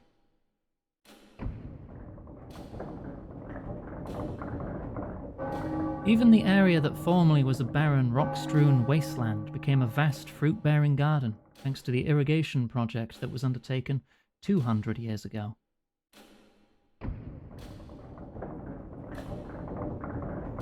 The mountain that was the center of the people's religious faith was enveloped in sky-scorching flames 100 years ago. Formerly swathed in a thick green covering and seen as the home of the gods, the towering peak was transformed into a bare rock pile by a forest fire that burned for 3 days and nights. Almost everything that lived in the forests, birds and beasts of course, but many people too, died in the flames. The people in the village below mourned the horrible transformation of their god's abode, but now, 100 years later, the mountain is as green as ever. The people of the village and the people of the mountain still tell the story of the fire, but today's children can hardly imagine that rich green slopes were once charred and blackened. Restored though it is to its original green lushness, of course, the mountain could well be enveloped in flames again, 100 years from now, 200 years from now, or even tomorrow. Even if it should be charred bare again, however, trees would sprout anew. The birds and beasts and insects, chased away by the fire, would return to their homes and, given enough time, the mountain would be covered in green as before. Such is the workings of nature. Given enough time, dizzying stretches of time. But no. To become dizzy at the thought of vast stretches of time is a privilege of the ordinary folk, those who have no choice but to devote all their energies to living in the present. How fortunate they are to be able to look back to the past of 1,000 years ago like an old man telling a child a fairy tale. Once upon a time, a long, long time ago, in a galaxy. And how truly fortunate one would be to be able to tell the story of this country's future as a rosy dream the way children relate to their own dreams of the future with flashing eyes, and to entrust that dream to the next reign. Ming stands at the window like this every morning. It is a special time of day for her, when she thinks about the livelihood of her subjects, watches for signs of enemy intrusions, and ponders measures she might wish to adopt. She has done this every day, without fail, for the past 1,000 years. The country has flourished. The people no longer starve as they did when she first took the throne. Future historians will no doubt sing the praises of Ming's 1,000-year reign. She will be extolled as the 1,000-year-old queen, and her noble figure will be vividly engraved in people's memories. Cherishing these memories of her, however, people will die before she does. The historians who praise her too, instead of witnessing her reign to its end, will themselves become a part of history. Ming has been queen for the past 1,000 years, and probably will be for the next 1,000 years as well. Her Majesty is in excellent spirits again this morning, I trust? She hears the voice behind her. Her gaze still fixed on the streets of the city below, Ming answers, You are early today. Not so early if Her Majesty herself is already observing the smoke rising from the cauldrons of her people. She need not turn to ascertain the identity of the smiling face behind her. It belongs to Nagram, her senior minister. The smile is courtly, genial, but deep within the narrowed eyes she knows there resides a dark gleam. Today I will accompany Her Majesty in the inspection of the troops. You? Yes, owing to a slight change in assignments today. Is that so? Hardly up to the task, but I'll do my best if Her Majesty will allow me to serve her in this capacity. I beg her permission. With her back still turned to Nagram, Ming gives a silent nod. Ah, yes, she thinks to herself with a bitter smile. Their plan goes into action today. Ming has sensed for a very long time that Nagram is up to no good. He apparently has seized command of certain units of the Royal Guard. Scattered throughout the city, too, his people are lying low, ready to set fires as soon as his orders come down. No doubt about it. Today, when the regular ceremonial inspection of the troops is scheduled to take place, is the perfect day for a coup. When Nagram leaves, Ming enters her office and summons Hans, the most senior of her ministers, a true elder statesman and her most trusted confidant. Hans, who sports a luxurious beard, has served Ming for over 40 years. Your Majesty, I understand Nagram was here earlier. Yes, apparently he is to accompany me to the inspection of the troops. This is all she has to tell him. Stroking his bushy beard, Hans says, That means they've run out of patience. I know, replies Ming. I'm sure they can't wait to get started.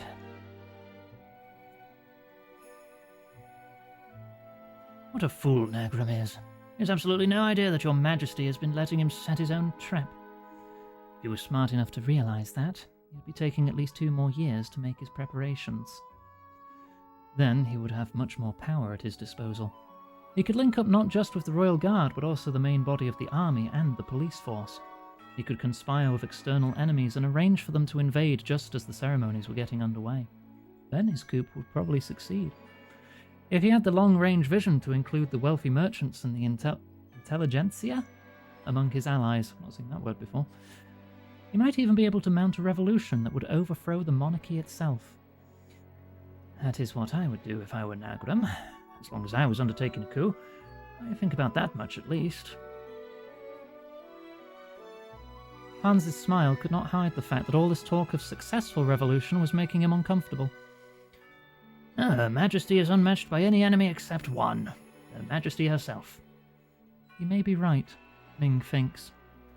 If she had an enemy with an eternal life like hers who was willing to devote all the time needed to planning a revolution, be it a whole century or 2, the results surely go beyond revolution and develop into full-scale civil war.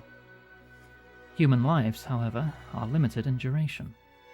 And because of this limitation, humans rush to achieve results before they are ready.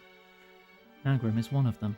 If he could live 200 years, to say nothing of 1,000, he would not be trying to take up arms at such an in-between point in time. Still, says Hans, I have to admit that Nagram has extended his forces far more successfully than I ever imagined. What have I been doing all this time? Utterly ashamed of myself. Don't let it bother you, Hans. Thanks to your inattention, we will probably be able to smoke out many more rats. Ming gives a satisfied chuckle. Nor is this mere bravado on her part. They chose not to arrest Nagram at an earlier stage, but allowed him to swim free for a while, in order to take this opportunity to net the entire force of rebels, both inside and outside the palace. Yes, I know. Hans replies, and goes on to explain the plan for crushing the coup. His plans are impeccable. The coup has virtually no chance of succeeding. All they need to do is carry out a wholesale arrest of the rebel Royal Guard units that rise up in the palace, and the partisans lurking in the city. It'll be some time before any more individuals with outsized ambitions show up again. This will be our first purge in 15 years, Hans remarks. Has it been that long? It certainly has, Your Majesty. This fine beard of mine was jet black last time. Hans commanded the troops that put down the coup 15 years ago. Loyal, courageous, and cool-headed, he is the ideal staff officer. Without a doubt, he is one of the very best military advisors Ming has had in over 1,000 years on the throne. How selfish of me, Hans. I should have let you retire years ago. It is out of the question, Your Majesty. Serving you is my life. I'm deeply honored to have this final opportunity to be of service. True. Not even this superb retainer could be with her through all eternity. In another 5 years, 10 at the most, Hans, like other loyal retainers of the past, would be laid to rest to the sound of military cannons. It is always like this. Just as the ambitious ones rush to make their mark because they cannot live forever, the loyal ones in whom she can place her complete confidence stake their very lives on serving her because they cannot live forever. They carve their names in a single line of history, and then they depart from Ming for the rest of eternity. Ming herself, though, goes on living. Eternal youth, immortality. So this is the dream of humanity, is it? None of them knows the loneliness of eternal life. When Hans next addresses Ming, there is a new urgency in his voice. About the troops that will quell the uprising. I'll command the ones outside the palace. Do I have Her Majesty's permission to put command of the interior palace guards in the hands of my young protege, Jan? Ah, yes, Jan. He may be young, but he's extremely capable. I've nurtured him carefully. I know he will serve Her Majesty splendidly after this old soldier's gone. I'd like to give him the opportunity to distinguish himself in the current emergency. Ming herself is fully aware of Jan's outstanding qualities. Young as he most certainly is, he far excels the other chamberlains in both the civil and military arts. He is undoubtedly the prime candidate to succeed Hans as Ming's top general. What are Her Majesty's thoughts on the matter? All right then, let him take charge. Her Majesty has my unbounded thanks. I'm sure Jan himself will be deeply moved to learn that he's earned Her Majesty's confidence. Hans all but prostrates himself before her, an expression of relief on his face at having obtained Ming's permission. But still, he continues, Her Majesty has been wary of Nagram for a very long time. True, she says. Meanwhile, this old soldier of yours had no idea whatever that Nagram might be planning a rebellion. I'm deeply ashamed to confess it now, but to me he seemed the very model of loyalty. How is it that Her Majesty was able to see Nagram's actual disloyalty? Ming only smiles without answering his question. The same thing happened at that time of the coup 15 years ago, Hans continues. The only reason we were able to suppress the revolt before it even got started was that Her Majesty saw it becoming before anyone else. Then as now, I was blind to the traitor's plot. If you say so, Hans. Has Her Majesty forgotten? Well, it was so long ago. Ming tries to evade the issue. There is no way she could have forgotten. The ringleader of the coup 15 years ago was her most trusted retainer. When she first broached the subject to Hans and the others, warning them to be on their guard against the men, all without exception insisted that he, above all, was beyond reproach. In the end, Ming's suspicions proved to be correct. She knew, however faithfully he carried out her orders, however warmly he swore his loyalty, she knew. These days, however, she's begun to wonder on occasion if that is something to be grateful for. The landscape is not the only thing that changes in 1,000 years. People's hearts also change. After numberless meetings and partings over the centuries, Ming has come to realize the fragility, the evanescence of trust. She no longer trusts anything in words. Neither can she fully trust everything in action. She knows by looking at a person's eyes. That way, she can tell everything, to a mysterious and disheartening degree. In the eyes of all those who would bring harm to this country, without exception, there resides a dark gleam. It is there in all of them. The man plotting a coup, the man secretly involved with foreign enemies, the man fattening his purse with heavy taxes wrung from the people, the female spy who seduces high ministers to extract state secrets, the man who accepts huge bribes from merchants eager for the glory of becoming an official purveyor to the royal household. Neither their words nor their deeds give them away.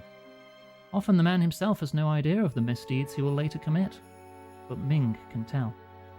Only Ming, who has lived for over 1,000 years. The silent voices tell her, be careful of this man. Don't take your eyes off of that woman. This was not the case in her youth, but having repeatedly tasted the bitter experience of betrayal, having been assailed by her own regrets and self-reproach, she has learned to doubt. Ming can see what no one else can. That dark gleam deep in the eyes. This has enabled her to ward off a variety of disasters before they could start. The kingdom has managed to flourish because Ming has more often chosen to doubt than to believe. This is the best course for her to follow as queen. It is, however, an infinitely lonely way to live.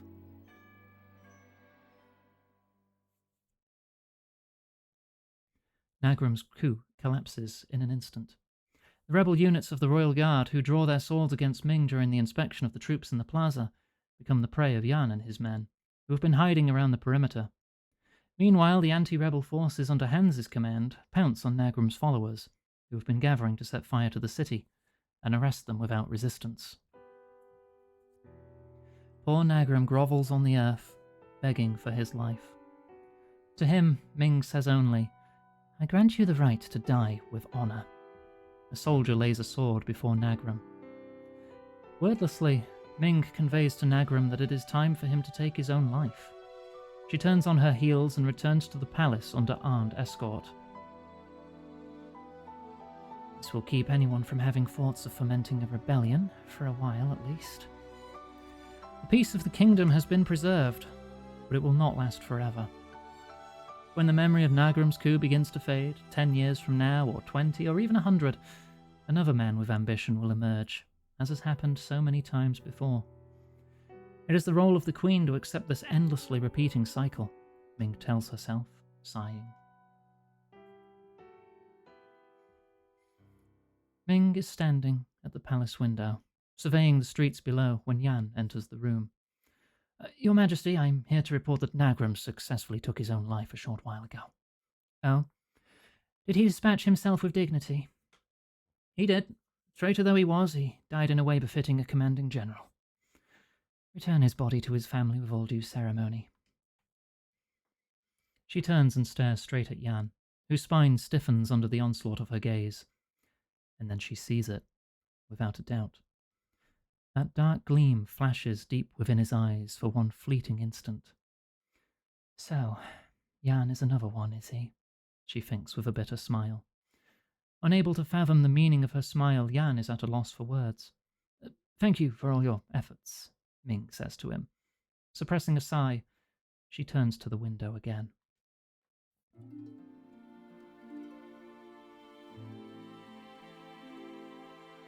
The sky stretches overhead in an expanse of blue.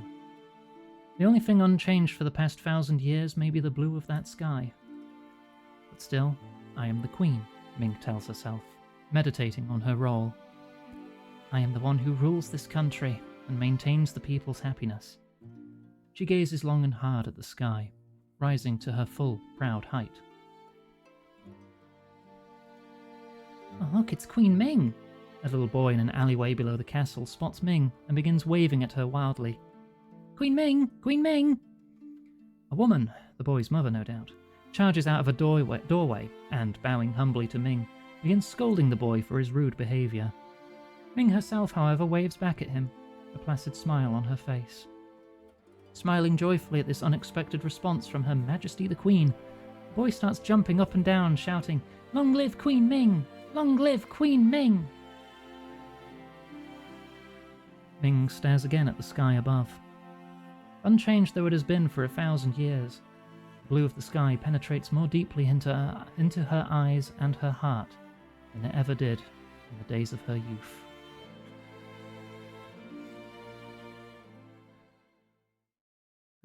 We have read every single one.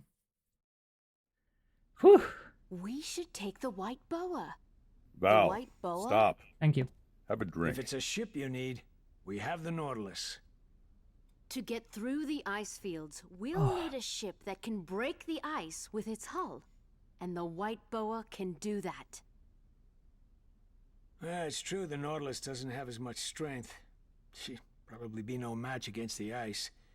I guess she wouldn't be right for this one. Oh, I meant no insult to the Nautilus. She has shown unmatched maneuverability. And we shall have need of her again. Please, lend us your help when we need it. Yeah, sure. Leave it to me. We should be able to berth the Nautilus inside the white boa. That way we could use either ship when needed. That's true. I shall go ahead of you to the harbor to give instructions for our departure.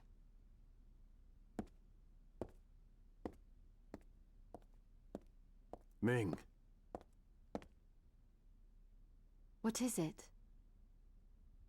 will you go back? Not to our world, but to your country. Oh my gosh.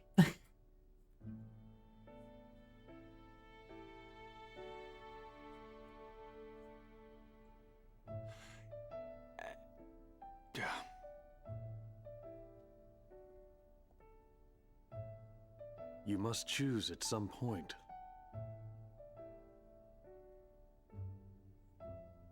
A 1,000 years is a long time. There are many important things to be done in this world.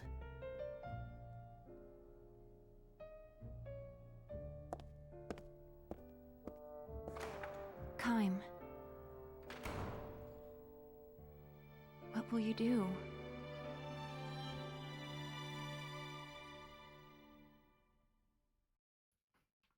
Ooh, the Chamber of Flowers. I don't think I've been here before. Let's get looting.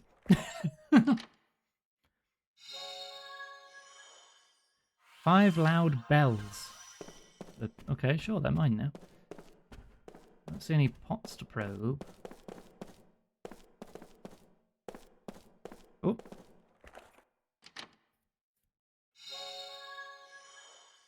A seed! Still need to find the Pippo in Numara. I think it was near Cook and Mac's house, actually, so it's all the way in the ghost town. The bells.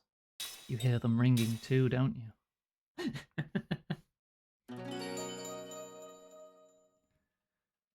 Alright.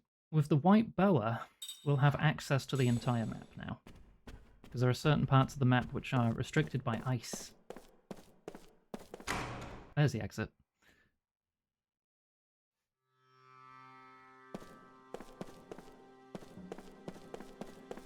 Oh, what was the name of this room? Corridor Garden. I'm missing a cubic music score in this corridor somewhere. I'm not sure if it's downstairs or upstairs. It could be in a pot I failed to probe all the way back in Disc 1. So I've got to check for probing prompts. Could also be upstairs. I'm just going to rub my face on all these pots. Oh, no, there's a chest. There we go. And also the Queen's Chamber, if I can get there again.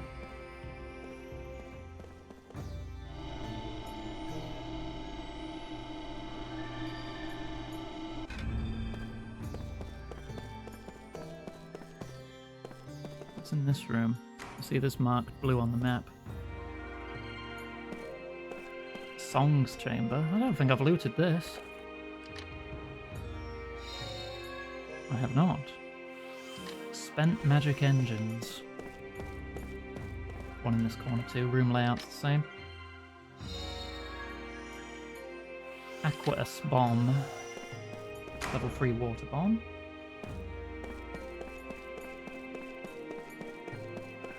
I think this is the way we escaped, right? So the Queen's Chamber should be this way.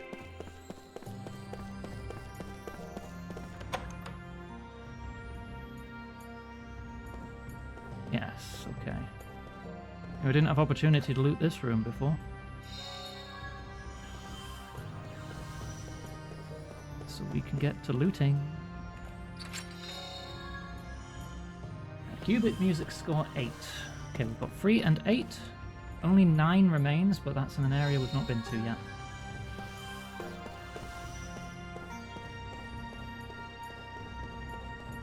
Okay.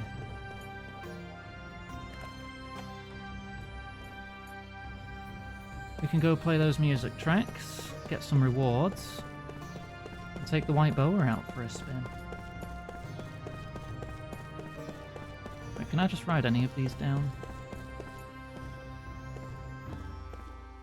Yeah, okay.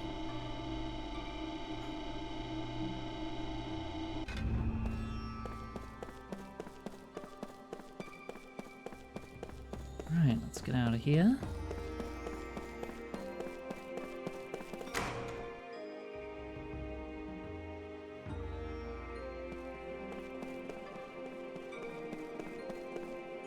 Have I missed anything in here?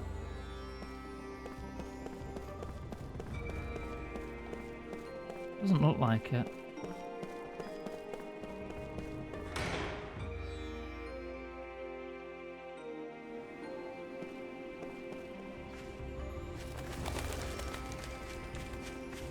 Just mind the rubble.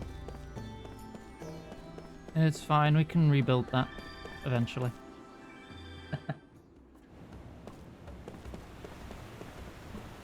Right, I will have to write this down because it only tells you how to play it before you start it. 3 should be easy. But I'll still write it down anyway. ERGF EDCR. That's 4 apiece, so we need 4 people in the party.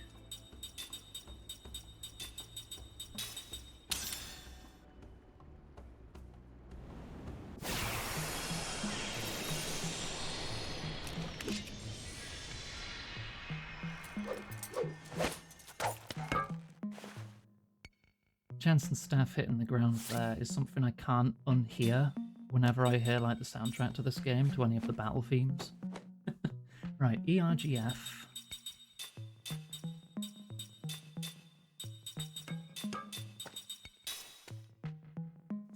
EDCR.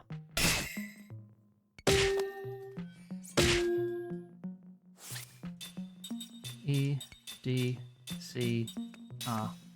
Done.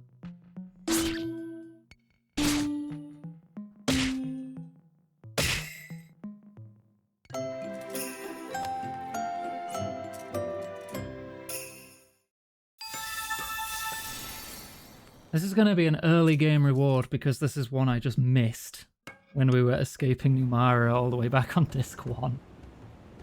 It's probably going to be something I already have multiple of, I'm betting.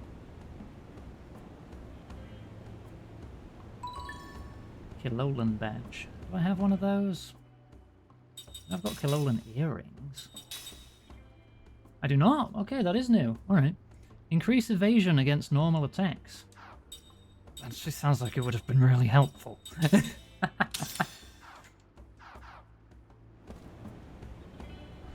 Alright.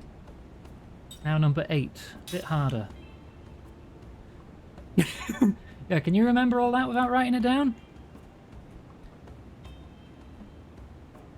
DRGD EAGABEBE. Okay. Now, double check I wrote that down right. Yeah.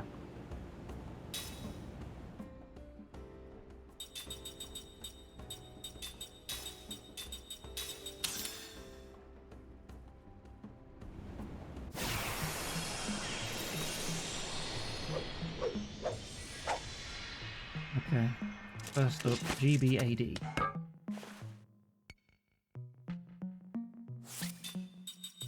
GBAD. G-bad.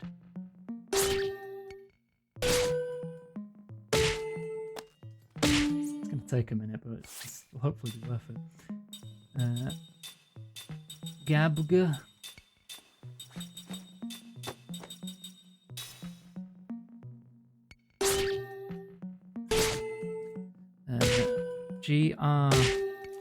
DRGD, Deep Rock Galactic, Deep Rock Galactic D.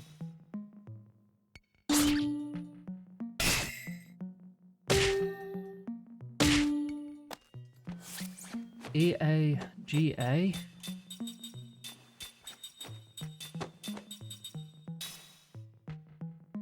And then BEBE.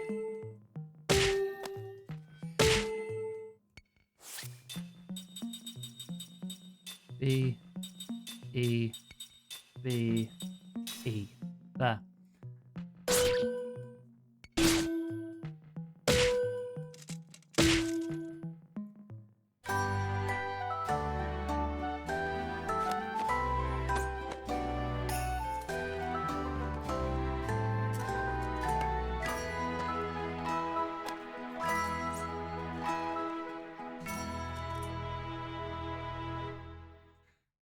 Yeah, I played that.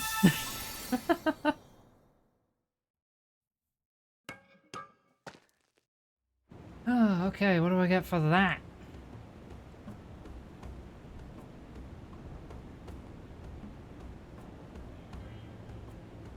Grab, grab, grab, grab. Elfin charm. What is the elfin charm? Increased magical defense. Fair enough. Might as well equip that. Be good for the front row.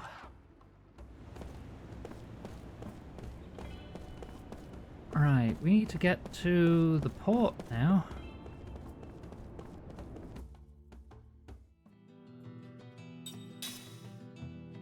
Faster to just go through the map. I need to see the Pippo first. Assuming I don't get pulled into a cutscene immediately.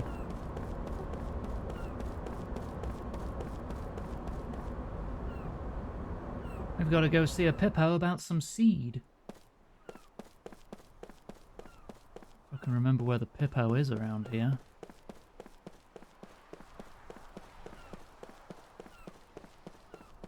Was it off to the side somewhere, or was it near the house? I know they're in yellow pots.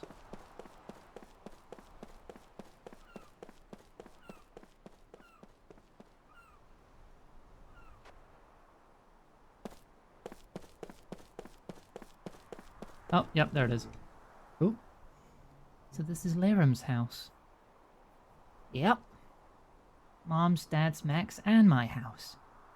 First mention of their dad ever. I don't think he ever gets named. It's very nice. Liram must have been happy here. Yeah. It's very excited. Looks like it wants tough seed. It gives me a fuzzy seed. Great, where am I taking this one? Grand Staff Construction Base. Okay. Well, let's get the white boa first.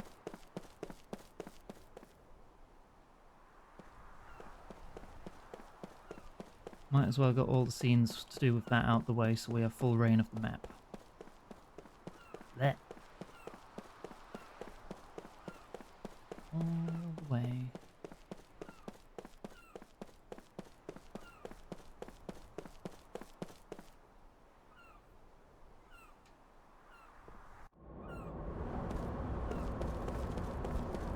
I guess we just go straight into the harbour. That up there, that's the white boa, by the way. It is absolutely huge. That is our final vehicle.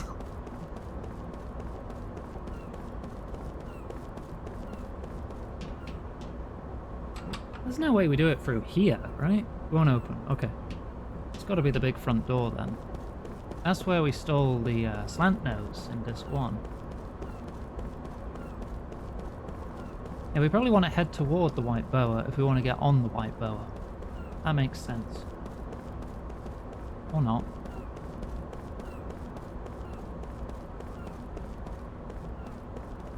Taking the white boa? Ah, do what you like.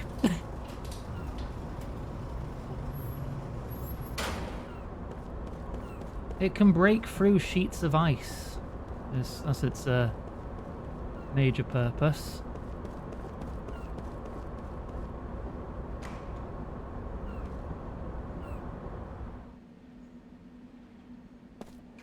Terminal building. This is new. Do you have any submissive and probable pots lying around anywhere, by any chance?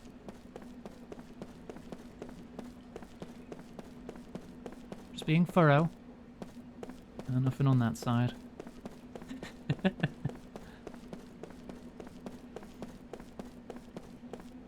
Ah, there's nothing in here.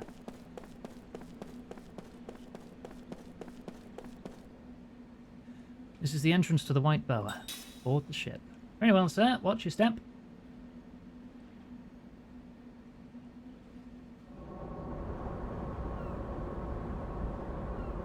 Now, we may have all the vehicles now. We do not have all the vehicle abilities still. There's still more. Oh, but I'm Jansen now. Okay. Level 3 rings.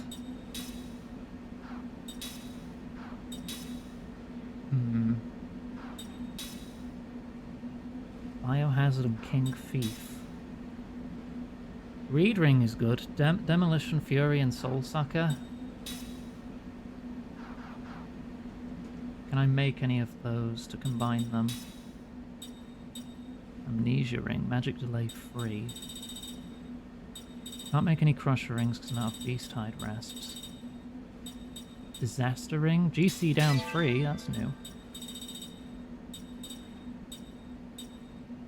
Baron Thief. 80 invisibility potions to make a level 2 ring? What the hell? Burglar Ring. Mug level 3. That'll probably come in handy. Can't make Rage Rings because they need Gutsy Cloths. I'm sure there's shops where I can buy those. I have so much damn money. Coma Ring for level 3 sleep.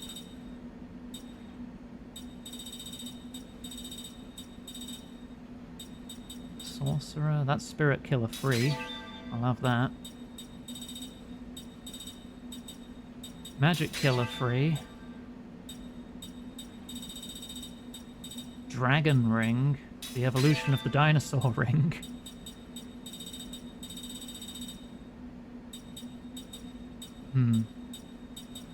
I could make a second ocean ring.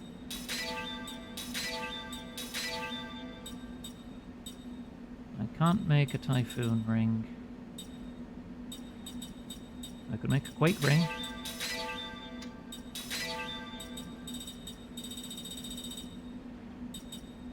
Can't make a volcano ring. Okay, that'll do. I don't think that's going to unlock any level 3s. No. That might be a little bit of a grind. The people of Aura accepted Gongora as their king, ultimately because of my failure. I will not allow Gongora to get away with any more. Wait. Away with it? Is that a typo? Ocean ring. Right, gotta find Grandstaff.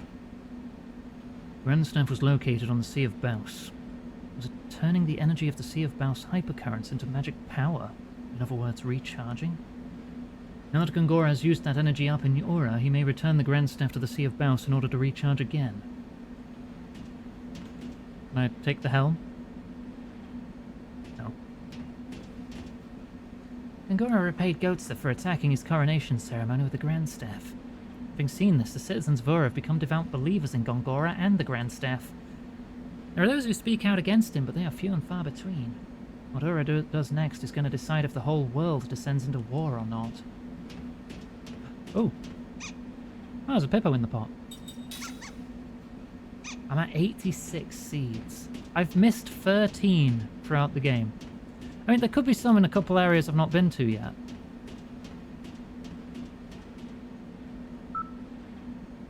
Let's just check out the ship, I guess.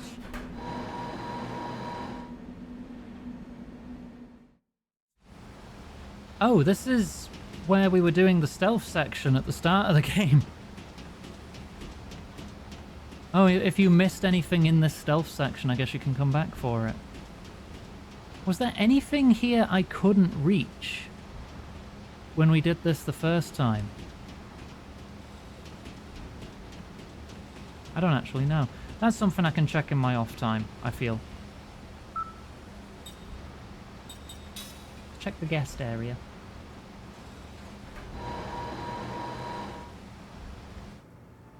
Figure out how to pilot the damn thing. Oh, this is aboard the White Bower. Right. Oh, new chest. That's just a healing potion. It's probably not a new chest. It's probably a chest I missed. But I do recall I wasn't allowed in these rooms during my escapades. So, just quickly checking these rooms. Could be something. Oh, see? Something. Worth it. Dark Demon Notes. Someone left their Dark Demon Notes behind. How careless. They're mine now.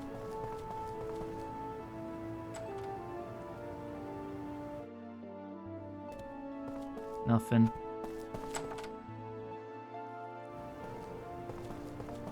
Don't tell me it's just the one thing.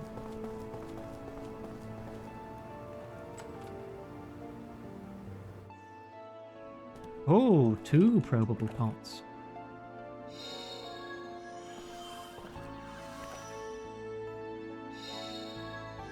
Flowers of suspicion.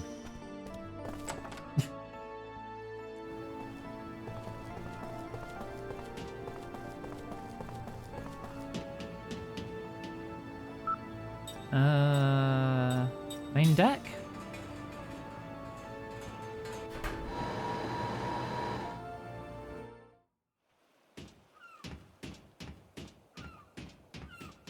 Well, that way.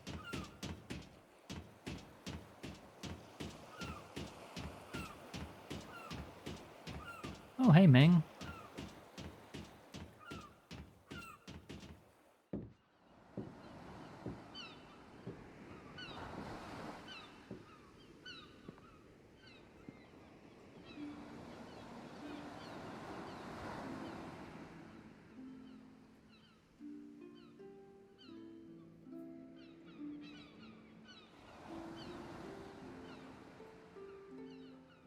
Do you really mean it? I can't say what Gongora might be planning. For him to remain in this world for his own selfish ends. Not about him. About you.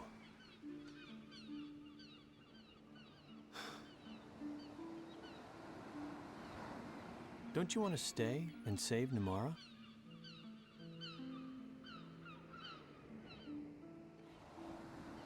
There's something else to stay for, too.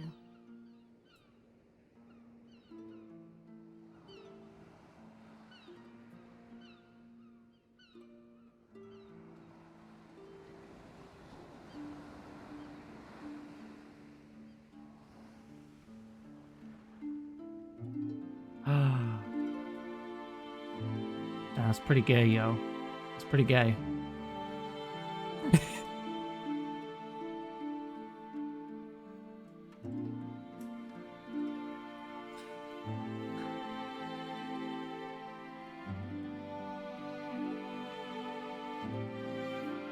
That's our boy! Kissing women, gay, yeah. I mean, when I kiss women, it's gay. So this is gay too, right?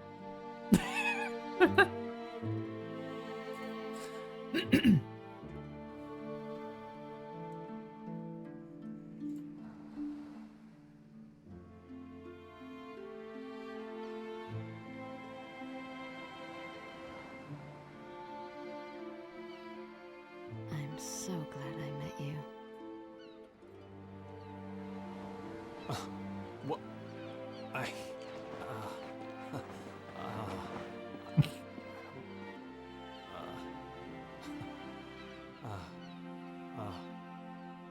A bum?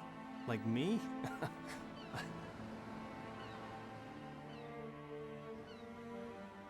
It was gay regardless of you, I guess. Yeah. Sorry. I'm not used I never to said this, it wasn't. You know, getting serious like this, and well, I mean, you. See, you're queen. You got a castle. It's, you know, own your own country. You know, I'm serious when I fall in love. I mean, you know, I don't play around like that. I mean, I know I am good looking and kind of irresistible. He's actually blushing. See, I never thought you'd get serious about me. They got unique blushing textures for him. And I'm just, you know, just a regular guy. You know, good sense of humor. You know, but I don't know what to say. Help me. So queens shouldn't fall in love?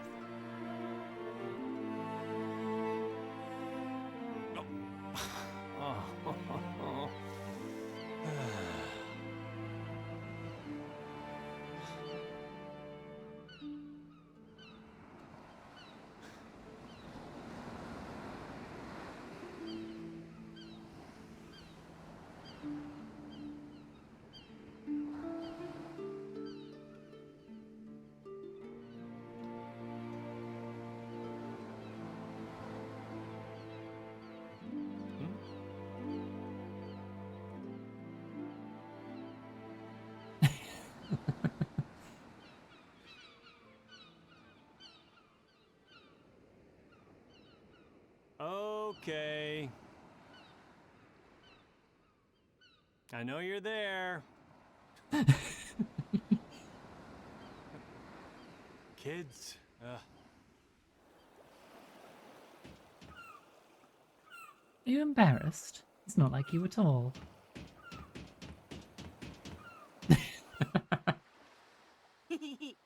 She likes you. You two little snoops. That's sweet. He's blushing. You're so cute. Ow, what are you, Seth's sister? Aunt Ming, this is the guy for you? He's the only one for me.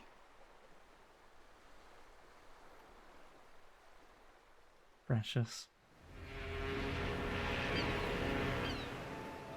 Just try not to think how she will easily outlive him.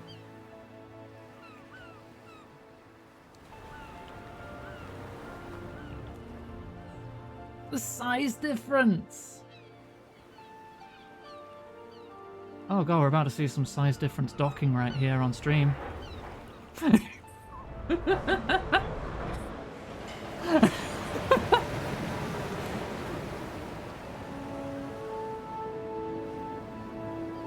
What?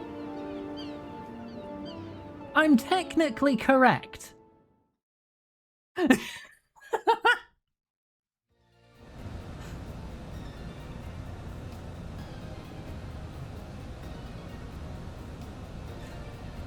Oh, I'm so glad they found the slant nose.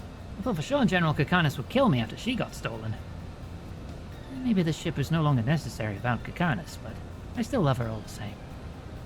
Anyway, I'm glad we got it back in one piece. Now we just need an engine, and we'll be back in business. Hey, it's the slant nose. You guys got it back? Hey, you're the guy from before. We won't give you this ship. No way. Well, we don't really want it, because we got a new one. Hold on a second, Mama. Take a look at that engine. Ah, you're right. Hey, you, give that engine back to us. What? What are you talking about? We took this from a fish, you see? Don't give me that tall tale. If you find something someone dropped, you're supposed to return it to him. So give us back our engine. Come on, can't you see how thankful I am that you found it? Said, I don't think you're doing a good job convincing them of that.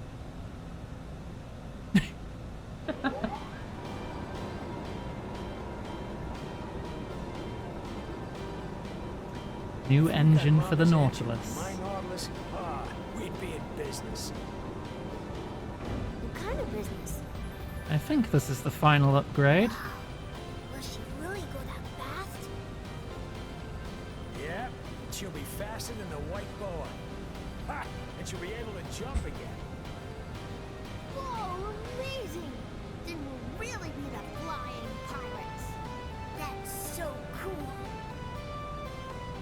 It is pretty cool.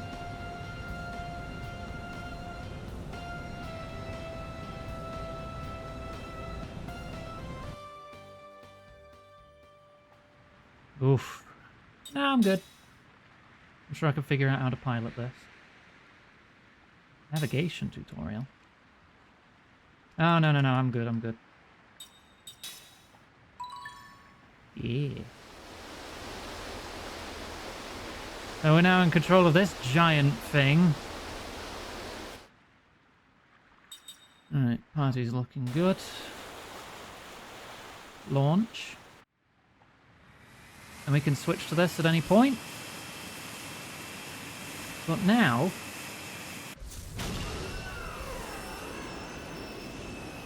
now we can fly.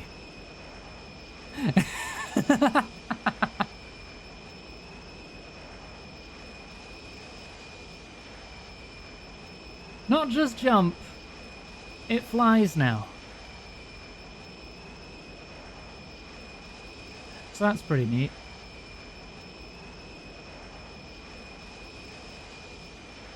Splashdown.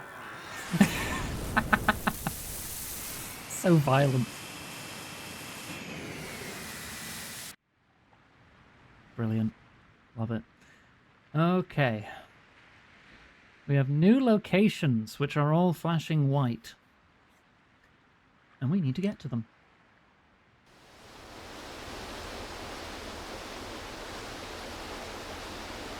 So it is a little slower. It does build up speed slowly. But now there's several ice flows we can break through. And we have full access to the map. Can I squeeze between that? Uh-oh. Let's find out. It'll fit, right? It'll fit. It'll fit. And of course this thing's so big it doesn't care about the hypercurrents either.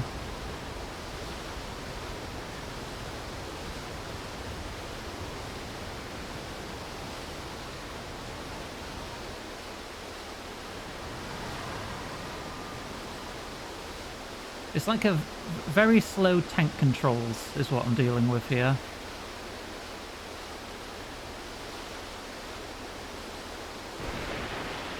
Straight through.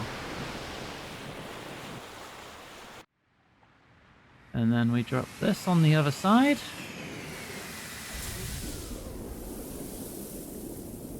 Alright, what have we got under here? There's the cave.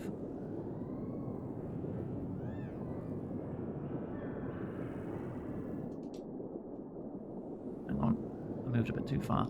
Surface.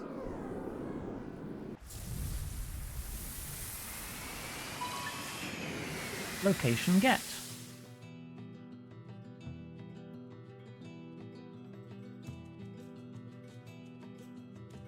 A tutorial stimulator. How dare you? This is my ship. Now, I do need to get to them first. So this is the Temple of Enlightenment. I don't want to go there yet. That's like a super dungeon. We'll instead fast travel over here. Once we've been to each location once, we'll be able to get back there instantly. Ah. Let me get back aboard.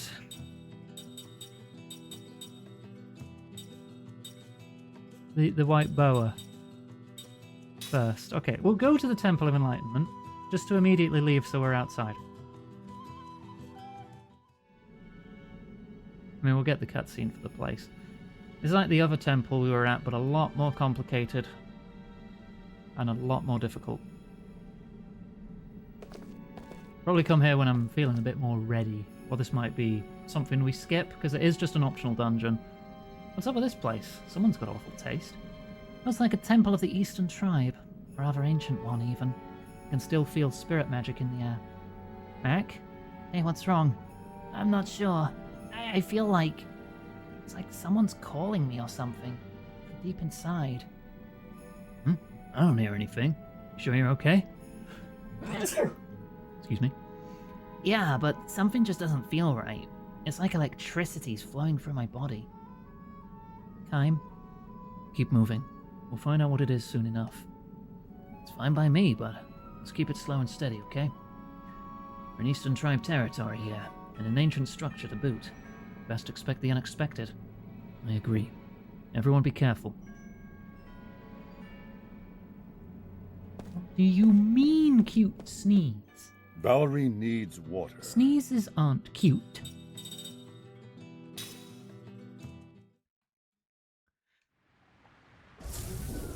I will hydrate. Thank you.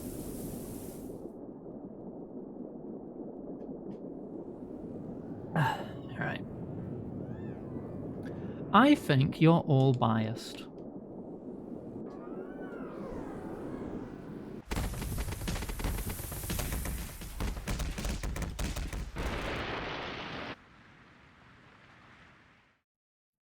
Correct.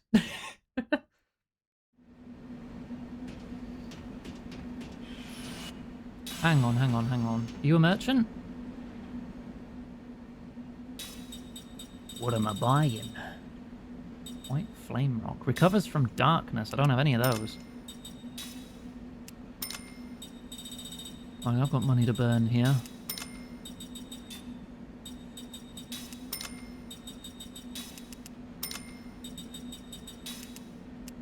Ooh, maybe we'll be able to make some cool rings if I can just buy all the ingredients now.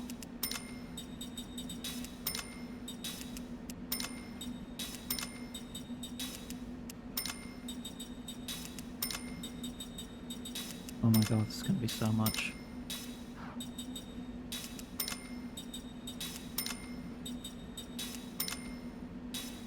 There's a couple of things I know I'm going to need a lot of, so I'm looking out for those.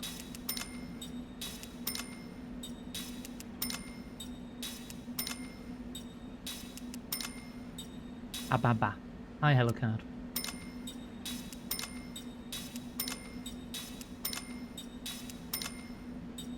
Gutsy cloths. I know I need those. The incense of distrust. Beast-hide rasps. No, not dreams. Rings. Right, let's turn into free crusher rings. Adamantine ore. I don't think I can buy that.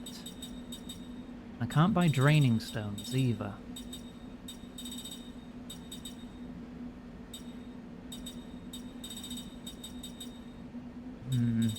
Okay, still some things I can't buy.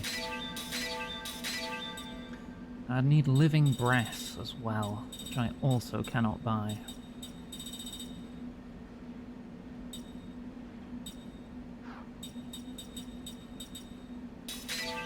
Level 2 seal ring.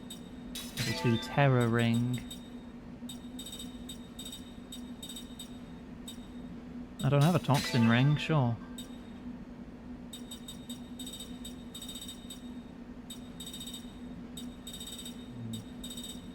Enchanted ring. I already have a sorcerer ring.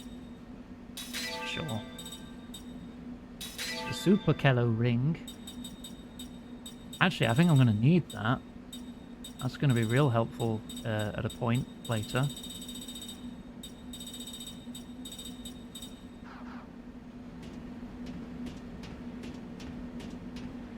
Yeah, so we have the level 3 ring maker. Still can't make any level 3 rings. Why is Mac driving the ship? Mac, you're like 10. Actually, I'm pretty sure you're younger than 10.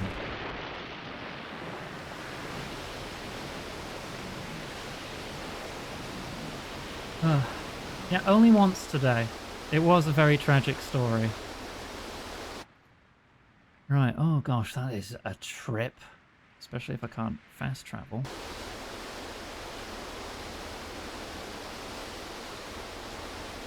Well, it'll be worth it though. We need to unlock all these zones. There's at least one village and one cave, I think I remember, that I need to get to get some really cool stuff. So we're going to be sailing for a bit. So let's get some sailing music.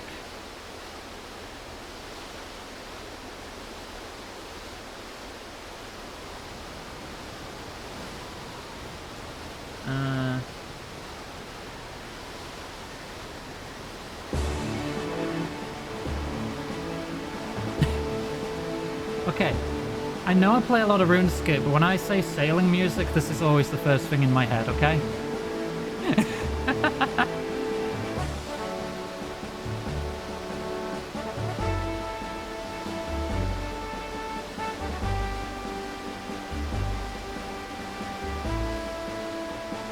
I've never actually finished Wind Waker. That could be something I do one day. Aesthetically, it's like my favourite Zelda game, and I've never finished it.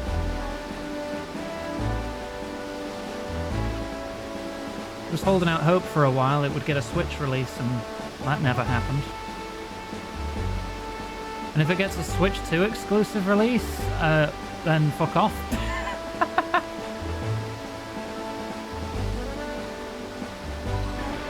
Alright, with that, shut up.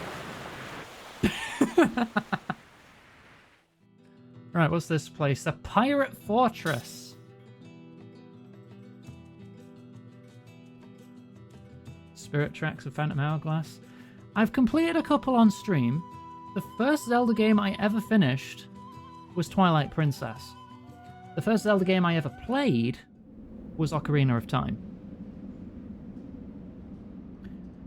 I streamed Link to the Past and Ocarina of Time to completion long time ago. I think they should be on the completion list. Captain! Oh, I'm so glad you're back in one piece. Say the same for you too, my friend. Looking good as always, Gar. Same to you too, Captain. Thought the Navy finally got you for a moment there. Expect nothing less from our Captain. Best pirate in the world. You know him, Sad? Yeah, this is Gar, one of my crew. This island's home to one of our secret hideouts. Come to think of it, Gar, what are you doing here anyway? You're free to go inside, aren't you? Well, to tell you the truth, the ropeway to the hideout entrance is broken. It's not moving at all. Ropeway? Yeah, let me have a look at it.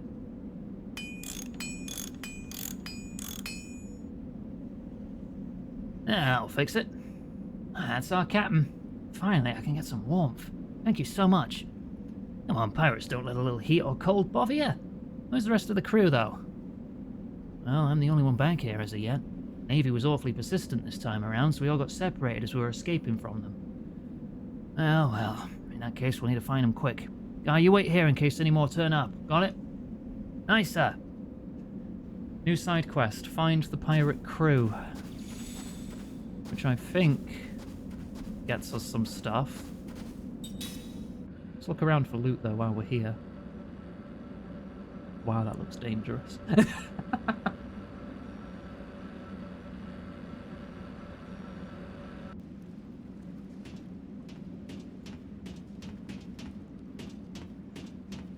Nothing. We either find stuff here or we get rewards as we find the crew, but I'm gonna have to give the place a quick once over regardless. But finding the crew is probably something I can do over a Discord stream if anyone wants to hang out after I've had dinner. After the end of the stream, that is, of course. Oh, pot! Probe! Ooh, 2 of them! So exciting.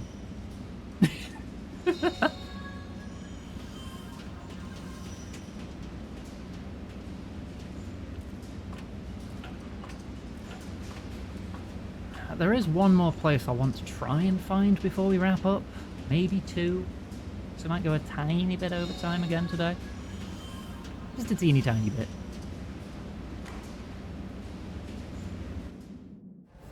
Cut to me still playing this at 2 AM. Feel like I'm a new man whenever I'm someplace warm. You know all the treasures you looked for before but couldn't find? I've gathered up all the info I can find on all of them. Got some info on our missing buddies too. What do you want to hear? Someone's bridal treasure. What? We should have access to all the treasures now. Like, quit rummaging around over there. Oh, hang on. Oh, this is where it was. Oh, it's a tool I made to repair those tiny out-of-the-way places. Lost it somewhere. You've always been a pretty handy guy, haven't you? Oh, Mama, don't give me that. Workshop's better stocked than the research labs in most nations, if I say so myself. For example, with these tools and devices, I could whip up a magic-powered locator just like that.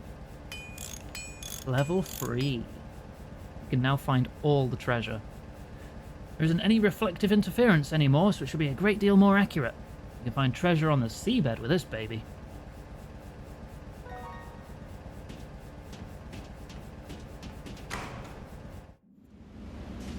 Okay. Should have a probe count. Gosh, hecky.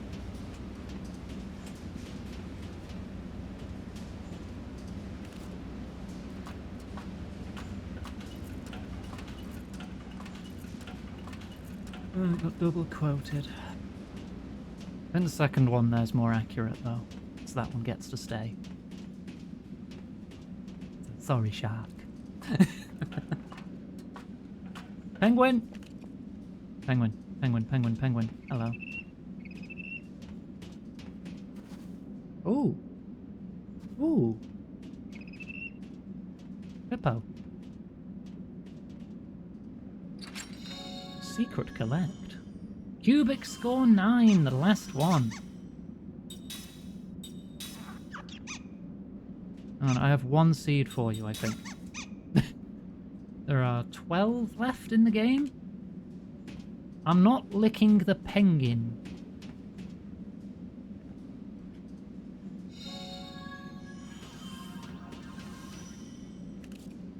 Right, so we have all the cubic music scores in the game. We have nearly all the seeds. Well, if the remaining ones aren't in areas I've not been to yet, oh, it's going to be a bit of a nightmare tracking them down, so I don't think I will. I will look up what the reward is, though. Let me just get my way back. While I'm climbing the ladder, I can look it up.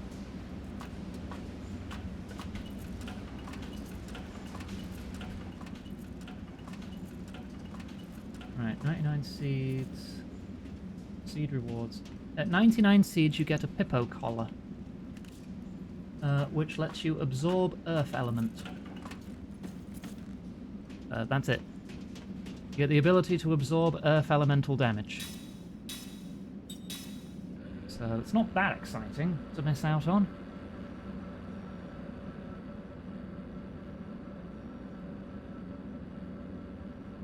If it was something like, hey, this is a ribbon, this protects from all statuses, I'd be like, oh, for fuck's sake. And I would hunt down through every location, all 99 locations for anything I missed.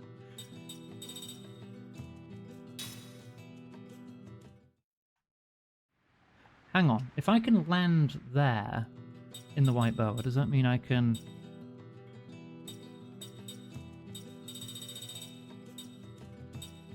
where else do I want to be where there's ice?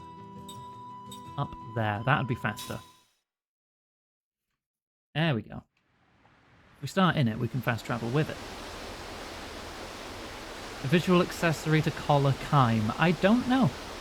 I don't think I've ever gotten all 99 seeds before.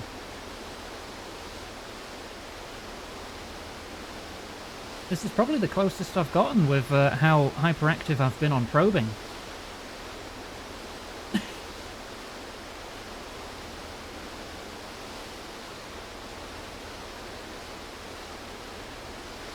Right, we're coming up on another ice sheet.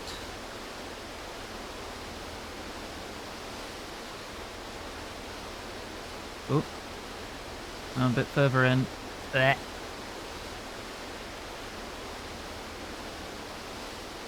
Hang on. Can I back it up? Oh, does this thing reverse?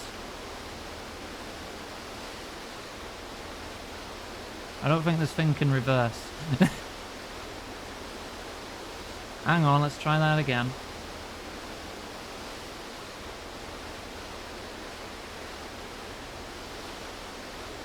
Right, straight on.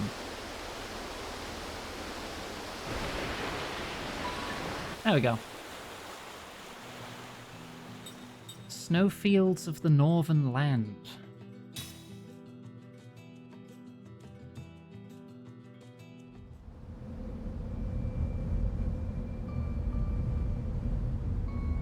I have no idea what's here. Don't remember this.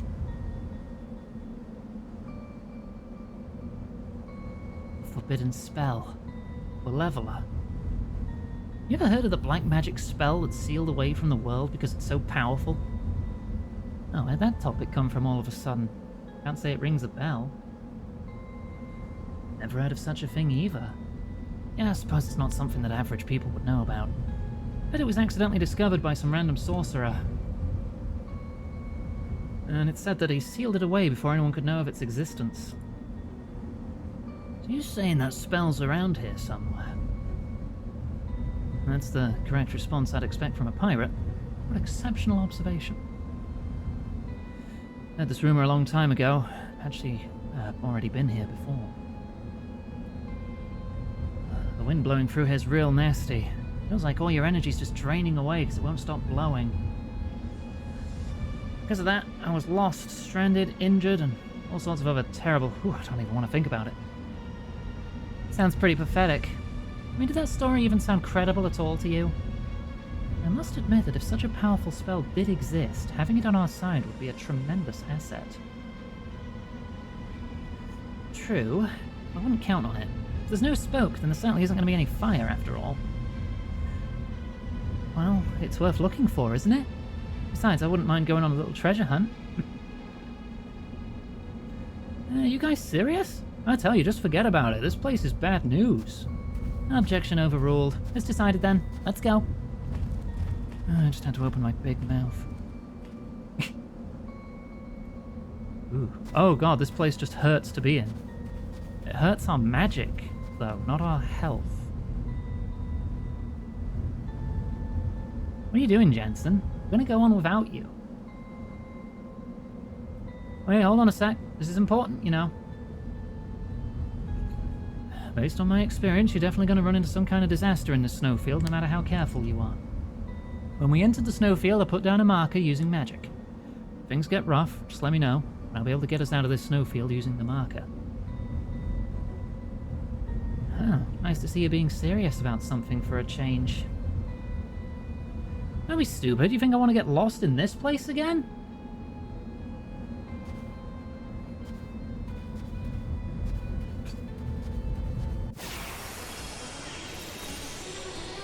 I don't really have a frame of reference for what direction to go in. Simply being there causes pain. Is it Coventry? This game's Ultima? It might very well be. Oh, hang on, you got a new gun, didn't you? Yeah! I go from a 64 caliber gun to 99. Organic water. So it's going to be weak to ground, which means your gun's already good. Cyclone, your wind. Could just give you damage up free. Could do health absorb or something. Just stick with what you've got, you'll be fine. Damage, crit, and double GC. That's fine. You can keep that. Oh, hang on a sec. You can use his swords. His swords are better!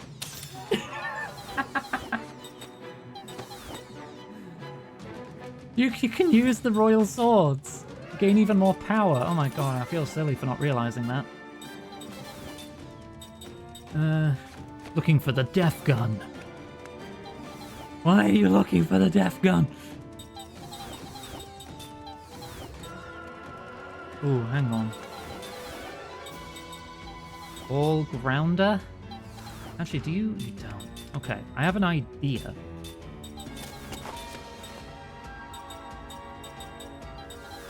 Yeah.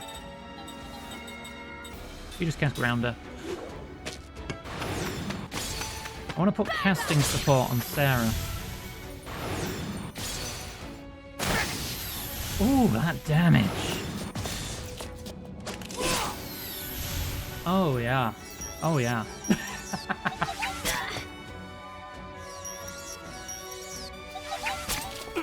This is an optional area. I was expecting it to be tougher.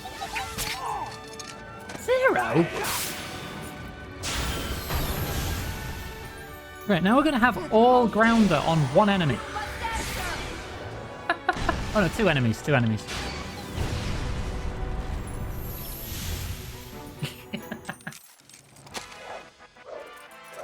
no longer doubt myself. Well, at least I know I'm not underleveled. Oh, what is up with this wind? It sends shivers down my spine. I also feel like it's whittling away at my energy. Is it because of these particles carried by the wind? These light particles. I was actually wondering about those too. Maybe it's got something to do with that forbidden spell Jansen was talking about. You guys are good. Let's just go where this stuff is coming from then. We'll be wandering around like this. Follow the wind? Wait, where it's coming from or where it's going? Probably where it's coming from, right? Hey, I think the wind just changed direction. She's right. The particles are all blowing in a different direction now. So whatever's generating these things is moving around? Hey, Jensen, what do you make of that? Well, if you ask me, then who do I ask? We'll find out when we get there, okay? Let's just keep moving forward.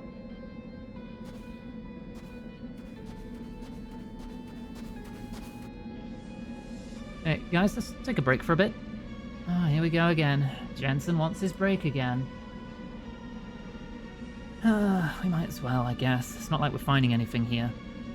That's true, but I'm starting to feel a strong presence as we're moving toward the source of the particles. Okay, the source is good. Not entirely sure yet, but I'm certain we're getting close to that forbidden spell. Oh yeah? Well, if that's the case, we should get going now then. Hey, Jensen, we're leaving you behind. What? You can't be serious. Wait up! You guys have got some serious muscles.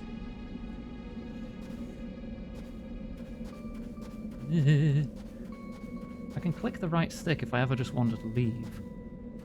It's... Oh, no, it's not stopped. Okay, good.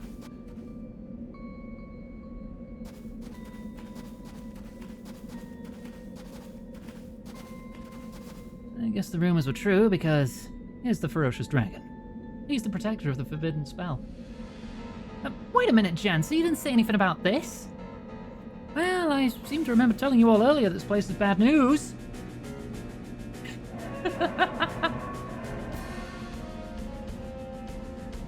We got no other way out of this, do we?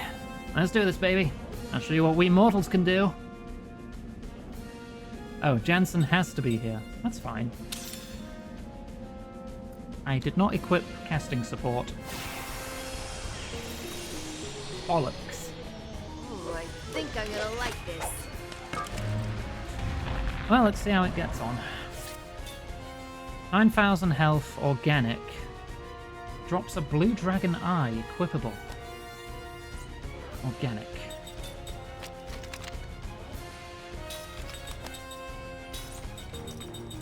Do I have organic level 3? I've only got organic level 2.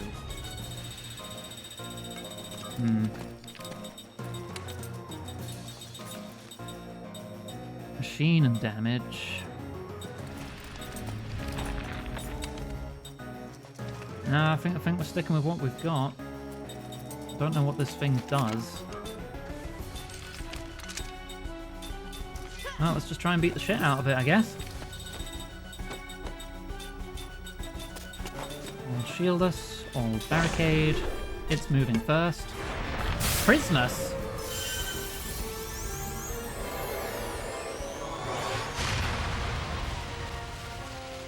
How are we? Oh! 2 moves! Alright. Okay, you're good. You're strong.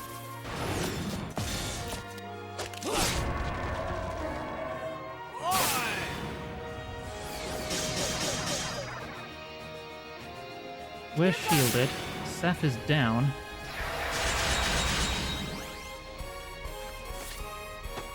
Okay. That healed it? Wait, what healed it? I wasn't paying attention. What healed it? We only had 2 attacks go out. Said healed it. The only thing I can think that could have healed it there would be earth damage.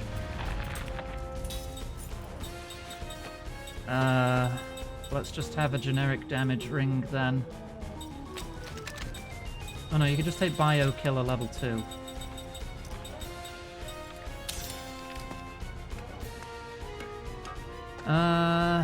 This guy's gonna be tough.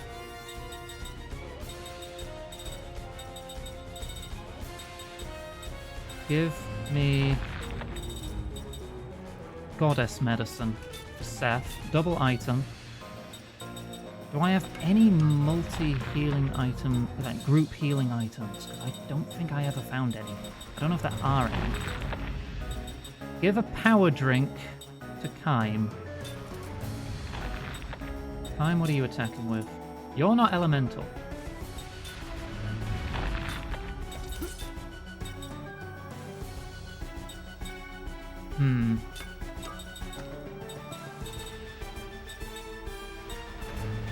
Probably immune to half health, I would imagine. I can try and slow it, but it still gets 2 turns, so I don't think it's really going to do me much. I think we just want cover.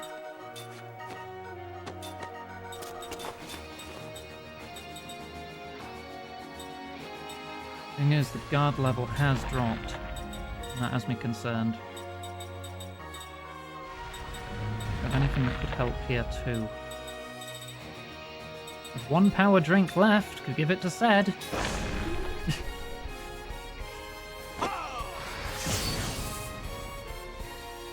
Here. Sorry about that. Here. Oh, you can cast Death! Oh, so much for my cover. All curse? Who's immune to curse? 2 of them. 2 of them are immune to curse. Bollocks. That's good damage. We need to keep doing that. Okay, Jansen is paralyzed. Double item again. Angel's Plume instead, if he can just one-shot us. Just being alive will be better.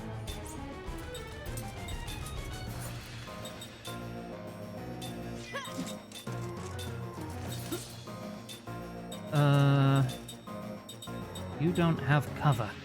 You don't have white magic. You have guard, heal, cover, GC. We don't want those. Do I have level 6 white magic? Yes. Do I have anti-curse? Yes.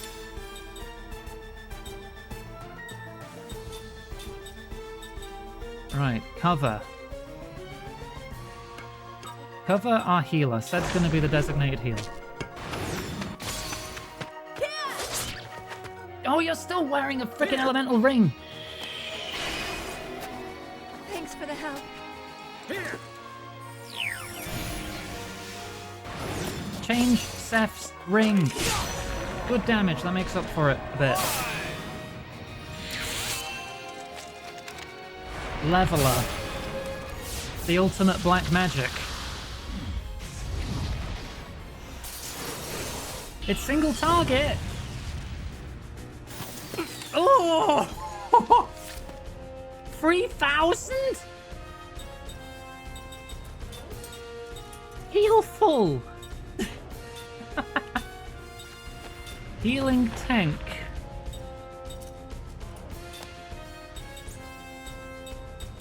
Change your goddamn ring. Oh god, who else was curse? Who else was hit by curse? Do I just put curse blockers on everyone? I can't remember who actually has it equipped. I know they have it learned. Change the cyclone ring.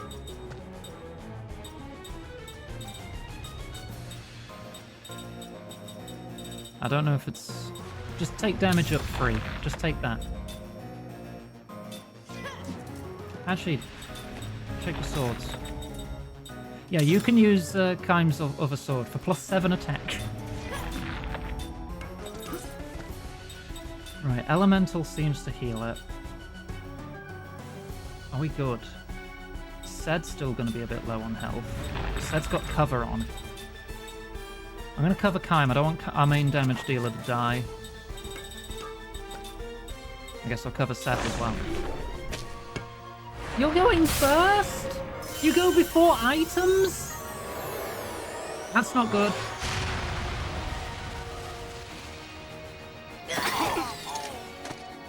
Oh, thank goodness for damage guard. Bye, Jansen.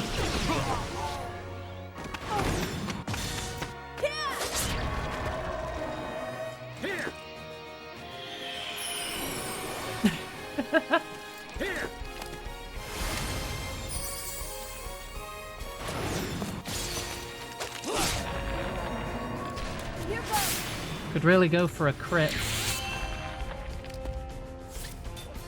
2,000 health. Frontline attack. That might be enough to finish the fight. Items. He does have some single target attacks, so let's just give him more targets. Okay. He's not going first this time. We might have this now. Yeah, he's charging an attack. It's probably leveler again. Oh, it wasn't perfect. It's enough. It's enough. Whew.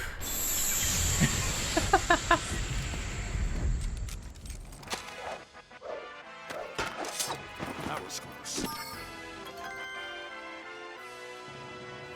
I got the Blue Dragon Eye. Defeated Blue Dragon.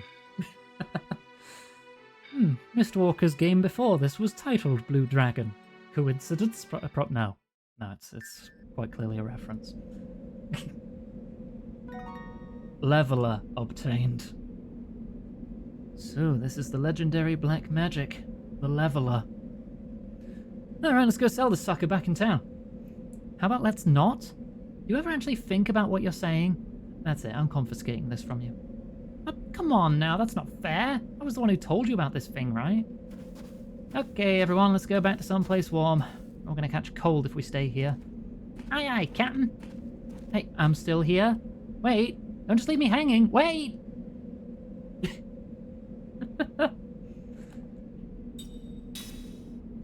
Yeah, let's get out. Okay, so let's start from that port. Let's open the menu, let's have a look-see.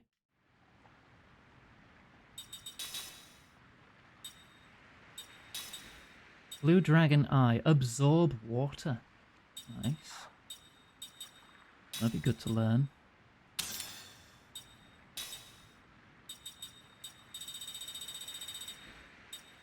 I don't think there's anything you don't have that's not royal stuff. You can keep anti-curse on because now I'm scared. You have reduce water damage. Increase magic defense. Increase physical attack power on the mage. Yes, that sounds like a good idea. Oh, Ming, take off the silly glasses now. You're good.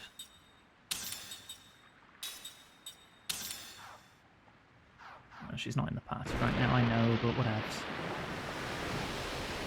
I do want to discover all the places so I've got freedom if I've got, like, grinding and stuff to do. Right, there is one location on an edge there. There is another ice field past that, and then there's the one to the interior lake. Is that it? Okay, that might be it. 2 locations left then. Possibly 3 if one of them's hidden. I'm not going to go into the interior lake area yet. Good night, Gwen.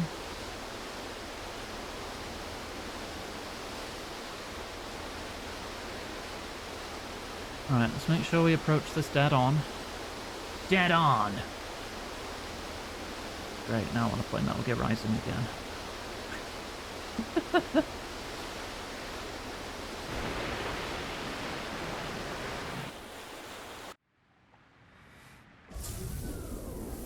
Is it another cave?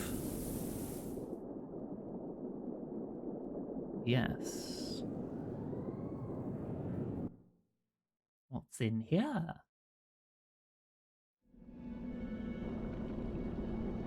Poison. Oh, great. Is this? What is it, Mama? I ran into a Nera here. It's all coming back now. We'd used this cave as a hideout for some time. Vanera? A hideout? You actually lived in this stinkhole? Ugh. Hey, shut up. You had a problem with the captain? Knock it off, Brent. Staff, would you discipline your apprentice? As if. Anyway, let's go inside, Captain. Talking about an era of the White Feather Clan, right? I can't wait to see where you guys hid out. Oh, it's really nothing fancy. Might still be some of the traps I set around here, too. Traps? Cave's filled with a gas that neutralizes all medicine. I don't want to deal with weaklings who rely on medicines. Oh man, what a tyrant. What? It's just self-protection. Still, I have to admit I wouldn't mind paying another visit. Is that saying I can't use healing items, possibly? Alright, this will be the last place we check today. It's already 20 minutes over. Unless I get my ass royally kicked, but we'll see how we get on. Earth element. Cyclone ring.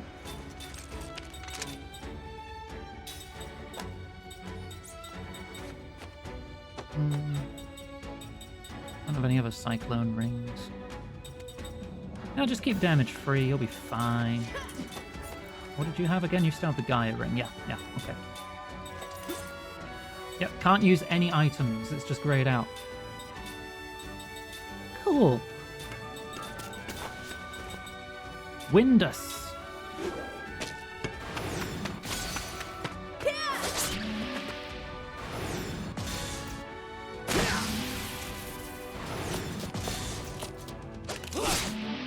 Decent damage. What do you do? Don't one-shot me. Okay, no, that's fine. I can handle that.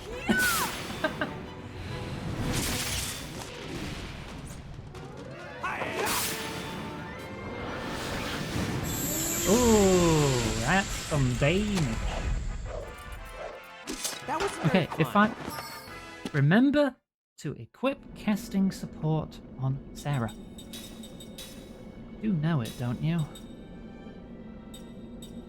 We've got Sed with us, so you don't need ultimate analysis. Okay, good.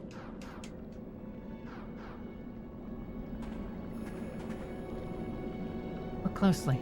Seems like someone else has wandered into the cave. The track's pretty old. Must be something valuable hidden there if they've bothered to come all the way here. Treasure? Up there. How am I getting up there?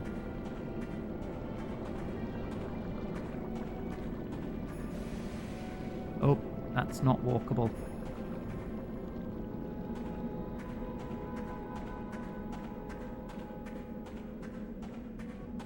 This is, though.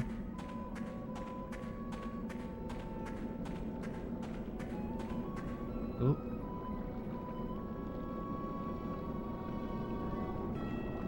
What is that? Oh, I don't like that at all.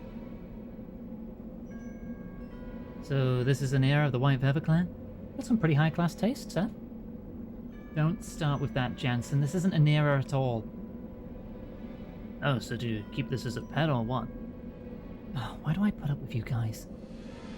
Whatever, let's clean up the place a little, huh? Help me out here.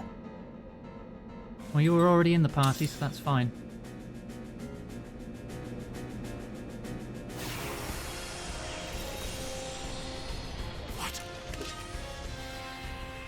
I wonder if I should just take Tolton's sword off and just give it to Kyne for now. Cave worm. That is not a worm, but okay. Organic 10k health. Hopefully this thing doesn't screw me up like the dragon did. But I guess we will see. Have any items? No. Wait, hang on. Organic non-elemental. Let's go with Bio Killer again.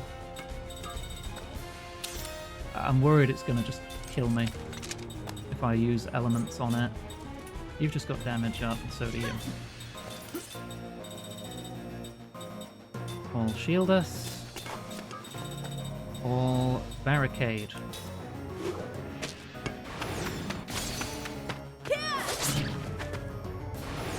That is not a lot of damage.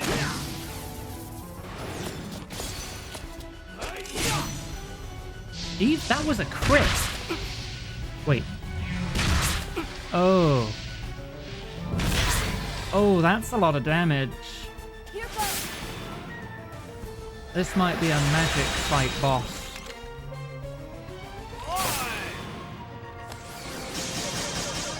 Alright, let's get the barricades up. We can't use items, though. Ooh.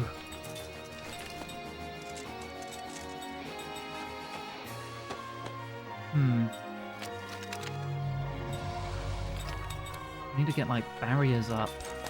Cover, even. You're gonna be slow casting it, but it will keep you alive. And then this lot can focus on healing.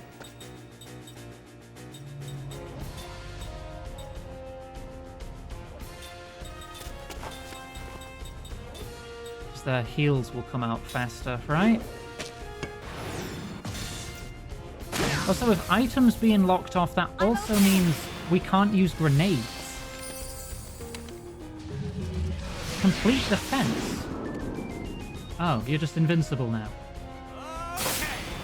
Well, what the hell do I do about that?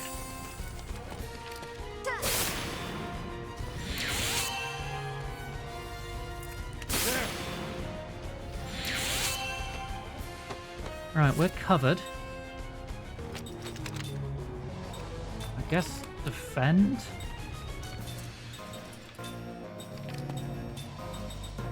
While we buff up.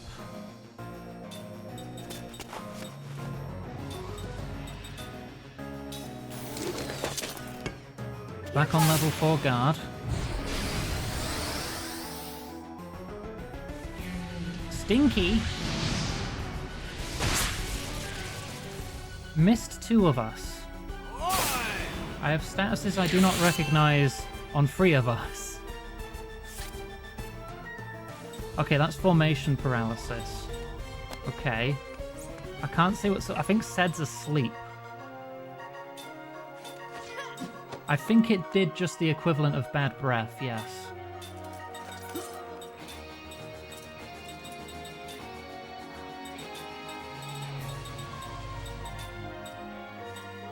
Yeah, he's asleep.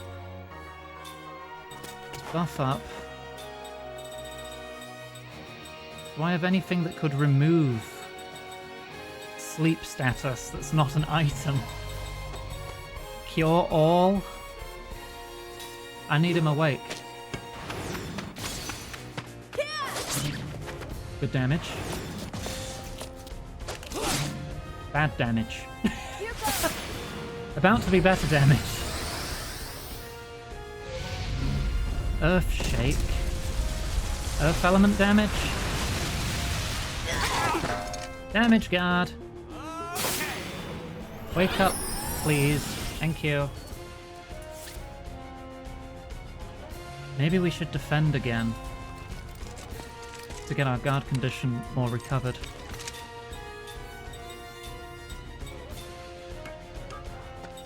Let's see, what element are you? You're not elemental. Test flare.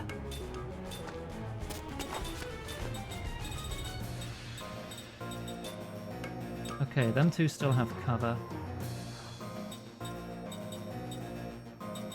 I don't want to accidentally heal it, so I'm doing a low-level spell to test the waters.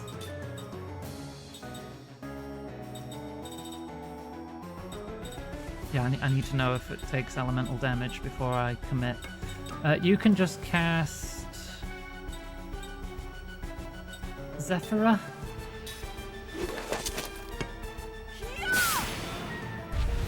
Okay, it does take elemental damage.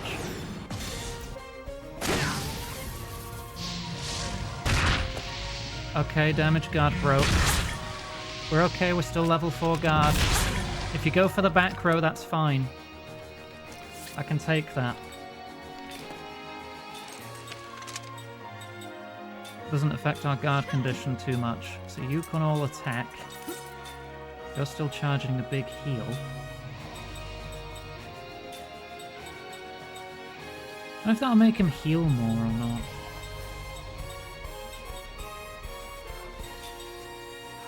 I don't think we have access to level 8 black magic, so I can't even cast the ultimate black magic. Cast all generator.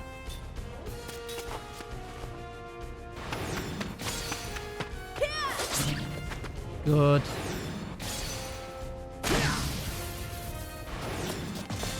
Damn it. Too early. Still 1,000. Okay. That's fine. I can take that. We can just heal up a turn. Buff up. Miraculous light of healing. Work your wonders. Right, I think generate is the equivalent of, yeah, regen. First time I've cast it. None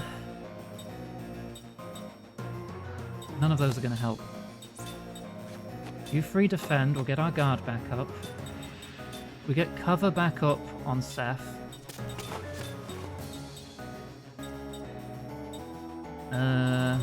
We know magic works now. So let's give it Flare Us. 4,000 health left. Even blocking it does that much damage? Jeez. Oh right. Complete defense. Adoy. That's just for one turn though, right?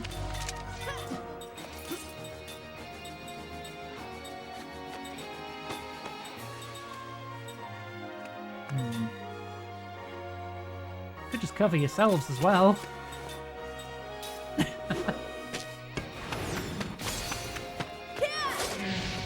Miss!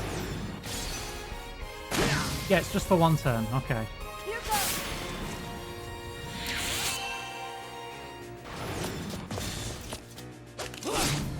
The fact Sarah can... Oh dear. That's a lot of statuses. Said is paralyzed. Dizzy. Oh, dizzy doesn't matter. We have one target. It's fine. Oh no, I can't choose who I target in this single target encounter. Whatever will I do? We might be able to wrap this, actually. If we hit it hard enough, we might be able to wrap it this turn.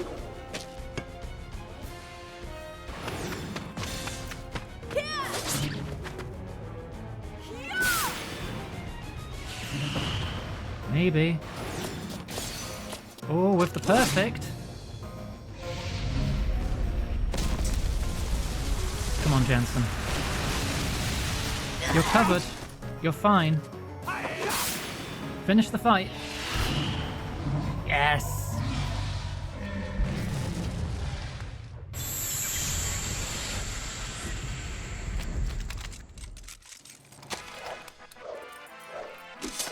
Okay. I beat the bad breathsman. Defeated cave worm. Yeah, these are optional bosses. Gravity Rave and Gravity Ring. Anira's Plume. That's got to be for Seth, right? The Gravity Rave. Unique sword that slices through anything it touches for Seth only. Gravity Rave. Wait, how's the power of the Gravity Rave? Health Absorb, Magic Absorb, Rare Item Robber. I'll take that. And what was the... Absorb Wind Element. Cool.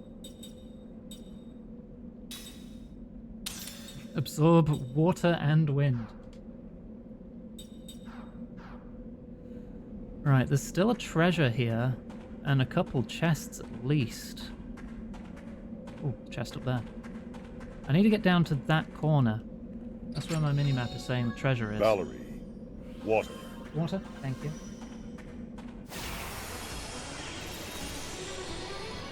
Right. Guess we have no choice. There's the gravity rave. That looks pretty cool. Aerial fire. Idea. Casting support. Jensen. The Jensen. Prisma.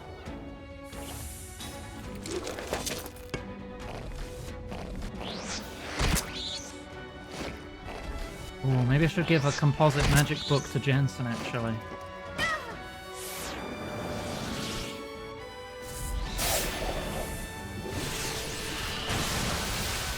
Oh, you could see a rainbow.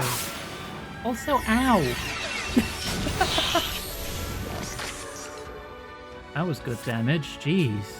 That's nearly killed the front row.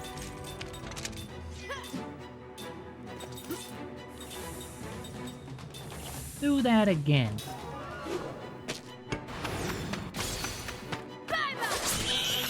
Ooh. Did you see how much that absorbed?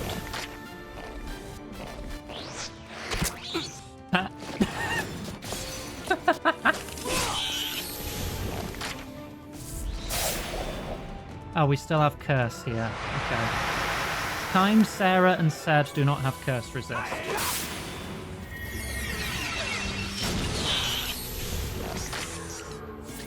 Not that it's gonna matter.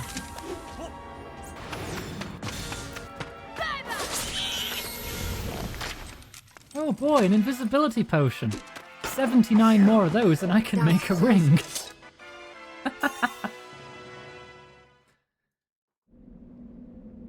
Alright, let's get anti-curse on. Let's replace anti-dizzy with anti-curse. That's more important. Said needed the thing equipped. You've got anti-curse. No, it was Sarah. It was Sarah, not Seth. You don't have as many slots as everyone else. Waterproof and fireproof are going to help a lot. I could become immune to the elements. I don't think anything here is freezing us. Let's make that anti-curse. Equip said.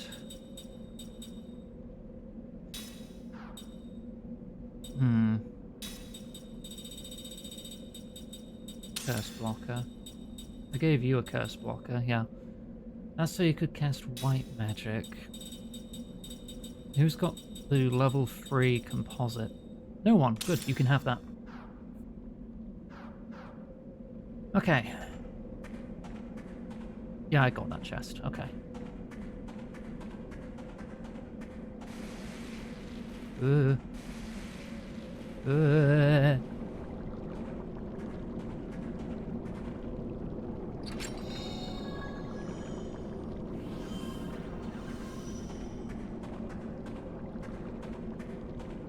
Give me that treasure.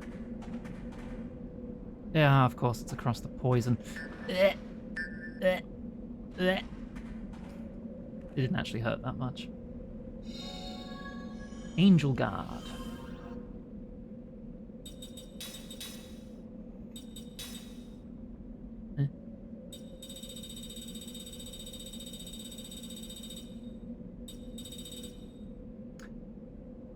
Okay.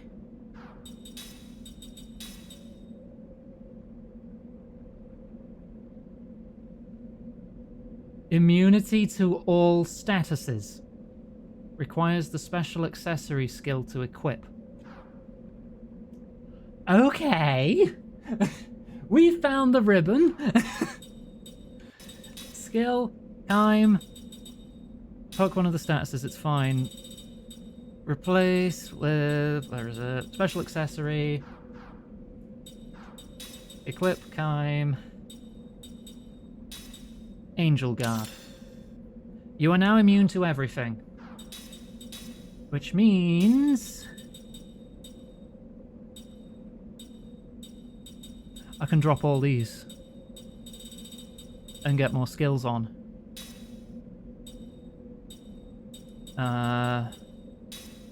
Windproof, waterproof, and fireproof. The only thing that can hit you is ground. As far as elemental magic goes. So have earth resistance up on top of it. Actually, no, didn't I not? No, I didn't. I took that off. Okay. You can have earth resistance up until we can replace that.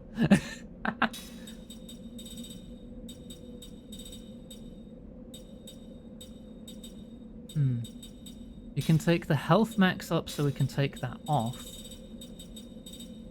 And put something else on. So someone else can learn health up 4. Double counter.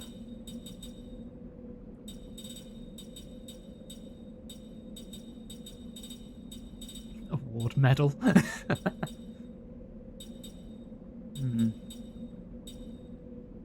Attack twice. Cut down attacks the whole front row. Not sure if that's ever going to be that good, but I'll put it on. Sure, why not? We have 1 empty slot.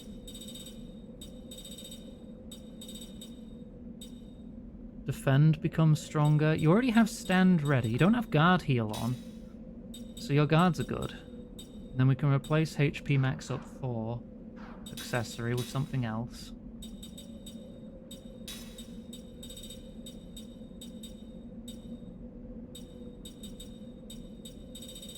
Thing is, I think you already know most of these things, so it will just be something else I can give you to save on a slot. Always have a barrier? Unless everyone's got it, I'm going to be casting all barricade and all shield anyway. I could give you even more health. Increase physical defense. You know what? Do I have anything that buffs attack?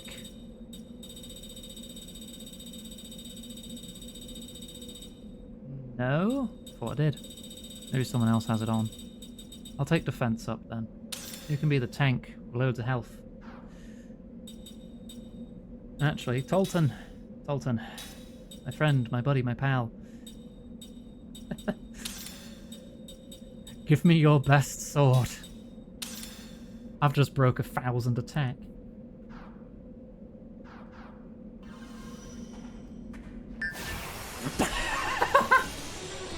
I just got, like, it just looked like I got immediately submerged.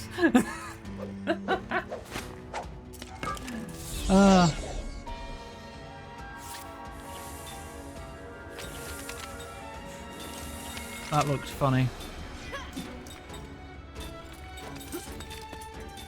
Casting support. But now, composite magic. Wait, they're fire element. Oh, I don't have Aquarius. I need to find where to get the high level water spell.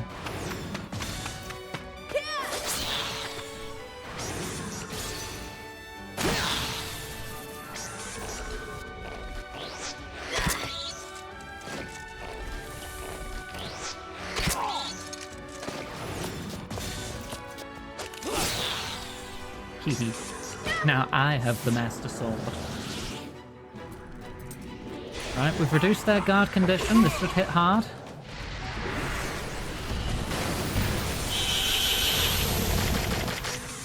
Yeah. Thank you.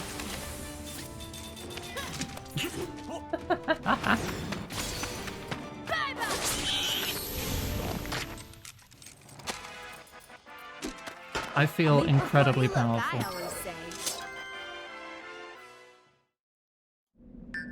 Get out, get out, get out. Right, I think we're good. Oh, no, we're not. There's a chest there.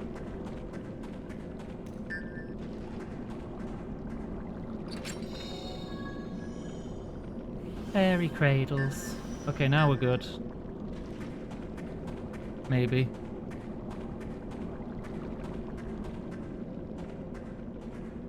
There's a chest up there.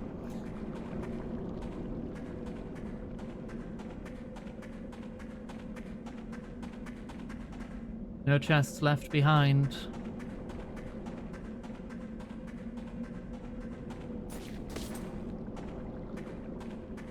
There we go. Now we're good. Forbidden explosives. Was Greb here? Wait, I don't think I've found forbidden explosives before. What kind of ring does that make?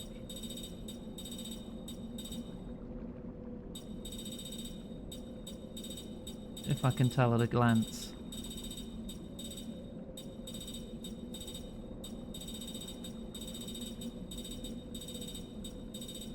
Monster ring? No. If it's an ultra ring, I don't really care. I can look it up later. Right, so we can get everyone ribbon now. There's one more little thing I want to check. Yeah, we are definitely ending up going over time by an hour today, aren't we?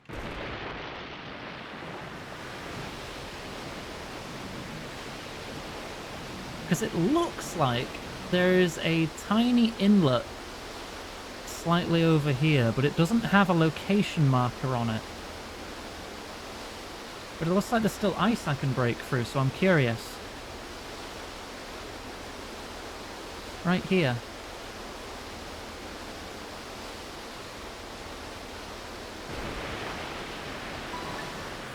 I mean, I can land here.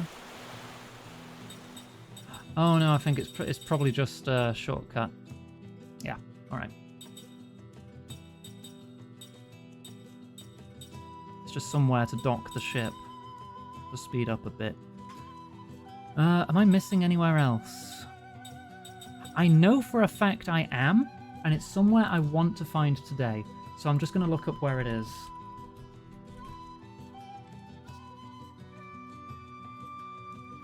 Dive to the ocean floor east of the northern shore of Ypsilon landing point.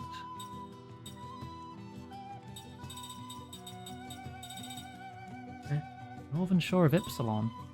I don't even have that. Where's that?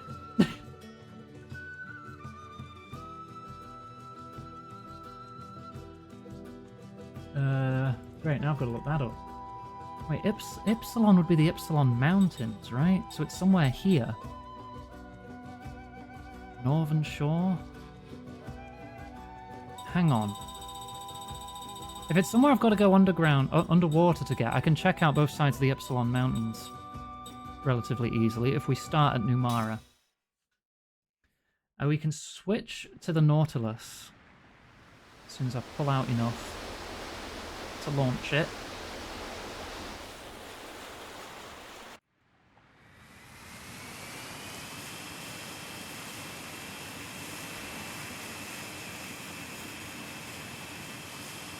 The northern shore is probably going to be the other side, but I'm just going to check here anyway.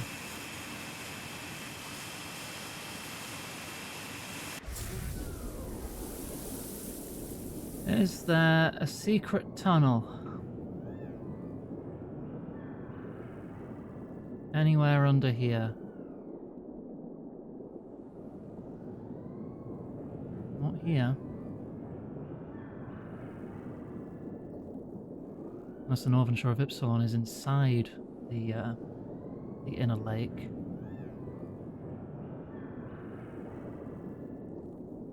Can't fit.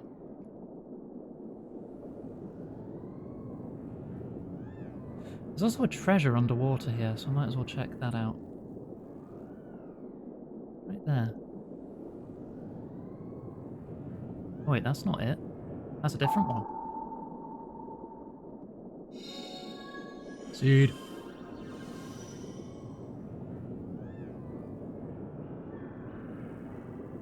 This is a hidden treasure. Oh!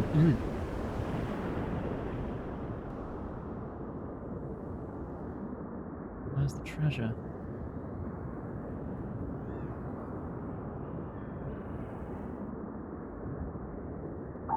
Oh, there it is. Apocalypse Rod. Alright. Oh, raid! Hello, Rana. How you doing? Hope you had a lovely stream. Welcome in. Ice is in the way. Why is there ice here of all places? It's caused by a very strong presence of magic energy. Oh, that's it. It's because the Grand Staff's coming back to the Sea of Baus. And Gora's trying to refill the Grand Staff with magic. Oh, okay. Yeah, Grand Staff's like up there. But come on, give me some room. I need to get out of the hypercurrent to jump, I think. Yeah, welcome Rana. Hope you had a lovely stream. Oh, come on in. I'm Iggy. She, her pronouns preferred. Fly above the thing. I probably shouldn't, though. That might be the final dungeon. I just want to get to the other side here so I can check for any secret passage. Whee!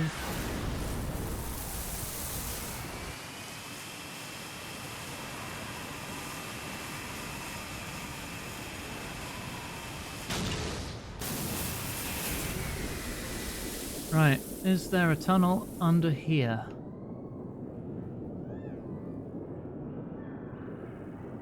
Not seeing one.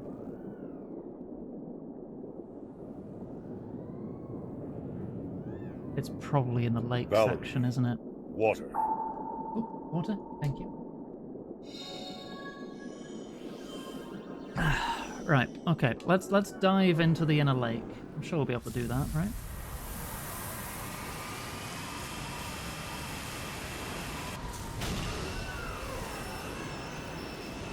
That spinning, imagine how sick and thrown about everyone inside's gonna get.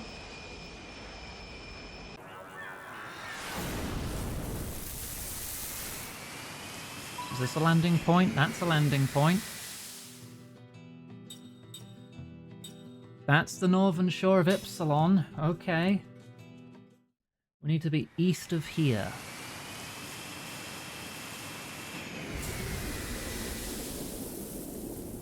And there'll be an underwater tunnel. Gotta keep going a bit longer now that I got raided, don't I? I think I can see it on the map if it's where I'm thinking it is. Yep. I thought I saw bubbles, never mind.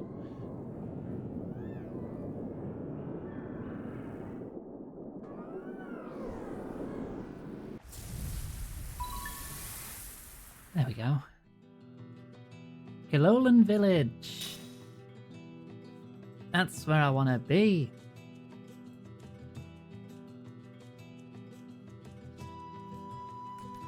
Here is Tolton's last seal. Well travelled.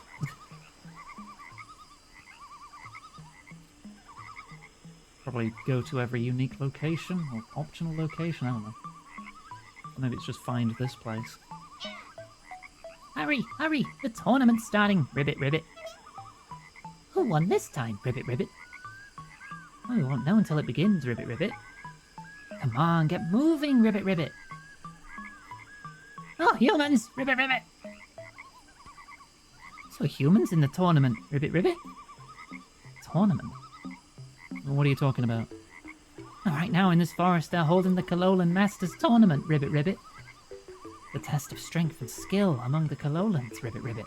Champion gets crowned the strongest in the land, Ribbit. What's more, whoever wins the tournament gets to challenge the Kalolan King to battle, Ribbit, ribbit.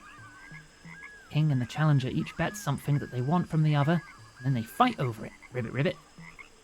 Of course, the King's really strong, Ribbit, ribbit. He's a master of white magic. In fact, it's really something, Ribbit. That's why nobody's actually managed to defeat the King in battle yet, Ribbit, ribbit. White magic? Oh, come on, how could such a wimpy monster know that kind of magic? Monsters are far closer to the magic energy than you and I. It's entirely possible a Monster King would wield the strongest of magics. Hey, do you think he can teach me his magic? Well, not for free, Ribbit, ribbit. I'll say that much. Maybe if you defeated him, he'd teach you. First, you have to win the entire tournament. Only champions get the right to challenge him to battle. It's just about to start. I'm late, Ribbit! What was that all about? Something about a tournament. Sounds like fun. I think I'm going to enter it. Wouldn't it be rather dangerous? Looks like you'll be fighting by yourself. I'll be okay. I'm no slouch when it comes to white magic either, you know. I want to get my hands on what he has. Well, no harm in seeing what it's like, is there? Let's take a look. Pop. Pop, pop, pop, pop, pop, pop, pop, pop, pop, pop. Probe. Oh, you were keeping your souls in there, were you? They're mine now.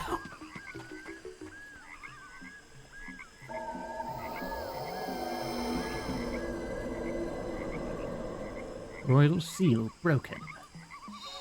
Quad element amulet. Wait, but I already had a resist amulet for all elements. Nullify elemental damage. It won't be absorb, but I can be immune to all statuses and immune to all elements.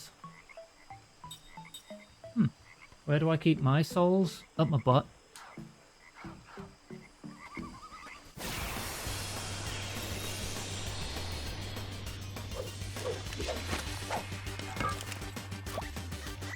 Eh? This human thinks he's king of the world. Get him! Oh, those frogs are gonna kill me! Oh, I love this track. Your name is... Oh, really? What are you doing here? Captain, help me!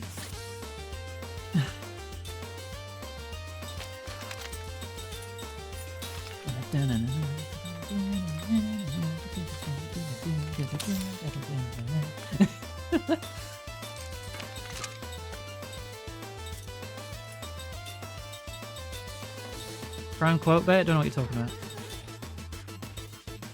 Well, I can't accidentally attack him.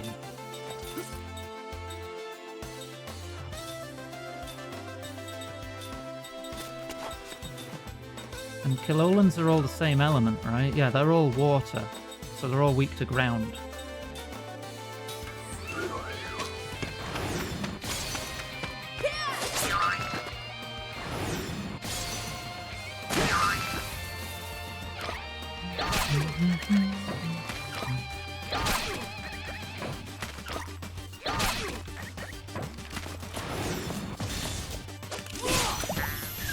One down.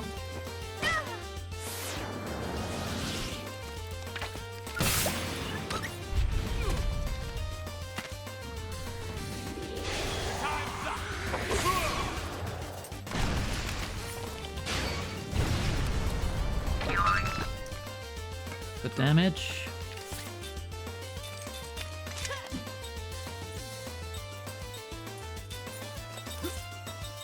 Do it again.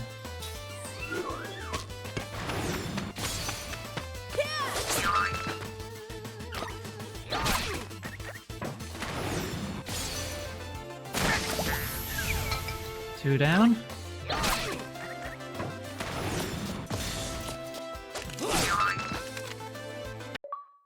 Oh, my controller. Oh no.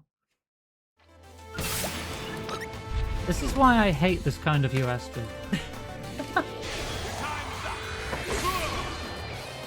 Nobody in their right mind likes micro USB. Absolute garbage.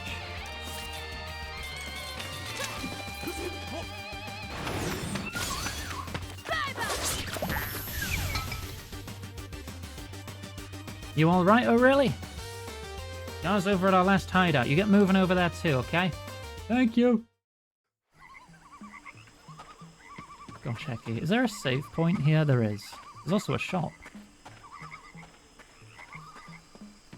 Oh, and additional pot.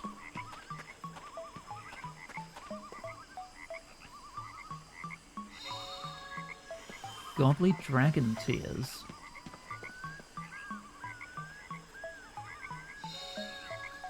guaranteed. Hello. Okay, there's an inn. What else you got? You just sell full heals? Resurrect, 30 grand. Yes, please. Oh god, you sell all kinds of fancy shit. Oh damn. You sell the invisibility potions.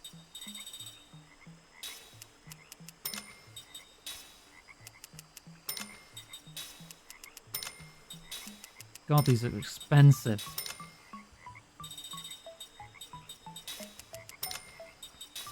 Those aren't.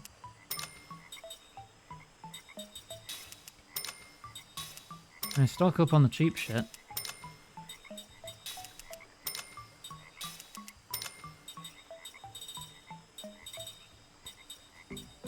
Damn. Hilonga sword? Rune stick? Hang on, let me check real quick. Do I have Cook's best thing equipped? Because I think I found a staff, didn't I? Angel feather is your best. Apocalypse rod is yours. Oh, for Jensen only. You also got the Apocalypse ring. Right, is it still better than what she's using? It is, but only barely. But if this is a solo encounter for her, I am happy spending all my money.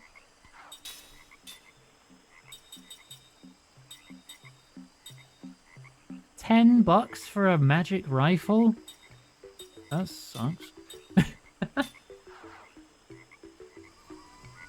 Well, I managed to spend all my money.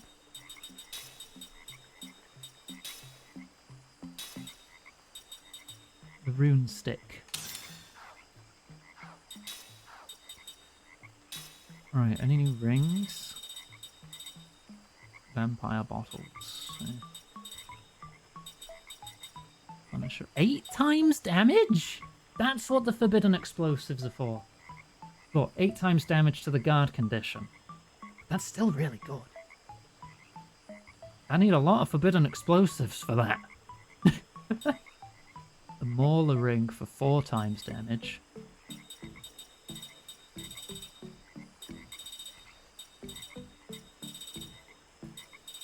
God, that would just wipe out any guard count, wouldn't it? Ooh, Coma ring. Eclipse is guaranteed blindness. Guaranteed paralysis, or nearly guaranteed. Cloths. The Master Kello ring. I would need an extra soul, and then I could probably make a very good ring for Cook in this fight. Alright. Let's save here. We can tackle that another time. Because I've gone massively over time today. Ugh. In my own time, I will probably run out of here and go treasure hunting for anything I've missed. The kind of stuff that doesn't have any, like, narrative attached to it, you know? Because I now have access to all areas. So that'll be good.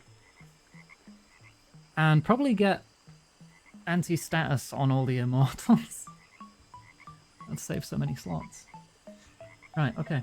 That's going to be the end of the stream. I dare say we're almost certainly finishing this next week, considering we're just wrapping up optional stuff before what I'm expecting to be the finale, or the lead up to the finale. Tomorrow, Greb's taking over with Dino Cop. Greb did get its hand on a new game recently. And by recently, I mean today. Which may take precedence after Dino Cop is beaten. It played the demo for this game a while back, and it involved a lot of silly physics, so expect chaos. Social links in chat. If you want to keep up to date with everything we do, you can find the Discord, Blue Sky tip page, and wishlist page. We are 85% of the way to our monthly goal. Whatever 15% of 680 is. Be 68 plus 34. Whatever that is. But yeah, thank you very much for watching. I always appreciate your support. So you all look after yourselves. Oh, right. If you're on YouTube, all those links are in the description. Gotta remember to say that, just in case. If you made it to the end of the VOD, thank you, by the way. And I will see you next time.